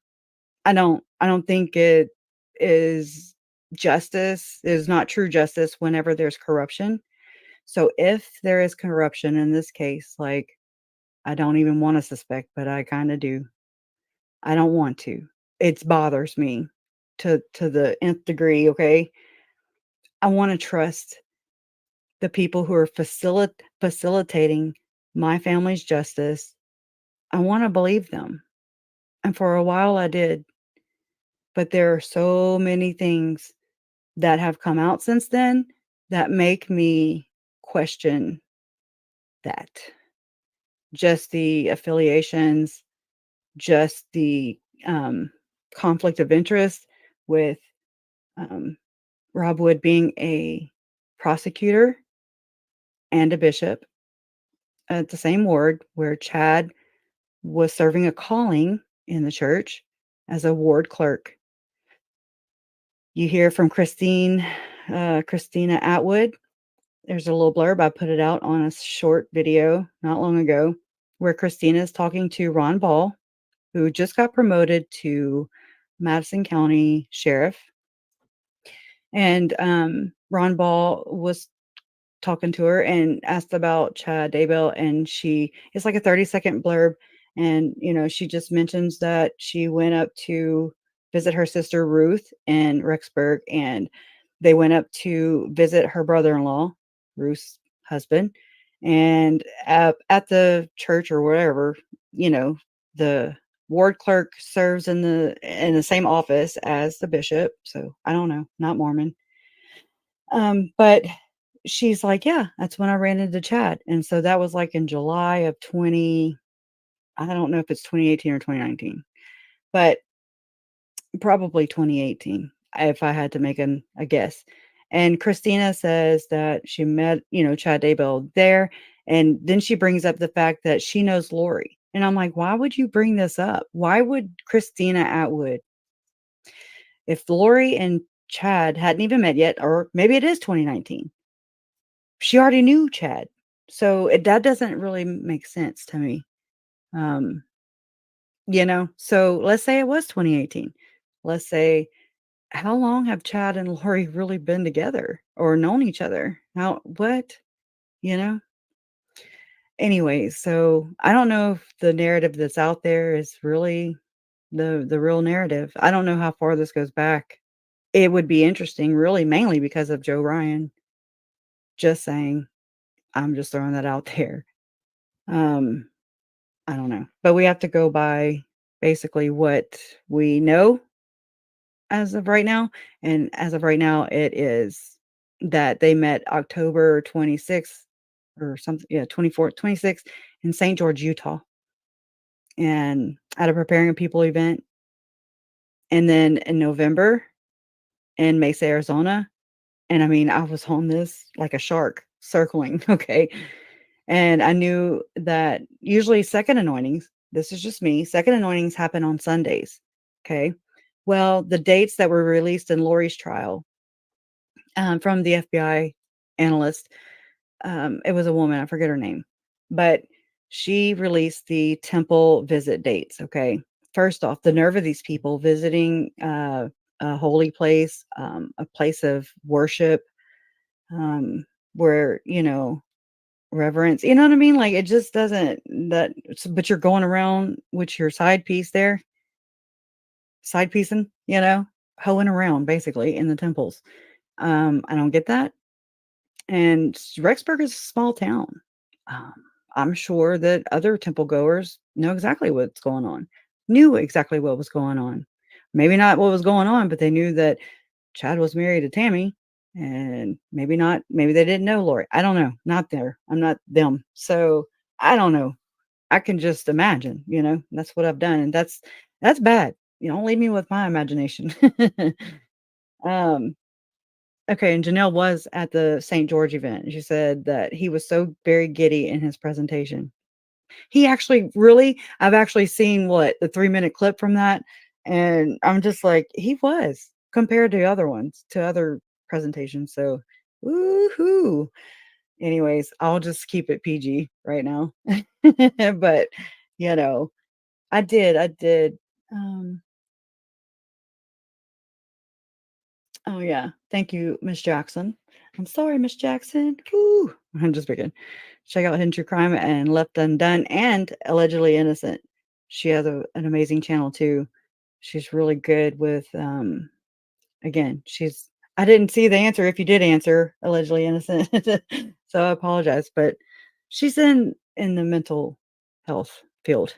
There you go. And so she analyzes a lot of these cases too. And really, a lot of value. Again, the more the merrier. That's me though. I know a lot of people just like watching certain people. I am very loose in this because I like to see all walks of life, different personalities in Mormonism, outside of Mormonism, and all in between. I like to see what other people have to say, what their take of it is. Um, there was this one guy, and I don't even know if he's still around. I think maybe, but he goes by the oh my god, Sherlock Homeboy. He's a black guy, and I mean, I learned so much just through watching him analyze Julie Rowe, Eric Smith, and I'm just like, he got me through it because it's so boring. Okay, first off, but seeing it through his eyes, the way he was telling it, he cracked me up. He sent me his book and some of his cards, and he's Sherlock Homeboy, Marlon, Sherlock Homeboy. His sisters got him into the Lori Vallow case. Okay, poor thing. I mean, he goes at it and goes at it and goes at it, and he never gives up. And I really like resilient people. I love the underdogs, right? Chad is too cringe for words. Reminds me of Baby Huey. Right, VC? Oh, that's a good one. That's a new one. And Carolina says everything fits like puzzle pieces to a puzzle.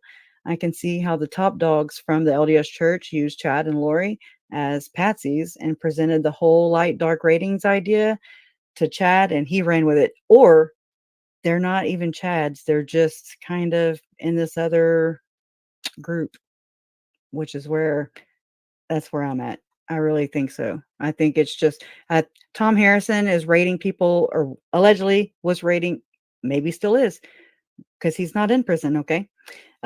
So he potentially could be, rating people light and dark. Okay. And I find this bothersome. And again, you have two people in jail behind bars, but these ideas still just a going, right? It's interesting. I don't know what they factor in to rate people or whatever, or if they're using their non-existent because they don't have it, their so-called patriarchal gifts, where they can oh my god, I don't have the words, but I know exactly what it is. Basically like a bishop, when someone is appointed as a bishop or whatever, um they're supposed to have, gifts of discernment. Okay, see, I got it. But he is the Chadster. He is so many. He is, hopefully soon we'll be able to call him a murderer and convicted. Right? Right. Whew. I don't know. There was that one time whenever me, mom, and Summer were in the comments and Hidden True Crime. Yeah. And mom was being graceful and being nice, and I was like, bitch. But I wasn't saying bitch. But I was thinking it, okay? I was thinking it. And I was like, oh, don't be asking about my mom's potato salad, right? So yes, Family Guy, totally, boom, totally, totally. That's one of the things, and Dilbert's another one, right? Nuts. Whatever. I just still, I'm not saying my Uncle Charles was the best looking guy, or I'm not, I'm not saying anything like that or anything cringy. I'm just saying, really, really, Lori, are you freaking kidding me? I can't wait to get into that, Chris. I can't wait to get into that. Timothy Leary and Dr. Lilly with their programming to kill PTK at Esalen Institute or Esalen, however you say it. Yeah, Mr. Potato Head too. We will have cameras from Judge Boyce's channel, and we're going to stream here. That's what we're going to do. We've done everything else as a community. I would be honored if everyone would join me. I'm not going to be on camera or anything, but I'll be in the comments with you guys. And you know, if I were to be on camera, I would interrupt it. So, and my face throws gang signs and stuff. I'm just like, what? I'm not a very good candidate in the courtroom for sure. When Judge Boyce or any judge is saying to keep a straight face, he's talking to people like me. Because I'm like, what? What'd you do? Or I know different, you know. I've learned different through this case. David Warwick, try that shit with God. Just saying, whenever you go see him, whenever it's your time, Melanie Gibb. When you're standing there with Lori Vallow, that's what she said, right? We need a game for when I want. So I've been looking into the bingo thing, right? We need a game for when John Pryor starts with all his usual phrases, quite frankly, right? See how many he uses throughout the trial. I had come up with something else, but I forgot already. It was to Jason. I told Jason that somebody, or basically like the game, the bingo, whatever it is, and like whomever gets the most, I forget. I'll have to ask him because he's my memory, right? But I do want. It sounded really good. I was like, huh, you know, it keeps people engaged too, because there's going to be a lot of like, technical parts, and or just to kind of break up the monotony, right? Because we know. I mean, I really thought about getting a cardboard cutout of Chad, because that's basically what it's like looking at him in person, so you really don't too much see any personality flying out of that body. Nothing. There's a few times, in his preliminary hearing where he, like John Pryor would ask the question to the witness, and then at the very end of the question, Chad Daybell shifts his eyes, only his eyes, and waits for them to answer. Then he shifts them back. And then he looks down to see what John Pryor's writing. He's a nosy little effer, okay? And he wants to know things. He does not. And I really think we all need to get some shirts. I'll get some shirts made. We hate your books, Chad. He can't stand it. He wrote about it. He wrote how, Samantha Gwilliam, Tammy's sister, was like, I don't really like your books.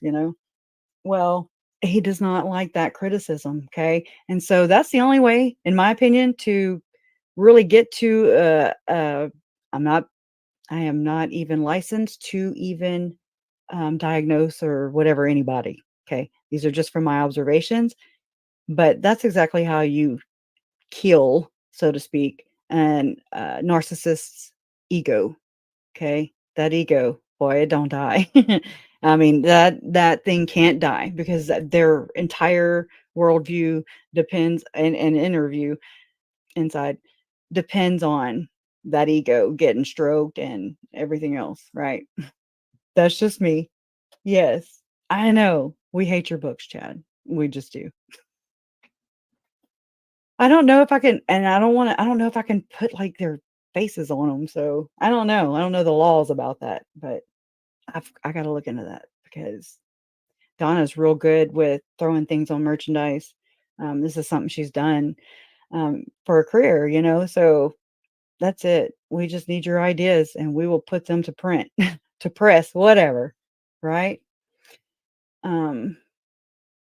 you can't give his books away to Goodwill. I have one where he's, it's the 5 different LDS things. Where's that book? I think it's in my room. But he's writing them. I mean, that's what it is. He's just like the top 5 LDS things. Hey, And Krish, oh God, yeah. I mean, it happens that you can buy the damn books on the Goodwill because today well, I buy 'em on looked on Goodwill. I went on goodwill.com just to look to Oh my see God. what they had.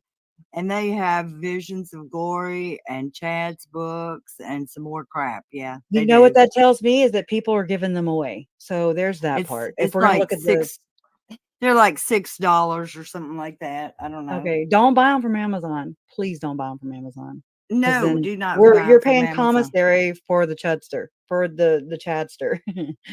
Yeah, thank you. I mean, All right. That was probably well, something you didn't really need to know, but yeah, but hey, it's just one of those things that it's just like, but this is reality though. And again, I want to know. And I don't know if this happened in Lori's trial. I don't know where you go and find this out or how you even talk about it. The Son of Sam law, straight up. I don't want any of these assholes writing a I don't want them telling a story that makes them money off of my family's murders at all. And everybody would buy them. Why? Because we're curious. And that's why. And that's how that works. Okay. In fact, whenever I want to say after Mormon Stories podcast, Lauren with Hidden True Crime and Megan Connor and Mindy Caldwell went on and they blasted in detail Tom Harrison's Visions of Glory book. It's not that the book didn't do anything. It's the ideas behind them. Okay. So I don't know. There's people who do that argument. And I'm just like, really? Yeah, the book went and killed him. No, dumb. I mean, come on now.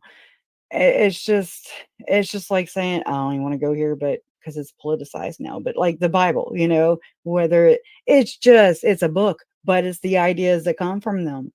And so or the ideas that people may use. I don't really know. That's another thing. I wish that in these Mormon cases, I wish that people reporting on these would really state how it really is. And a lot of the accounts that I have, researched, watched, listened to, Mormons, non-Mormons, they've all given, not all, most of them have, admitted to not really, using the Bible. They're more or less relying on the Book of Mormon. So if it's the Book of Mormon that is, if they're reading from the Book of Mormon, then say it's the Book of Mormon and not the Bible. Don't be exploiting it and passing it off when it's convenient for you, church and interested parties. Don't shame on you, very clever, very clever. It's just another one of those things where you have to, if you don't know any better, unsuspecting person, they're going to listen to that and be like, oh yeah, another freaking crazy Christian. Well, they're not Christians at all. I'm not saying that they don't believe in Christ. I'm just saying they're not. There's Mormon Jesus. Okay. I mean, and again, I'm not here to argue that. You can't be so self-serving when it suits you and the light that's being shed upon your place of worship or the people that you believe in. It's not fair. It's just not fair because it's not true all the way. It's not being very Christian, it's not being good. So, oh, thank you. Thank you, Miss Jackson. Yeah, Mormonism contradicts the Bible. There you go. And so long as it's translated correctly. That's a narcissism statement if I ain't never heard of one. As long as I touched it, now it's good. Now it's true. Now it's not distorted. It's living in truth, right? Come on, it's the same concept, y'all. It's the same like-minded thinking. I want to go show y'all this before we part ways. I hope you guys join me whenever I have Dana on from her channel name is @Rotting Jewels. I know it's a weird name, but @Rotting Jewels. She has a YouTube channel, and I'm gonna pull up a couple of her video clips that I've screen recorded, and that we can kind of get a sense for where we're going. We're going to tie all this in together. Hopefully we're able to do it before the trial starts. That would be, that would be awesome, because all eyes are going to be on this trial. It's kind of my last hoorah, until Lori goes to trial, but that's just Lori, even though I don't know, it's just me, but there seemed to be more interest, with Lori. So I don't know if it's because of how she acts in front of the damn cameras, probably. And Chad gives us nothing because he's a toad, right? But let's just kind of go over a couple of these ideas, okay? Let's see. We have, yeah, I have this in my Canva app, but that's not where I went. So basically, let me start here. We have Gordon Bowen. Bowen was accused of having bizarre sexual fantasies, of being addicted to pornography, and of alleged sexual assaults. Later in this episode, possible reasons why they looked the other way. It remains puzzling why Russell Ballard and the LDS Church continued to engage Bowen in its public image campaigns.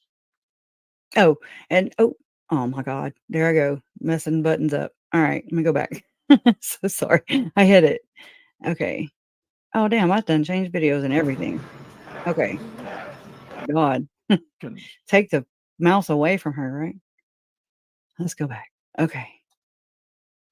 Okay, so basically, this is I was just wanted to butt in, and I messed things up a great deal, but I wanted to let you know that this is from Lynn K. Packer. He's the nephew of Boyd K. Packer, and it's OUR op-ed number 23, Satanic Ritual Abuse Allegations. And he did this, like, I want to say 2 years ago. Let's see, October 25th, 2022. A new satanic child sex abuse controversy has flared up in Utah. Among suspects is a New York advertising executive with friends in very high places. Note that the media does not touch Gordon Bowen. Just know that. And why, and it's also been alleged from Goel. That's where I heard this from when he wrote about it in his Substack, because he is an investigative he kind of investigates the reports from David Hamblin's case. David Hamblin is another Mormon therapist that everybody should know about. Everybody. It's basically carries over from the so-called satanic panic. Okay. Thank you. Left undone. I just saw that. Thank you. And so basically this is how I think that Tylee and JJ were satanic panic 2019. Okay. Because the satanic panic was never a panic, but I mean, there were false memory foundations that were founded and used to be counterproductive, to kind of get all these people who were being accused, these highly respected doctors and researchers and things like that, and just discredit the victims who were coming out with these allegations. It's very fascinating. Okay. And you're like, it works. But it worked. Oh my God, it worked. The False Memory Foundation. And then, it's going to tie into probably, I'm just assuming, I really have a big hunch on this. It's going to tie into not only the Esalen or the Assailant Institute, but also, don't lose track of mine, oh my gosh. It's going to tie into Best Friend Society, which this also ties into the process church of the final judgment. Okay. It's nuts. And which ties into Manson, which ties into David Berkowitz. So she knows more about that, and she can just whip that together. And I'm like, what? I'm just one person, and all I can do is share my findings. Here goes my lipstick again. And I didn't even put any on. Must be my base. But anyways, all right. So I'm gonna flip back over to that, and let me know what you guys think. And just think Jody Hildebrandt throughout this thing, okay? Just be like, oh my God. And what Ruby wrote, Let me know. involvement in or knowledge of any ritualistic child sex cult, if one existed at all. Both have known for more than a decade that Bowen was accused of having bizarre sexual fantasies, of being addicted to pornography, and of alleged sexual assaults. Later in this episode, possible reasons why they looked the other way. It's crazy. It remains puzzling why Russell Ballard and the LDS Church continued to engage Bowen in its public image campaigns.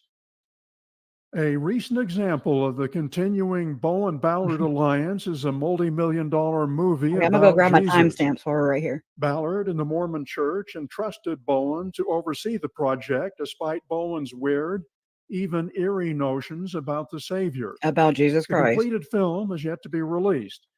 The project remains clouded in secrecy. A Why? little more detail about the movie near the end of this report. Okay.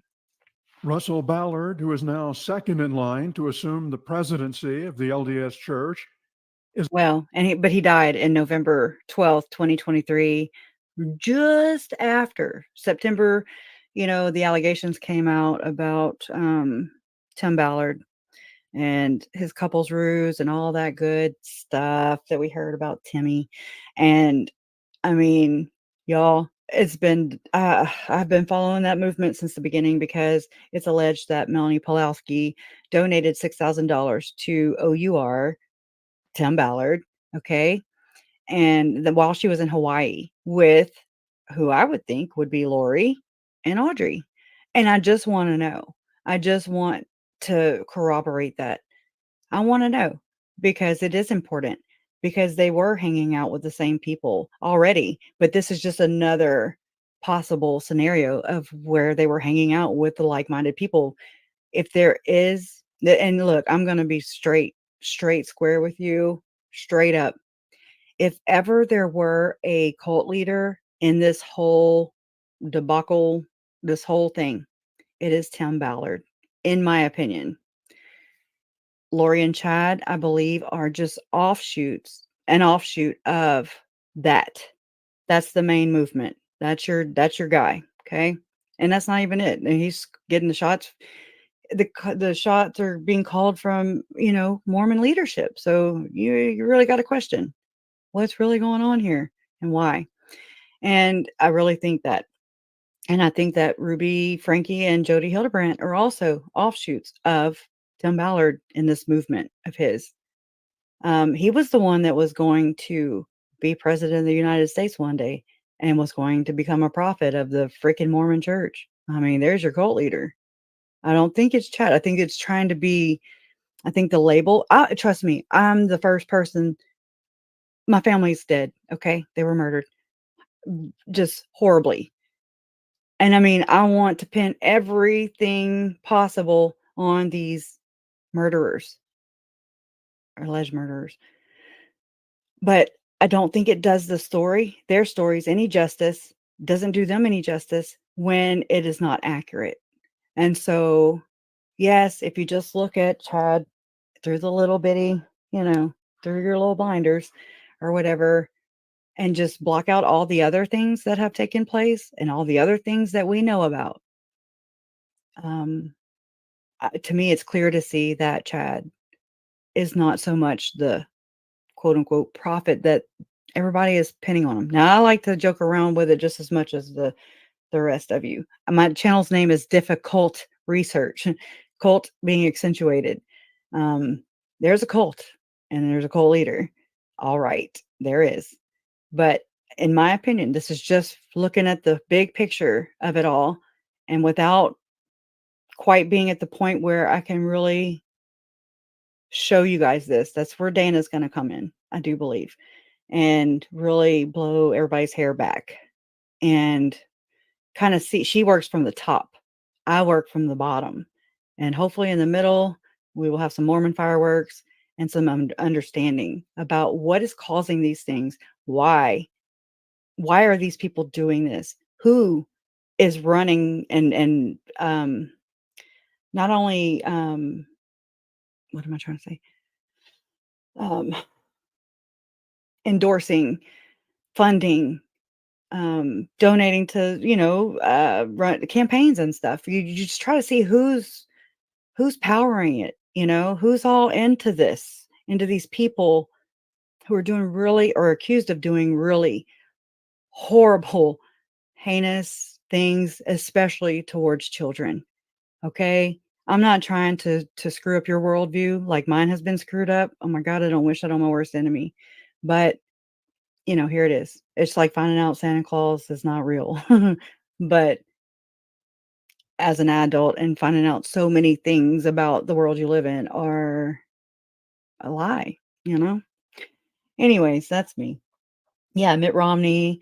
But what I forgot to tell you guys earlier was whenever in Substack, investigations and ritual abuse, Goel, y'all have heard me talk about Goel so many times. He reports in his Substack. I'm a subscriber. I pay because I believe in the work that he is doing. He has been researching and investigating the accusations from the Hamblin daughters, David Hamblin's own daughters. Their allegations are horrific. I've got the case, the entire case in my Dropbox. If anybody wants it, email me at kresha0123@gmail.com. And I'm more than happy to share them with you. I've not plastered them all over because I've not seen anybody else do that either. So I just kind of go on how Goel presents the cases when he goes and appears as a guest. Hopefully I can get him on as a guest here. I talked to Goel. That's what he goes by. It's his handle, GO-EL. And the Substack again and the YouTube channel is Investigations and Ritual Abuse. He details this case, all the horrible, he corroborates it with the horrible details. The neighborhoods the girls lived in at the time of the so-called abuse. And he corroborate that with, well, okay, so when they were living here and they reported this happened, these people who they say were involved, okay, so they only live, 500 yards from or 500 feet, however many. And it it really does present this well put together picture where you're just like, these girls can't be making this up. First off, for those who even doubt these kinds of things, I mean, I get it. There's people that lie, but I'm sorry. Some people do tell the truth too. And then horrible things happen. We're like, oh my God, I couldn't imagine nothing bad ever happens here. Well, does it? Or do you just not want to acknowledge the fact that it does? Because then you got to acknowledge the fact that there's could be potential harm in your neighborhood where you have deemed it somewhere that good people live because you live there. I don't know. I really don't understand. I tend to believe victims. Okay. I mean, that's my go-to. That's my first reaction. I don't have any reason to believe that they would be lying. So, anyways, especially children, they are smart and people dumb them down way too much. They are smart. They listen. They're like sponges. Your child or your grandchild is cussed because you did. We know. I know. I'm just saying they're very smart. And I think that people on that side, the same people that created the False Memory Foundation, you know, it does them good to say kids are dumb or, they don't know. Look at Charlie, the son of Susan Powell Cox. Okay. I watched his interview not long ago. And I mean, I couldn't help but think about somewhere like Thanksgiving Point because he was describing crystals and I'm like, he's just a kid. He don't really have all the words. He is describing exactly what happened and where his mother went and his father. You know what I mean? Like it just people dumb them down so much because the kids kind of tell on us sometimes a lot of times, Look at Ruby Frankie and her son and her daughter, the older son, Chad. And there's video of it everywhere. And she said something like, "Oh, we don't tell everybody that we yell at our kids or whatever," and I'm like, "Well, you just did, and you're making a big deal out of it," and so yeah, you kind of get outed. One time, well, I taped my mom. I got a jam box, a boom box or whatever for Christmas. I was 10. And then, um, I recorded her snoring. And then we had a house full of guests and then I played it. And anyways, I didn't know any better, but I was like, oh yeah, you know.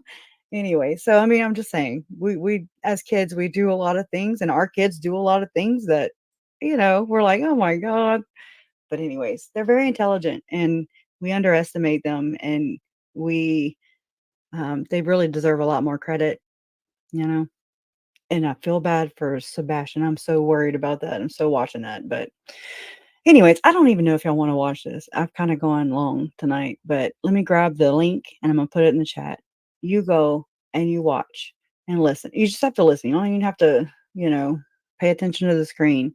But you're gonna hear where Gordon Bowen, I will go to that part. I will. Let me get to the transcript because it goes, it's par for the course here with Jody. And so you've got people like well, let me type this in first. Okay. Control G. And Jesus. Let's see.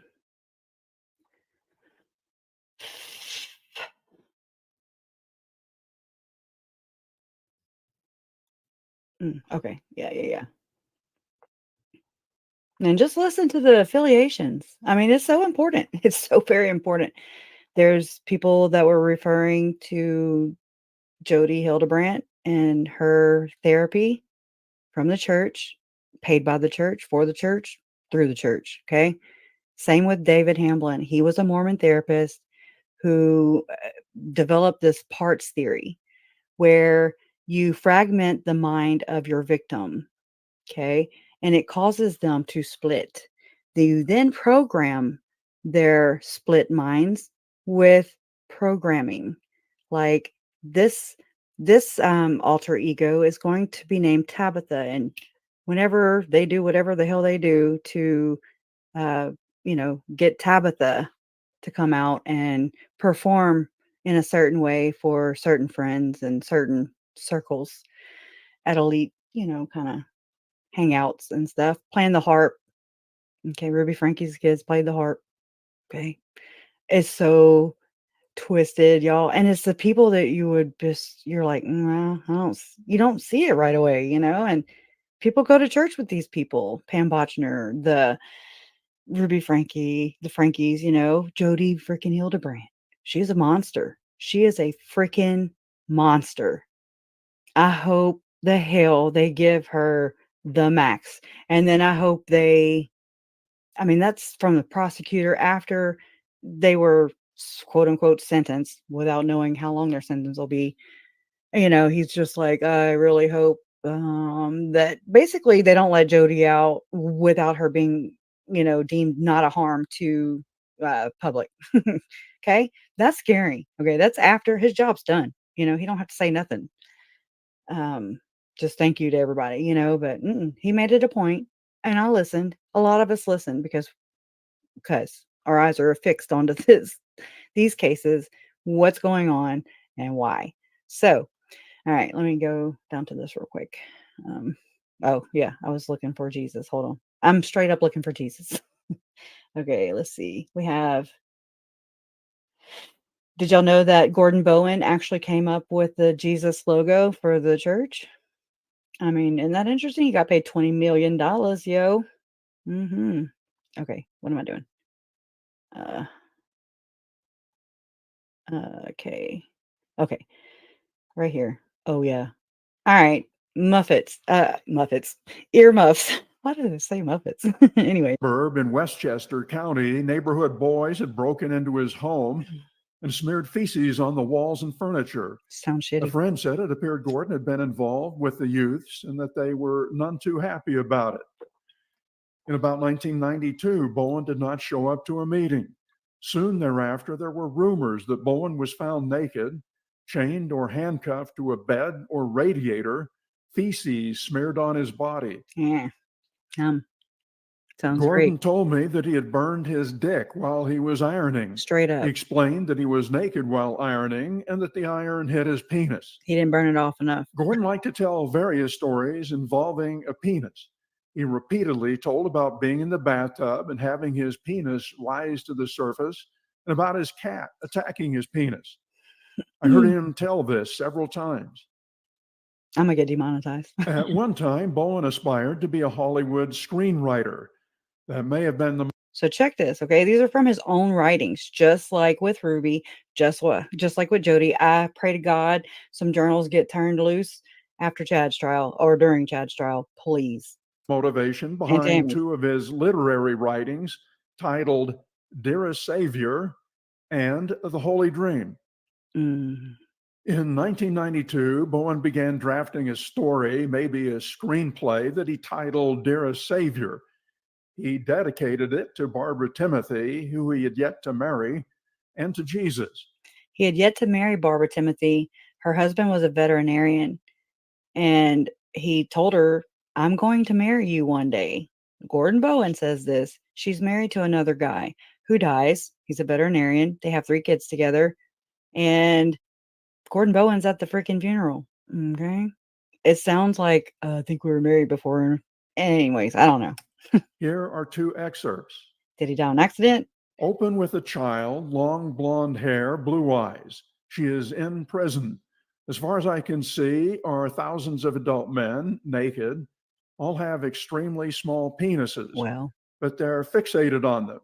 In fact, all are doing exercises of some kind or another, trying to make them larger. if anybody has ever seen Adventures in, no, it's just The Babysitter, the movie, The Babysitter.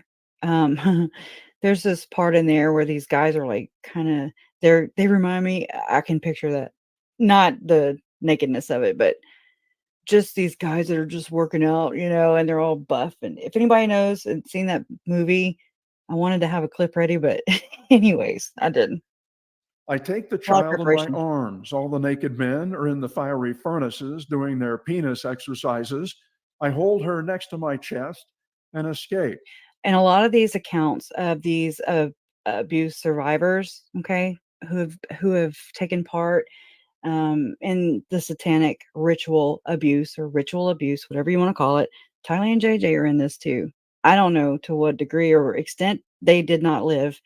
I think the bag over JJ's head was something like what Ruby Frankie did to her son, R, where you just put them underwater a little bit for a little while until you're ready for them to come up. And I think that that's part of this. Okay. It's not comfortable, but I've thought that for a very long time. Just goes with everything else. But I really think that he is maybe detailing right here. It's generational.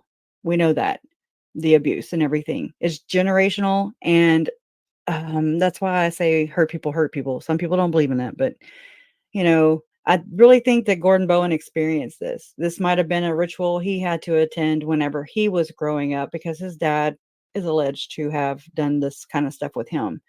I think that Jody's parents could very well potentially, allegedly be in this same like-minded thinking. There are people that paid David Hamblin to train their children. And that's exactly what I see with Jody Hildebrandt and the Frankie situation.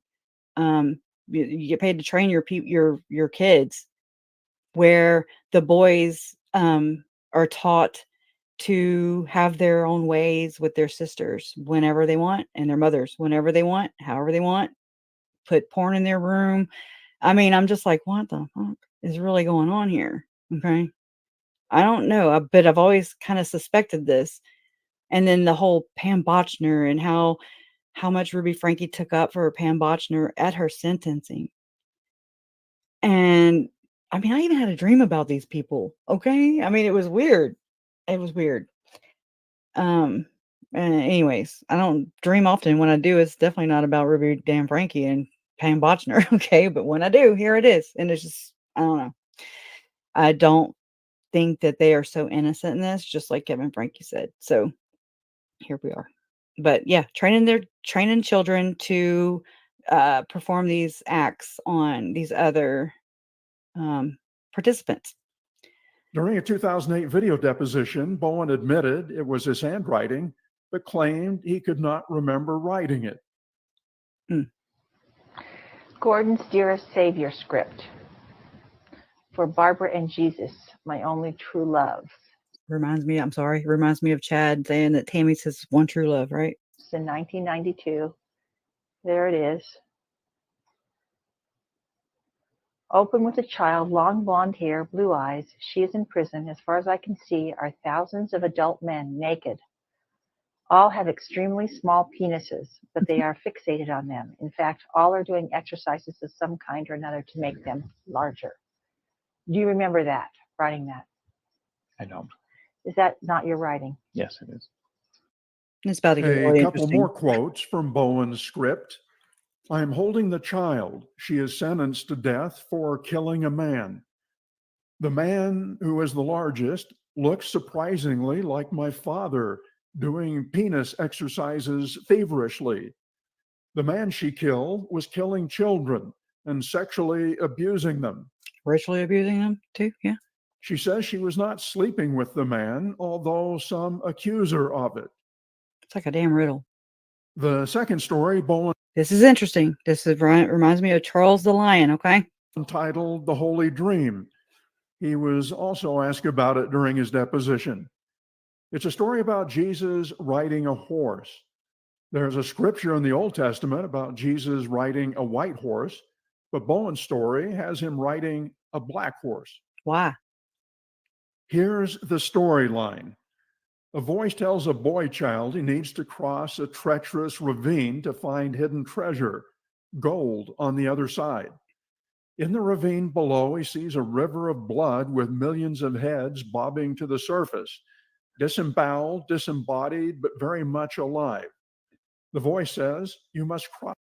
The voice talks to Chad too. I'll back it up. Just Disembodied, but very much alive. The voice says, you must cross the ravine now. Make the leap of faith.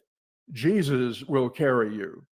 Just come to me, Jesus, right on my back. We will cross the chasm together.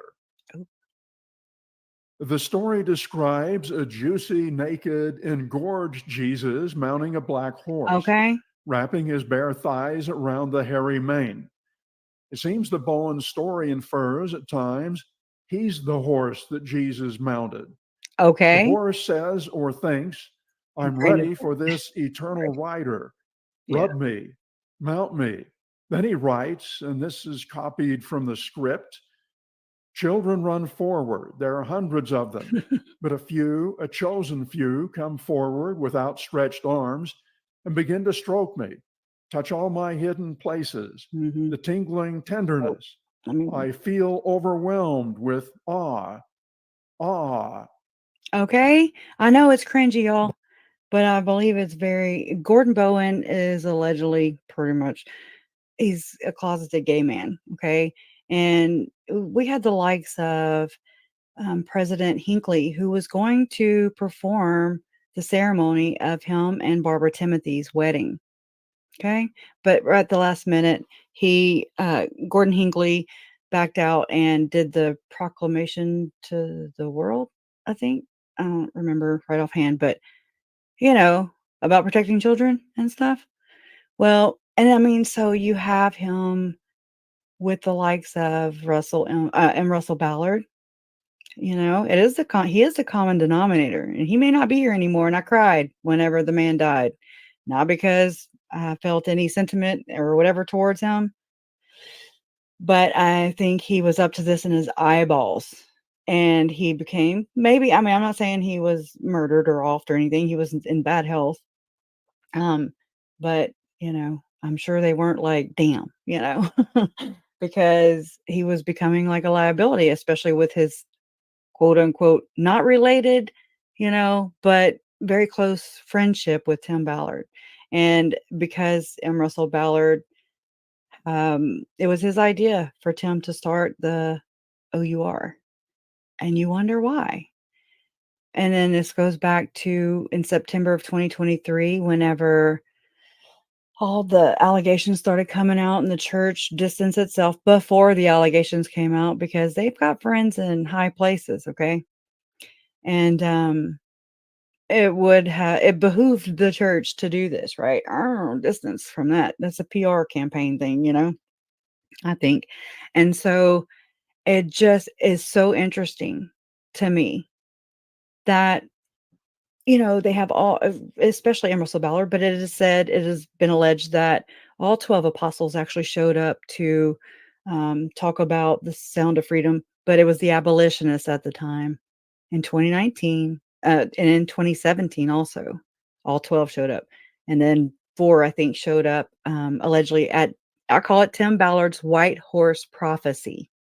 Not a white horse prophecy, a whiteboard prophecy, because Tim was all about that whiteboard at Paul Hutchinson's house, where everything was for profit and was going to be fun. Was not going to be, was funneled into his for profit with silent partner M. Russell Ballard over there, and 2 other general authorities who invested in it, endorsed Tim, right? And so one of those is one Apostle, oh my God, Renland, Dale G. Renland, which was one. Okay, so in the infamous Reddit email, y'all, from I believe it was from Melanie Gibb and David Warwick, and it was posted on subreddit, and that's Left Undone will know all about that too. Okay, and that's from Melanie Gibb for sure, because everything that Nate Eaton outlined in his interview with Melanie Gibb was just, it's like he read it off of Reddit, okay?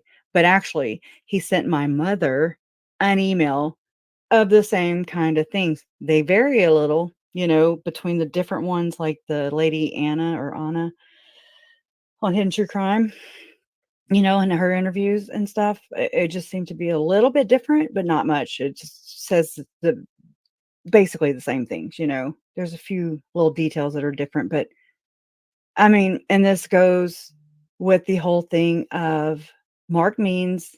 I know, filing. I don't like corruption. Okay, I don't care who. Sometimes I'm on the defense side because I'm like, please go do what the prosecution is not doing. Okay, and it would be damaging for the prosecution to inquire into. I get it.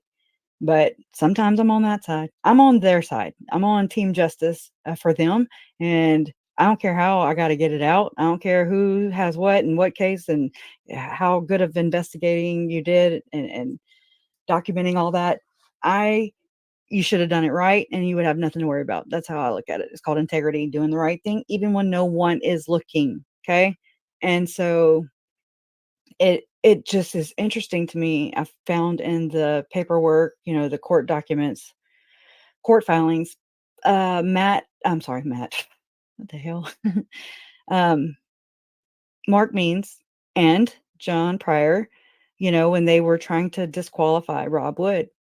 I didn't understand all these things then, but I understand them now. Okay. And that hindsight, I'm just like, oh my gosh. Okay. What's really going on? And that's when I started questioning things with the prosecution or with Rob Wood. And I mean, I met this man, shook his hand, looked him in the eyes, and I just I wanted to do that. I wanted to shake his hand. I wanted to look in his eyes to see who he's about, what he's about. And he was like, "Those are our kids too," And I mean, he got me.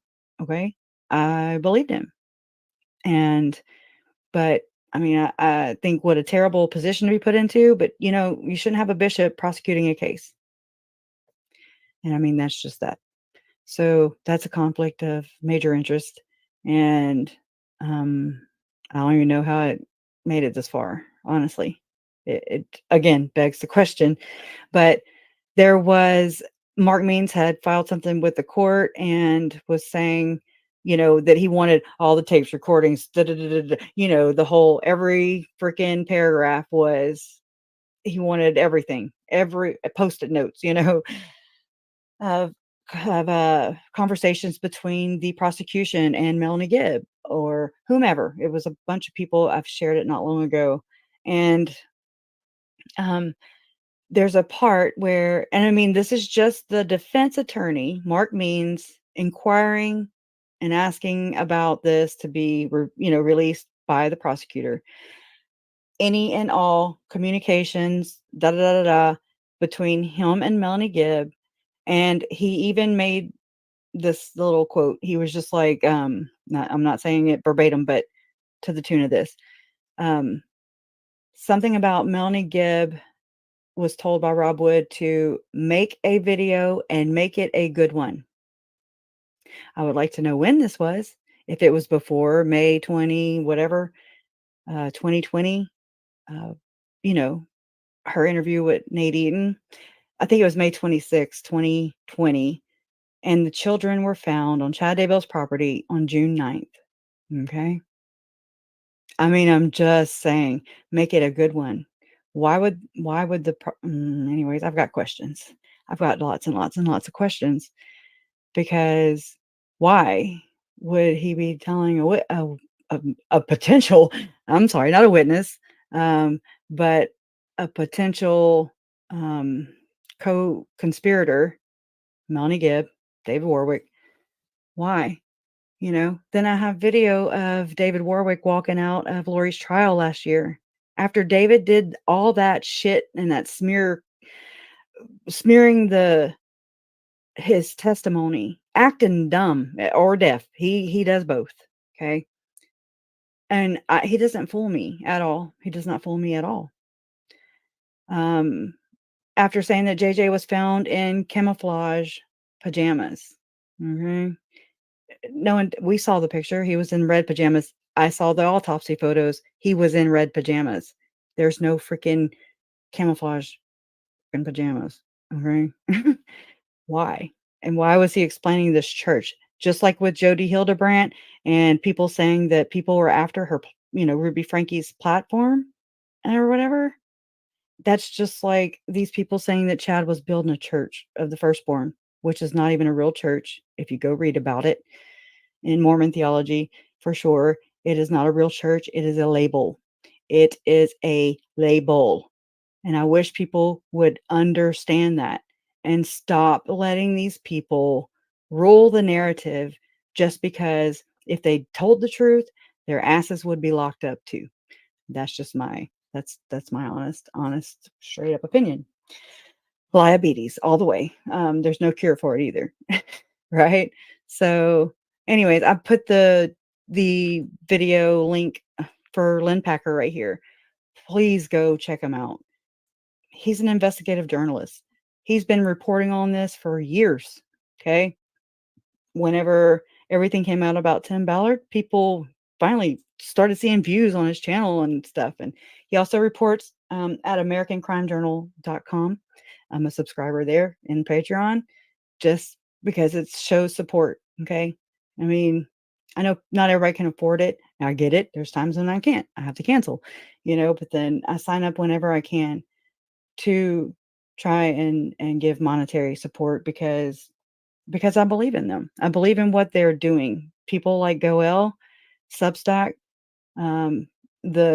how he's just really doing his due diligence to get justice for the Hamblin sisters and Brett Bluth and people who have been wronged and abused by these high society folk time and time again.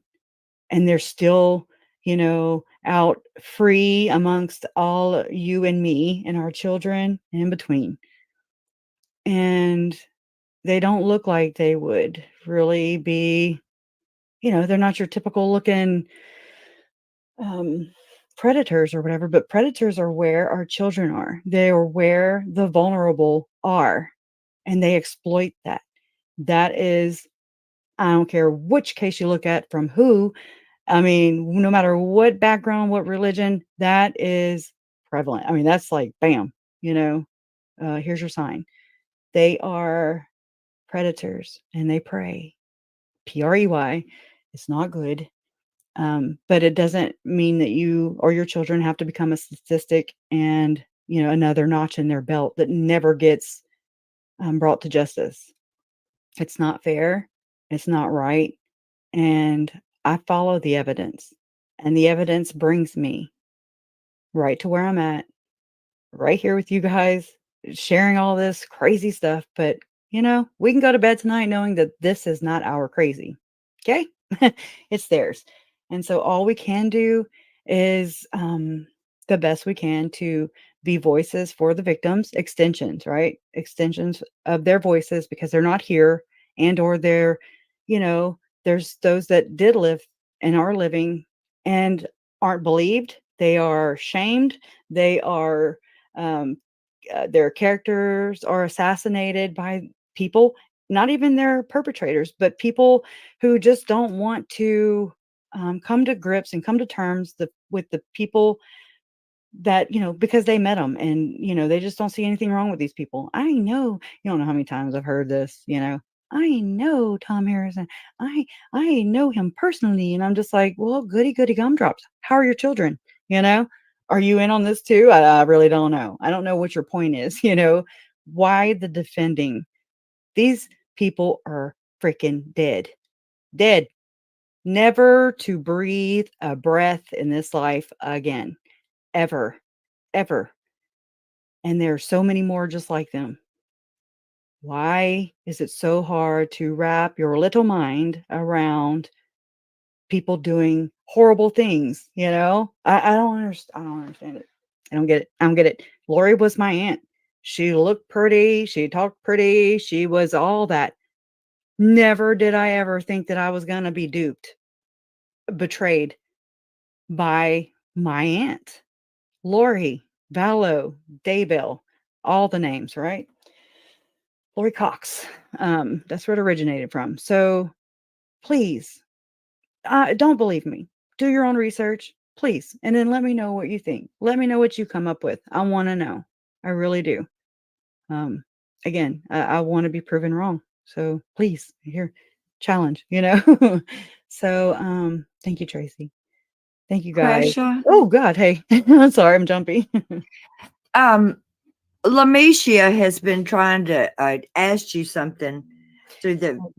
Well, what her question was is, did you see that Jody and them had met with the higher ups of the church? Like Brad Wilcox and stuff. Let me grab that real quick. I think I have I have it. Well, you have it. I have it. Yeah. Oh, wait. Okay. Well, you get it. Wait. Let me grab it. Thank you. Okay.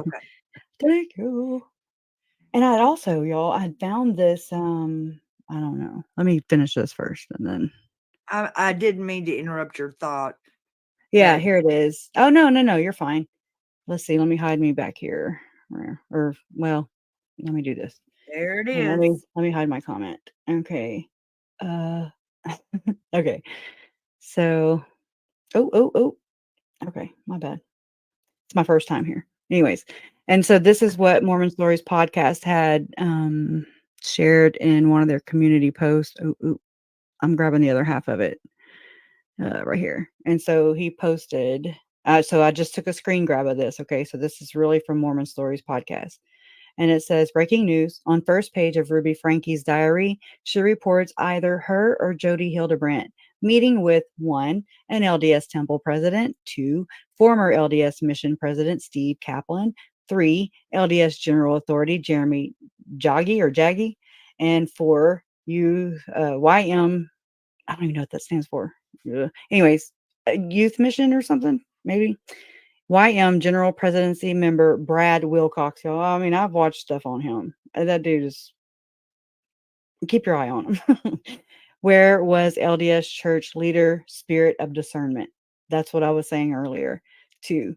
And it's true. Where was it? Okay. It says Jody receives blessing from Temple President Steve Kaplan. I'm good. Don't be sending me no blessings, please. Not them kind. They freak me out. Y'all, something's in these priesthood blessings that they're doing. Are they hypnotizing people? Go check out, Alex Cox and Chad Daybell giving Alex Cox a freaking priesthood blessing. I'm good.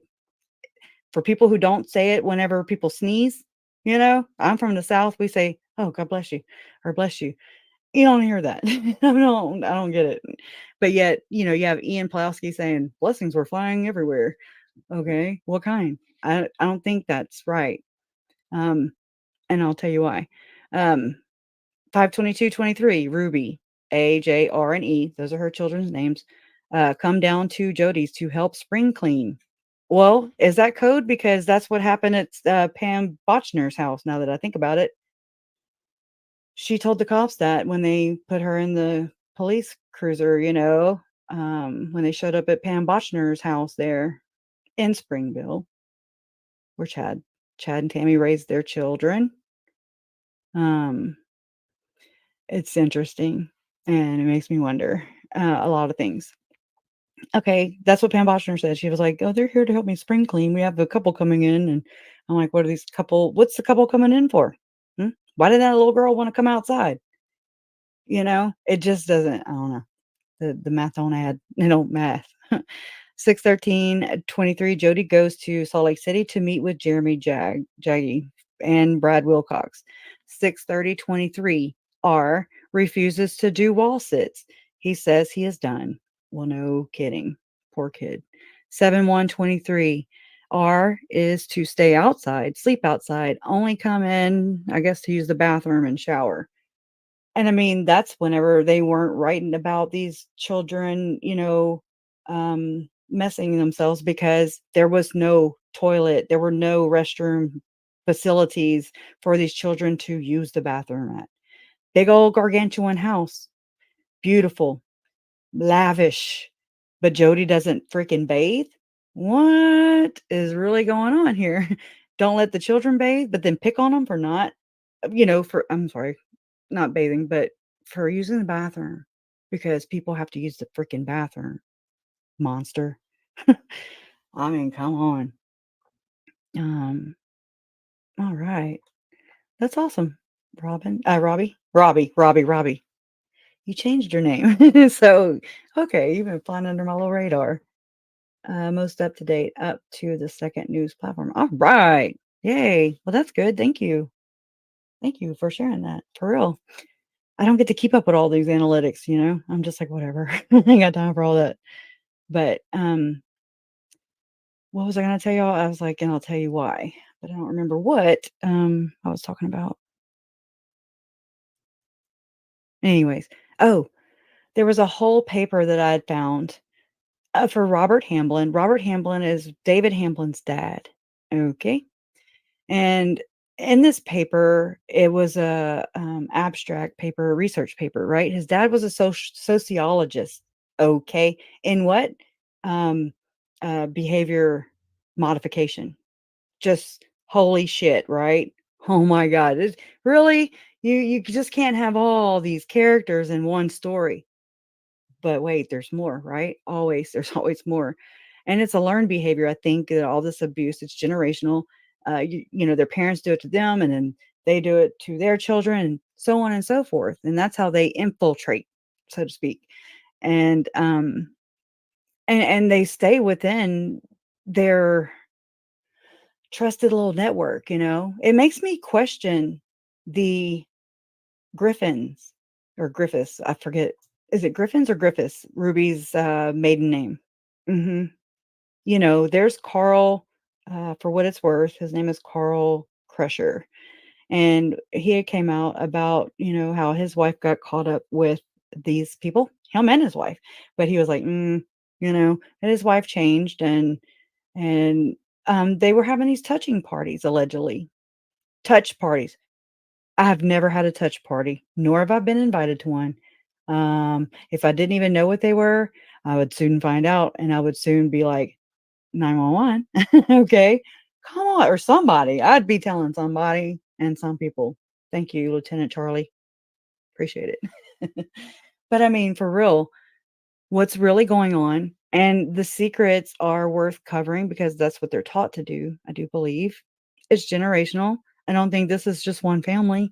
I don't think this is just 5 families. I think there's a lot of families that are from Southern Utah, St. George area, Provo, Springville. There's other towns in between that this seems to be rampant. There's 4 counties that David Hamblin and his associates named, David Levitt, okay, who was the former Utah County prosecutor, his wife Shalom Levitt, who they're now getting a divorce, allegedly sex trafficking because they went and took a little, or David allegedly went into a Northern Cheyenne tribe. I'm not gonna say this right. And took a little girl, and it looks like, it was kind of set up maybe through him just overlooking some things for the infant's mother, who was in the legal system fighting legal battles. It just really does appear that way.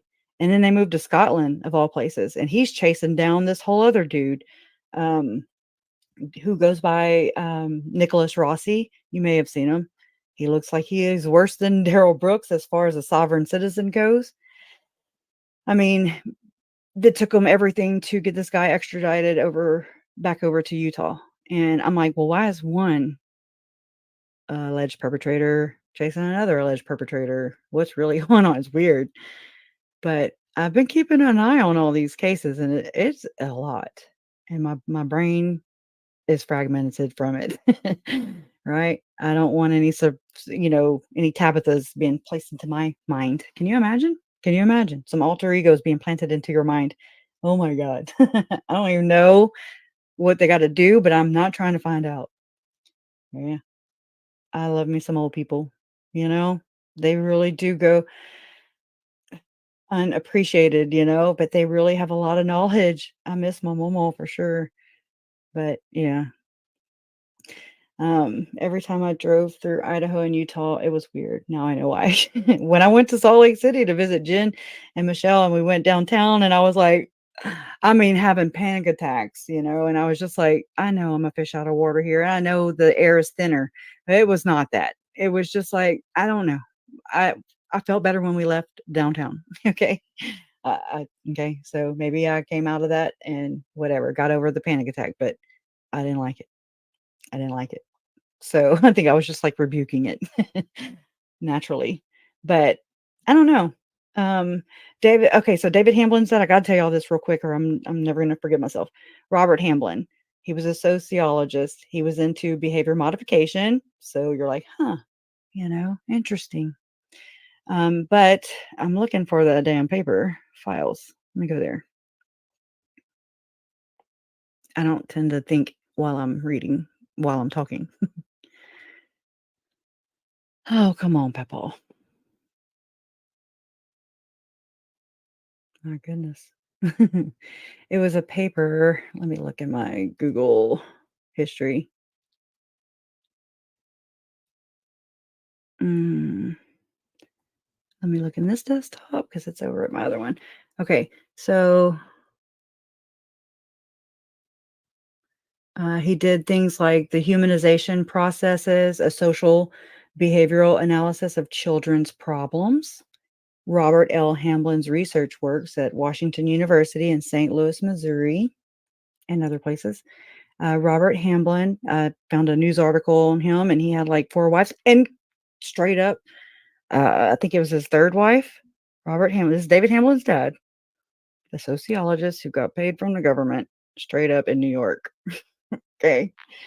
To do these tests, these experiments on poor households of children in poor households, Anyways, very interesting. But I had found out that his 3rd wife, her maiden name was Easton, and I was like, well, mother cracker, my maiden name is Easton. Please don't let me be related to these people, please. Okay. And then there was, okay, here it is. Okay, I'm going to it.